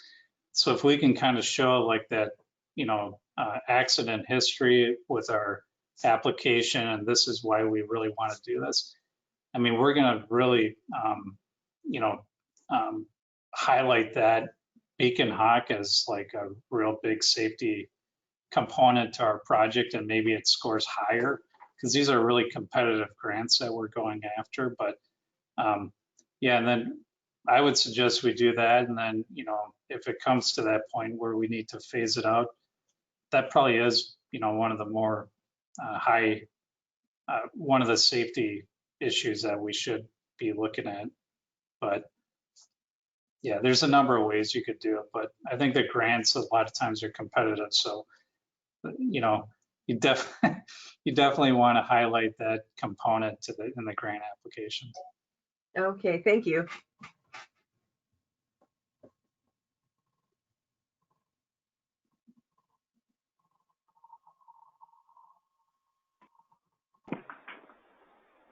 Can't hear you. Thank you. I keep hearing an echo, so I mute myself and then I forget to come back on. So thank you. Letting you know that on Friday afternoon, Councilmember Fonzie, City Manager Rickard, and myself went down to Pismo Beach to look at that, you know, the way they've done it there on Price Street. And just, you know, in answering some of the questions, we saw a lot of the things that both Phil and Nick talked about. The crossing the street mid-block was not a problem. You saw cars slowing down, waving pedestrians on. You saw bikes and cars, and just it was smooth flowing traffic. It was slow, but it was just smoothly flowing. You know, backing out into traffic wasn't, you know, because it's not flying by at 35 miles an hour. You know, for at least the couple of times that I had to do it wasn't a problem. And you just saw like that behavior that Phil talks about, people really being kind and courteous to each other. And I think, Councilmember Fonzie, just to make sure, you were asking about sort of like the not just drop-offs, but even like for people that are doing DoorDash and those kinds of things. And that's one thing their city manager mentioned. We didn't just go down there. We met with their city manager and kind of said, like, you know, how has this been working out for you? But that was one thing he had said as well, is, you know, having those types of places. So it sounds like, Nick, that's an option during the later phase to kind of identify some of those areas where that would be best suited. Oh, absolutely. Yeah, I think during even final design, you can do it. And it's probably something, you know, maybe the downtown businesses, you know, they'll have great ideas as well about, you know, where those locations would be best served. That's for sure. All right. Yeah, I will say this is very exciting. It's been a number of years, but I think taking the concerns of residents seriously is so important to the whole entire project, because it made it a better project. It made it a safer project. And I'm so glad that we've taken this time. So with that, I'm going to go ahead and open it up to public comment. And I know I've been informed by our city clerk, we actually have a significant number of comments received via email, and she's and I'll let her kind of describe that process. And I'm going to start there, and then we'll go to folks on the call or on the webinar. So Laura, I will turn that over to you as I open public comment. Sure. So we received well over 130 email comments.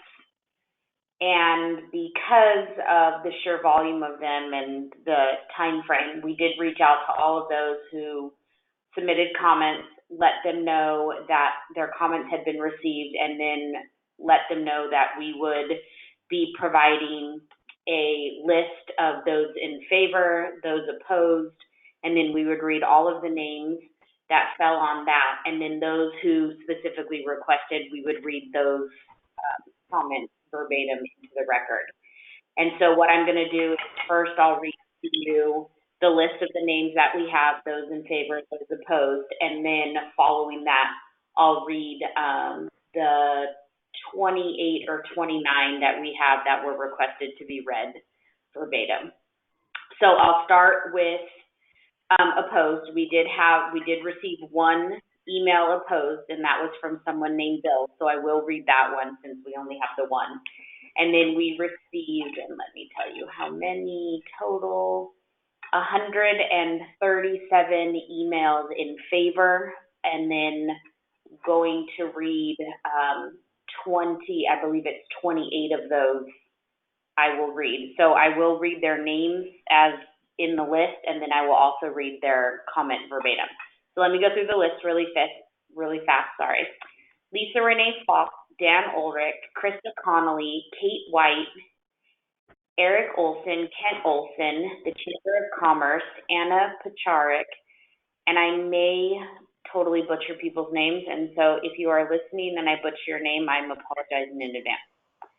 Taylor Farrell, Maria Kelly, Ivy Arkfeld, Corinne Pauler, Barbara Wahid, Vanessa Pope, Sabrina Niazi, Mary Miller, Peggy Zappis, Lori Bagby, Michael Aiello, Frank Paola, Tyler Clark, Jeff Parker, Angela Cisneros, Keith Hernandez, David Scheel, Howard Gillingham, Gary Borjan, Tony Seitz, Chad Ponick, Austin Abels, William Tucker Zappis, Kathleen Foxhoven, Tim and Julie Eccles, Jackie Hitchings, Lorraine Hoover, Hayden Mislavsky, Sydney Seema, Sean Gorman, Kevin Farrell, Jessica Morasali, Wade Negrani, Lake McDonald, Jordan Meany, Mallory Miller, Connor Seema, Raymond Ramirez, Connor Allen, Vanessa Rodriguez, Steve and Cindy Hemmelrick, Brianna Donovan, Lisa Patson, Lynn Colamarino, Janae Walters, Shelby Urban, Cherise Holcomb, Patty and Jim Turbeek, Bruce Boniface, Felisa Johansson, Lindsay Preston, Gary Madgett, Casey Ingram, Kate Kremke, Kent Kenny, Autumn Martin, John Lehman, Carrie Grohl, Vicki Carroll, Robin Noble, Carol Hale, Mike Zappis, Maria Burleson, John Missler, Lori Bickle, Ryan Blanc, Ariel Seema, Paul Woodman, the team of Ancient Owl Beer Garden and Bottle Shop, Janet Wagner, Don Quickard, James Malone, John Zappis, Sean Jenis, Janet Colin, Monica Howell, Rolf Nelson, Max Zappis, Janet Wallace, Camille Hayes, Jeannie Malik, Tim Walters, Garrett Colburn, Lon Allen, Patrick Cullen, Bree Huggins, Will Wallace, Susie Reynolds, Amy Evers, Emily Baranek, Jacqueline Fields, John Donovan, Lorelei Capel, Louis Capel, Jeff, this is a harder one, Schneider Onid, Mackenzie Holtog, Brockton Stratton, Mark DeBrum, Jessica Stanford, Deborah Pearson, Aaron Heller, Michael Bickle, Jolie and Josh Kazier, Joyce Field, Katie Martin, Marcel Martinez, Kristen Silva, Mark Harold, Carol Prebor, Riley McGinnis, Kelly Thulin, Tara Colburn, Crystal Thomas, Craig Dobbs, Dave Thomas, Emily Cherry, Rich Johnson, the Home Builders Association of the Central Coast, Christopher Baranek, Benjamin Tilbury, Kim Basden, Leanne Kasha-Hare, Erica Walters, Eric and Ingrid Stebbins, Scott Windsor, Kenneth Brown, Bonnie Williams, Tracy Brown, and Ted Lawton of Cal Coast Properties. So now I'll start reading. So that first one that I said, that was from someone named Bill, and it says City Council regarding the downtown single lane screw up the traffic plan. Not only no, but hell no. El Camino is the only reasonable arterial providing access from north to south. No, 101 is not a reasonable option. Allegedly safe issues are BS.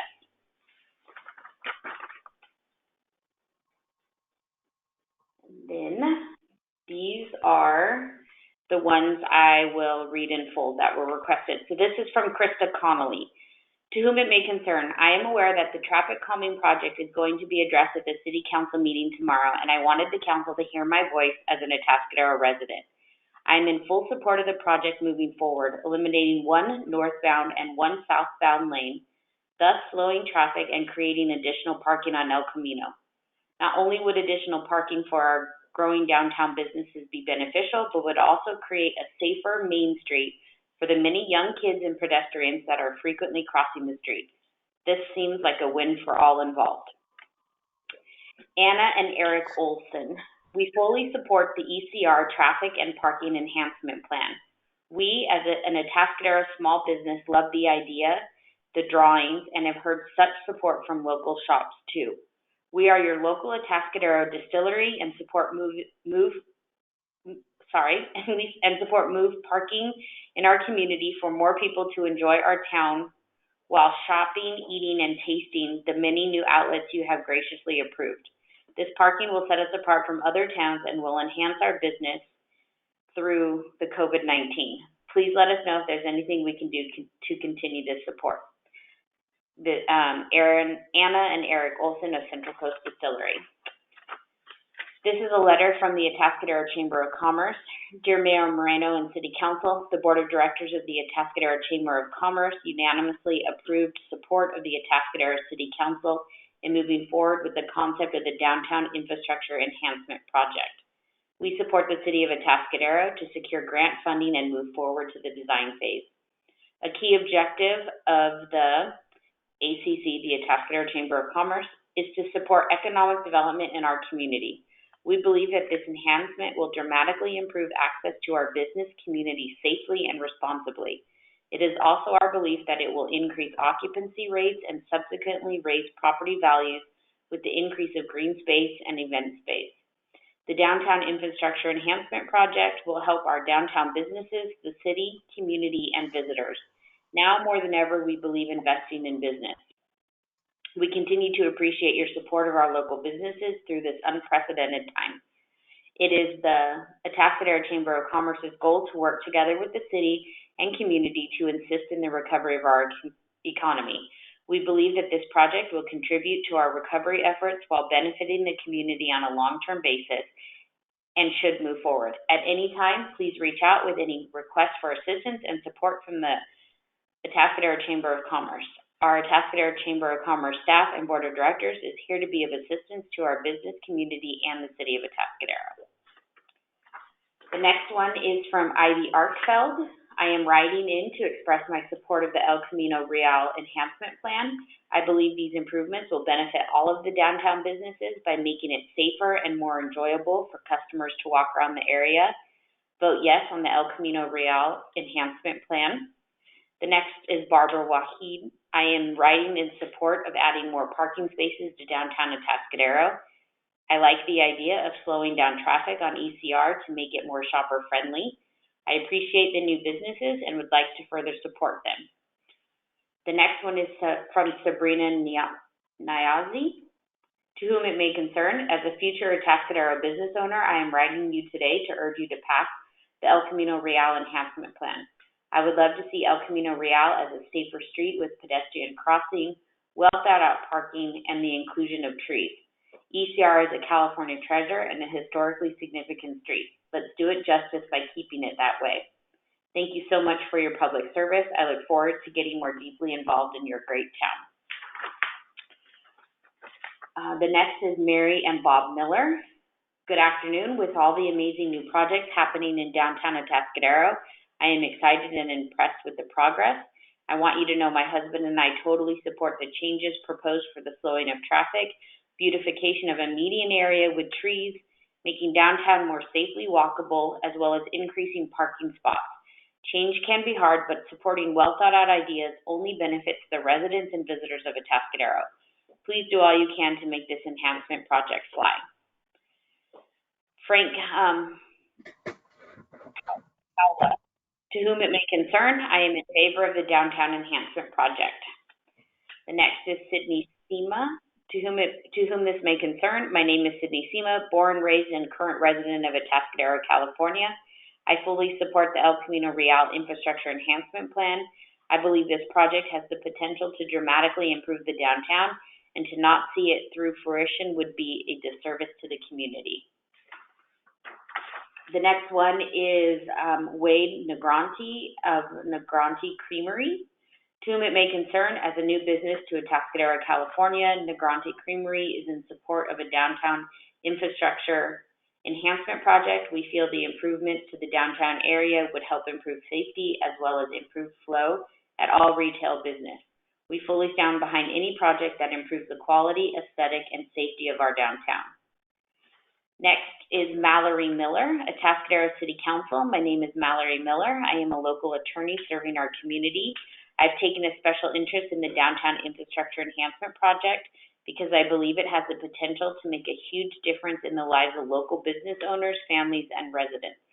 Not only will the project make El Camino a safer street, it will provide the needed infrastructure to match our growing downtown economy. In my professional and personal capacity, I am fully supportive of this project and urge this council to vote in its favor. The next is Lynn Colamarino. Please take note of my support of the proposed Atascadero Downtown Enhancement Project. I support the project because it will improve the ambiance, aesthetics, and walkability of our downtown. With this project, the heart of downtown will finally be a place where strolling and cycling is safe and comfortable. The area will also be more appealing for dining, shopping, and socializing. Beyond all of that, the additional trees and parking spaces will be welcome. Please communicate this expression of support for the project to the members of the Atascadero City Council in advance of their upcoming vote on the project. The next is Carrie Grohl. I wanted to write to you because I support the El Camino Enhancement Plan. I believe that with the recent hard work that the city and many community members and business owners have put into the area around Sunken Gardens, investing more in long-term ways for locals and visitors alike to safely linger in the lovely downtown will have huge ROI. Looking at other small towns, not only throughout California, but also in our county, there seems to be lasting economic success by embracing a more thoughtfully landscaped, foot-traveled town core. I would love to see Atascadero thrive. This next comment is from Michael Zappis. Honorable council members, thank you for the foresight of imagining a safer and more attractive downtown. In tomorrow's meeting, I'm sure you will get some points of view that don't share my conviction that tonight's approval is needed. The improvements are absolutely essential for our downtown to reach its potential and protect the safety of our residents. What many of the people that are opposed to the improvements don't realize is that El Camino is, in the present configuration, is extremely dangerous. When I worked on the bike plan for Atascadero, it was my job to map the accidents that made it to the police reports. Keep in mind that the accidents actually reported are only a fraction of the total number of accidents. The largest concentration of bike-car accidents by far was the area of consideration. In addition, the number of cars hitting pedestrians in front of Clem's gas station is unacceptable. I have spent a lot of time downtown in the last 3 years, and I know firsthand the danger of the present configuration. The main design flaw is the width and straight alignment. It gives motorists the confidence to break the speed limit. Speed bump be damned. The second design flaw is that with 2 lanes moving in the same direction, it allows one of the cars to block the view of the second. The result is screeching tires or pedestrians sent to the hospital. Kids are not always paying enough attention when they cross, and for them it is particularly dangerous. 15 cars hitting pedestrians in the crosswalk is 15 too many. That is disastrous for business. There are whole websites dedicated to walkability. The improvements under consideration would make Atascadero a lot more walkable. It is our duty to protect our residents, and we are letting them and our youth down if we don't approve the plan without further delay. Respectfully submitted. Next, Lori Bickle. I'm writing to urge the city to approve the downtown El Camino enhancement plan. This plan makes sense for the safety of pedestrians, and it supports business by adding parking spaces. Approving the plan sends a signal to existing business owners that their shops and restaurants are important to the health of our city, and in turn gives pedestrians a friendly and safe invitation to shop and dine locally. The status quo is no longer good enough. There is a freeway just yards away for anyone who needs to get through town quickly, so please consider slowing it down along the El Camino Business District. Next is the team at Ancient Owl Beer Garden and Bottle Shop. The team at Ancient Owl Beer Garden and Bottle Shop strongly support the downtown infrastructure enhancement project. Especially as business owners on El Camino Real, we really think that downtown Atascadero is in need of the additional parking. The added safety of having 1 lane of traffic on El Camino, new sidewalks, and more convenient parking is something we should all be behind as business owners and residents. Additionally, the upgraded sidewalks and landscaping will help bring a more family and consumer-friendly atmosphere to the central business district, bringing it closer in form and function to a hub like the downtown districts in SLO or Paso Robles. We are trying to breathe fresh life into downtown Atascadero, and the enhancement project would compound our success. The next is from Janet Wagner. Dear City of Atascadero, I am in support of changes in the number of car traffic lanes in downtown Atascadero, which is one of the things included in the downtown enhancement project and up for a vote at the City Council meeting this morning. I feel that having 2 lanes of car traffic instead of 4 on El Camino would be safer for the pedestrians and cyclists, many of whom are young people and senior citizens. Downtown is becoming a popular and inviting place to visit with its mixture of new and old shops, restaurants, and parks. If cars need to slow down for a few blocks where there are 2 lanes, it'll be worth it as they arrive to find additional parking before enjoying time in beautiful downtown Atascadero.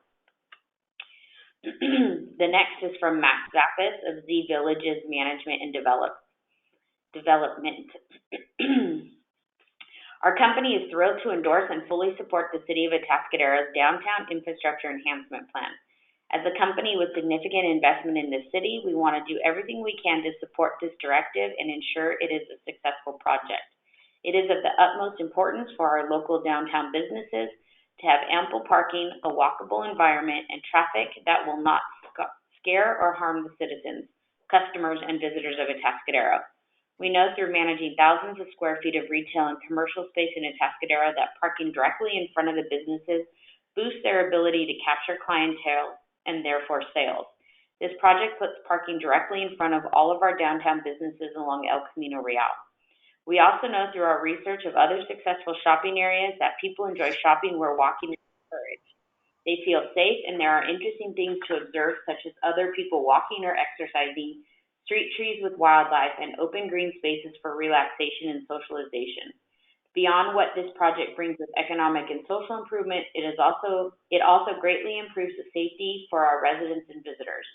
This is a quote from the book Happy City, and I think it explains our current problem with El Camino Real as it is today. We drive as fast as road designs tell us to drive. The result, drivers kill 4 times as many pedestrians on spacious streets than on narrow streets of traditional neighborhoods, because those spacious streets make driving faster feel safer. And it's not collisions that kill people, but collisions at high speed.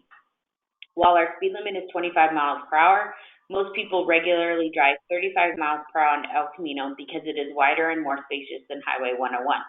The death rate doubles between 25 to 35 miles per hour, and we have had a large number of pedestrians hit in crosswalks in recent years on El Camino. Z Villages fully supports and endorses the City of Atascadero's Downtown Infrastructure Enhancement Project. Please let us know if there's anything else we can do to show support and gain momentum for this exciting improvement to our community.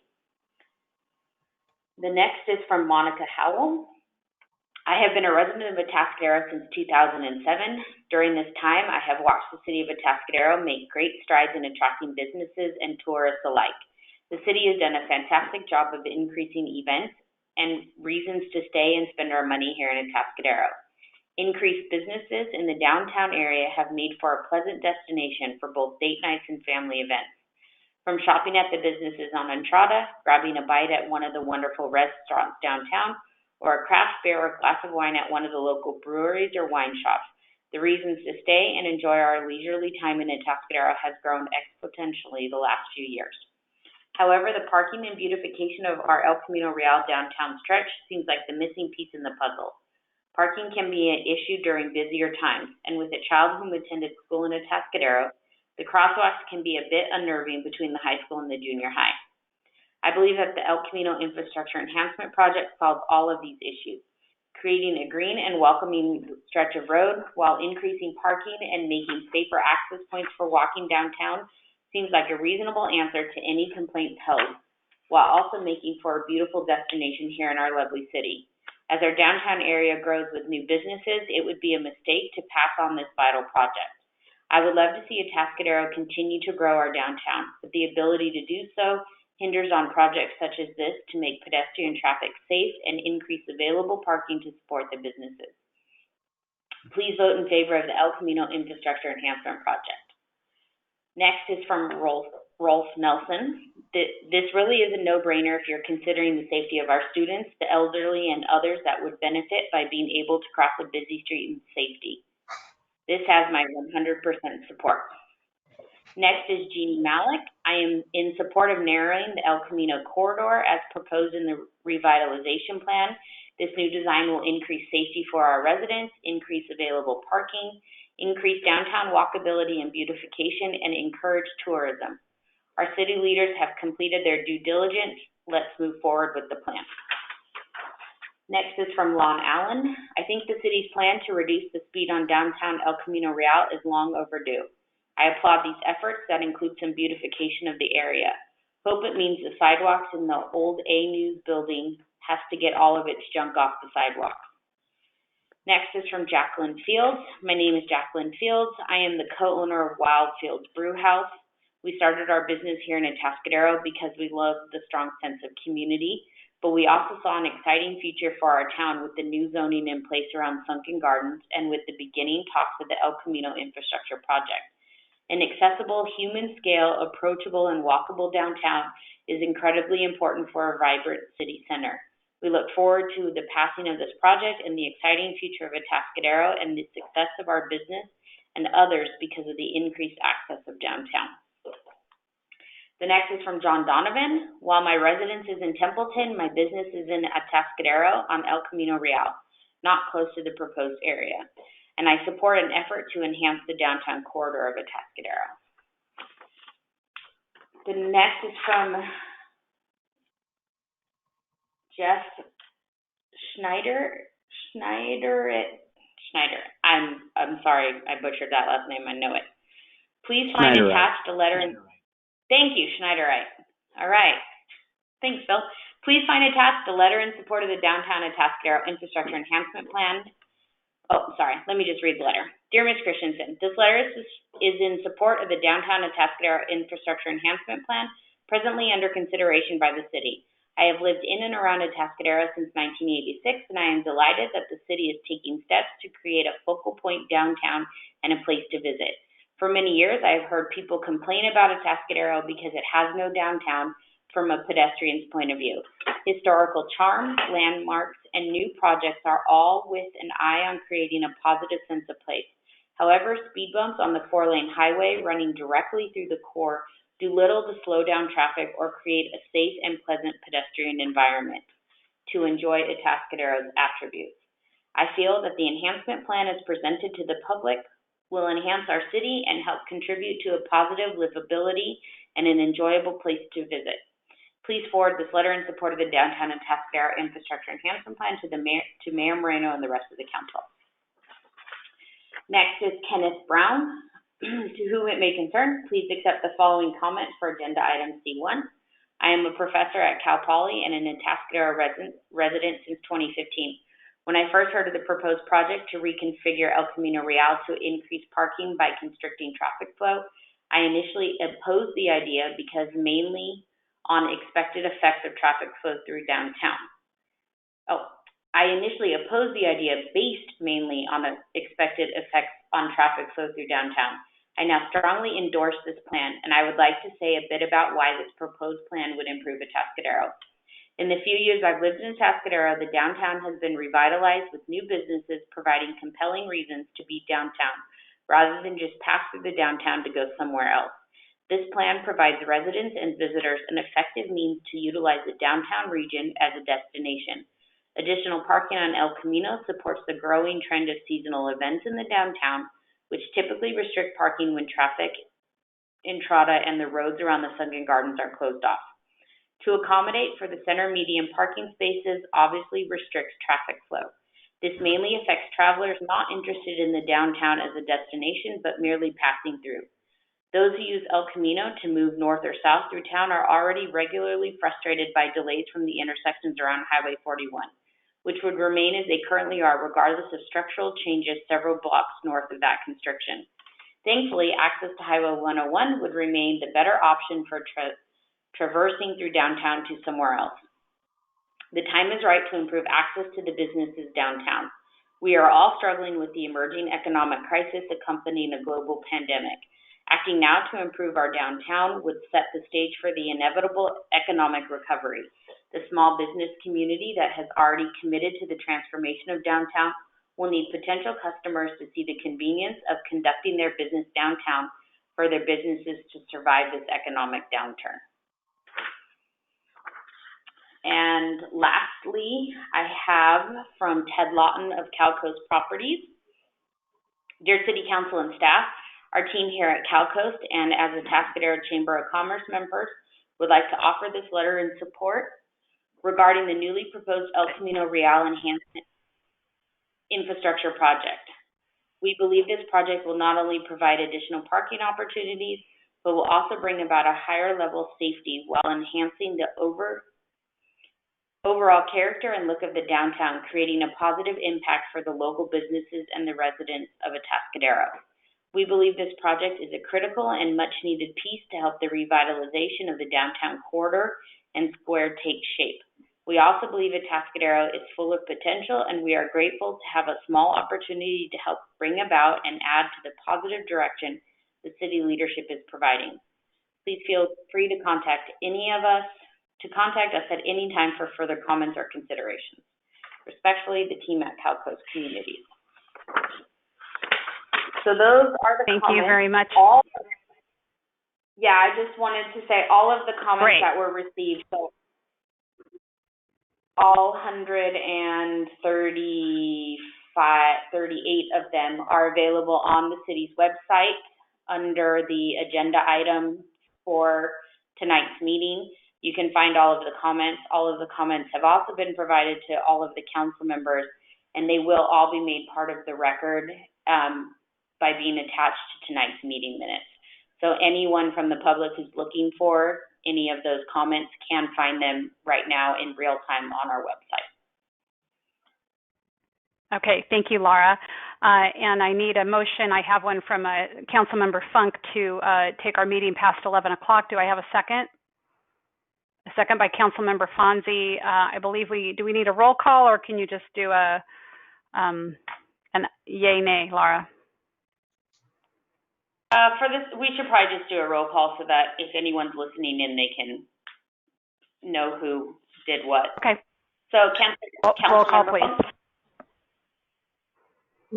Councilmember Funk? Yes. Councilmember Fonzie? Yes. Councilmember Newsom? Yes. Mayor Pro Tem Barbeau? Yes. Mayor Moreno. Yes, ma'am. Motion.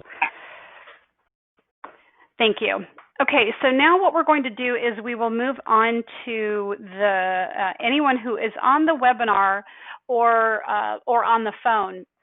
And I do want to say, if you were planning to speak and you had something prepared, but what you had already planned to speak on has been said, but you still want to be, you know, kind of for the record, make sure we have your name and information, feel free to just come on and say that, you know, hey, I agree, you know, or certainly if you disagree, we want to hear that.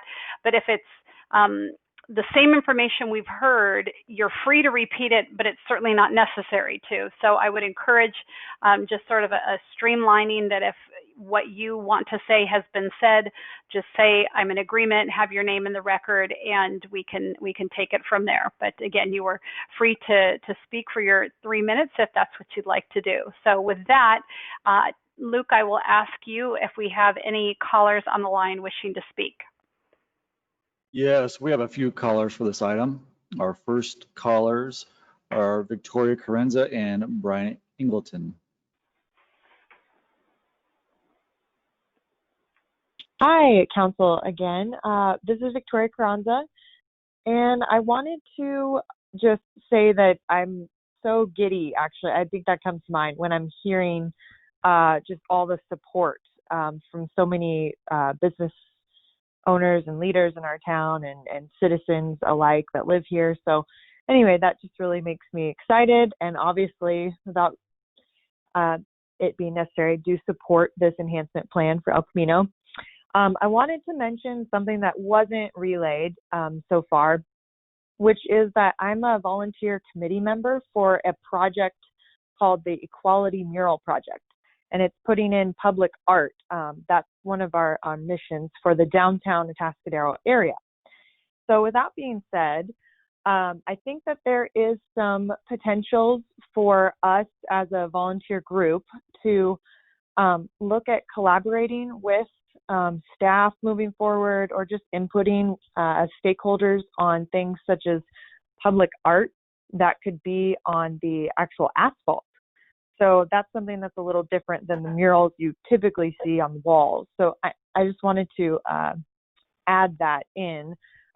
It's not necessarily, I know, going into this particular plan that you're wanting to move forward on and getting into the nitty gritty, but I just wanted to highlight that I've put in some emails and talked candidly to some of the staff about that.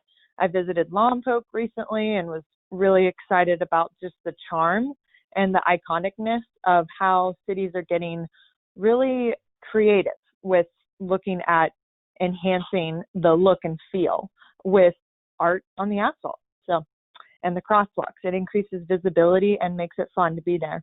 So, all right, that's all I have for now. Thank you, Ms. Carranza. Luke, you want to bring on our next caller?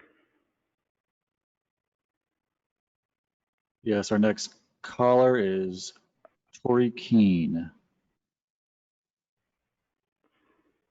Hi, my name is Tori Keene, and I've lived in Atascadero for 10 years. I am super excited about this project. I think that it's a great investment in the future of Atascadero and a really wonderful way to show our small business that we support them and we are encouraging the growth and improvement of downtown. And I think everything else I wanted to say has already been said. So thank you for the time. Thank you, Ms. Keene. Luke, next caller. Our next caller is Zoe Zappis. Hi, good evening. My name is Zoe Zappis. I'm calling tonight as a representative and chair of the Business Improvement District of Downtown, and also one of the Z's in Z Villages Management and Development. I just wanted to quickly point out a couple of people that were also in support of this enhancement plan going through that didn't get around to putting in their comments. So Charles Matthews, that owns Edward Jones on Entrada, Zoe Arkfeld of the Artery on Traffic Way, and David Enghayus. He owns Brew Coffee House on Northern El Camino. Joanna and Shane Wemple of Colony Market and Deli. I echo every single thing that was mentioned earlier, and I would just urge City Council to pass this tonight. Thank you, Ms. Zappis. Great, thank you. Luke, next caller, please. Our next caller is Jeff Oslin. Good evening once again, Council.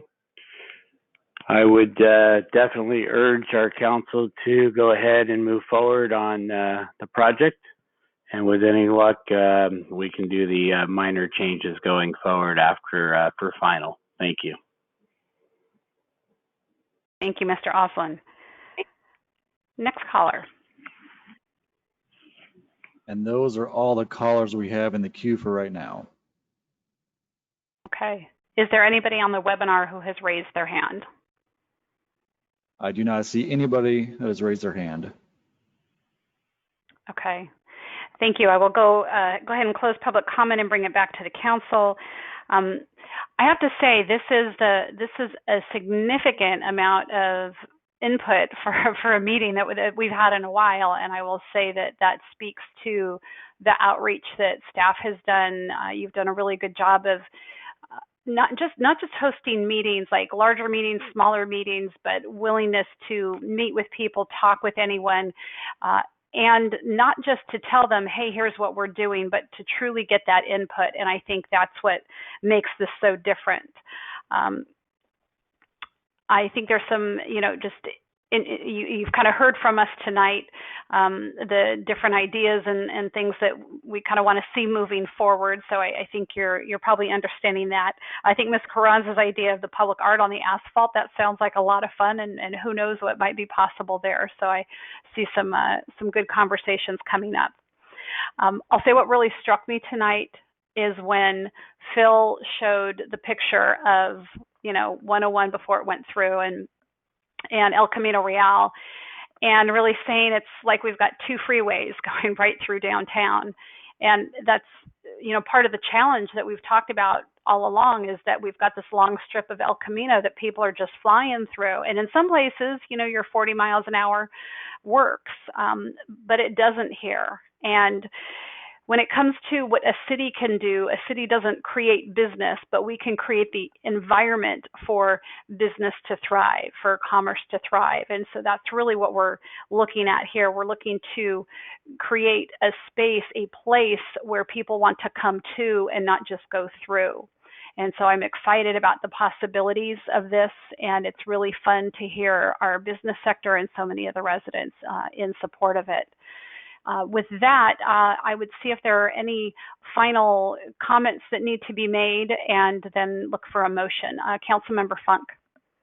Yeah, one issue that didn't come up that I want to make sure that folks know we've have also considered in discussions at least, or thought about, is evacuation routes out of town in the event of a major wildfire disaster. So I would ask the staff, is there any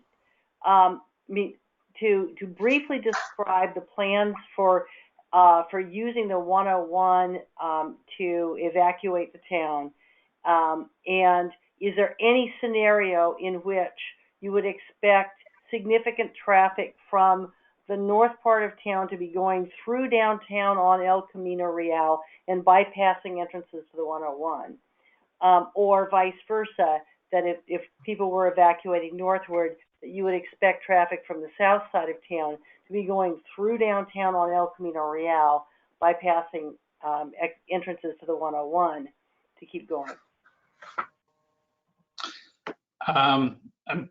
Maybe the fire chief wants to weigh in on this too, or police chief, but I kind of did some calcs. It's funny, I just emailed them to Case, the fire chief, a second ago.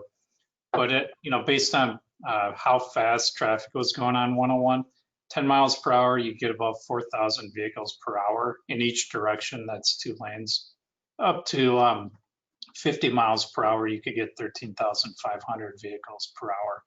So, and that's 2 lanes. So if you had both sides going in one direction, you can double that. So there's a lot of capacity on 101. Back to the scenario where people are maybe trying to use El Camino to maybe bypass the 101, or yeah, there's always that option, and people will probably still do it even if it was one lane between 41 and Rosario. But you know, they're going to find the places to get out of town the quickest, and really you need to get on 101 or 41 to get out of town.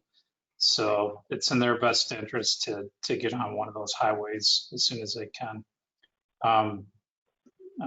Chiefs, do you guys have anything to add? I can add a little to that. I am working with Casey on the evacuation plan and program, and there's no scenario currently that would cause us to want to route traffic through the downtown.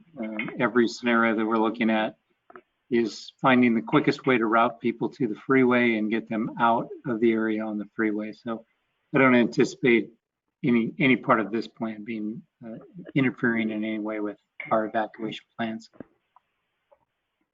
Great, thank you And very I would much. just, if I could just add real quick, the draft zone that area of the downtown will be in, the exit points will be that traffic way to 101 north or south, and the Morrow Road to the 101 as well. So those are the exit points. We won't be sending people through the downtown. We'll be exiting those main areas on the exterior of the zone right there. So I don't think we'll be at any point sending people through El Camino. Okay, thank you very much. So I will look for a motion, or if needed, some discussion. Well, Mayor, I'm sorry. Go ahead, Susan. I would be delighted to move approval of this project and move the staff's recommendations as outlined in the report. And I suspect everyone on the dais shares that. I'll second. I'll second that. Or Charles. All right. I will go with a first by Councilmember Funk and a second by Councilmember Newsom. And sounds like rousing support from everyone. So I'll ask for a roll call, please. Councilmember Funk? Yes. Councilmember Newsom? Yes. Councilmember Foxley? Yes.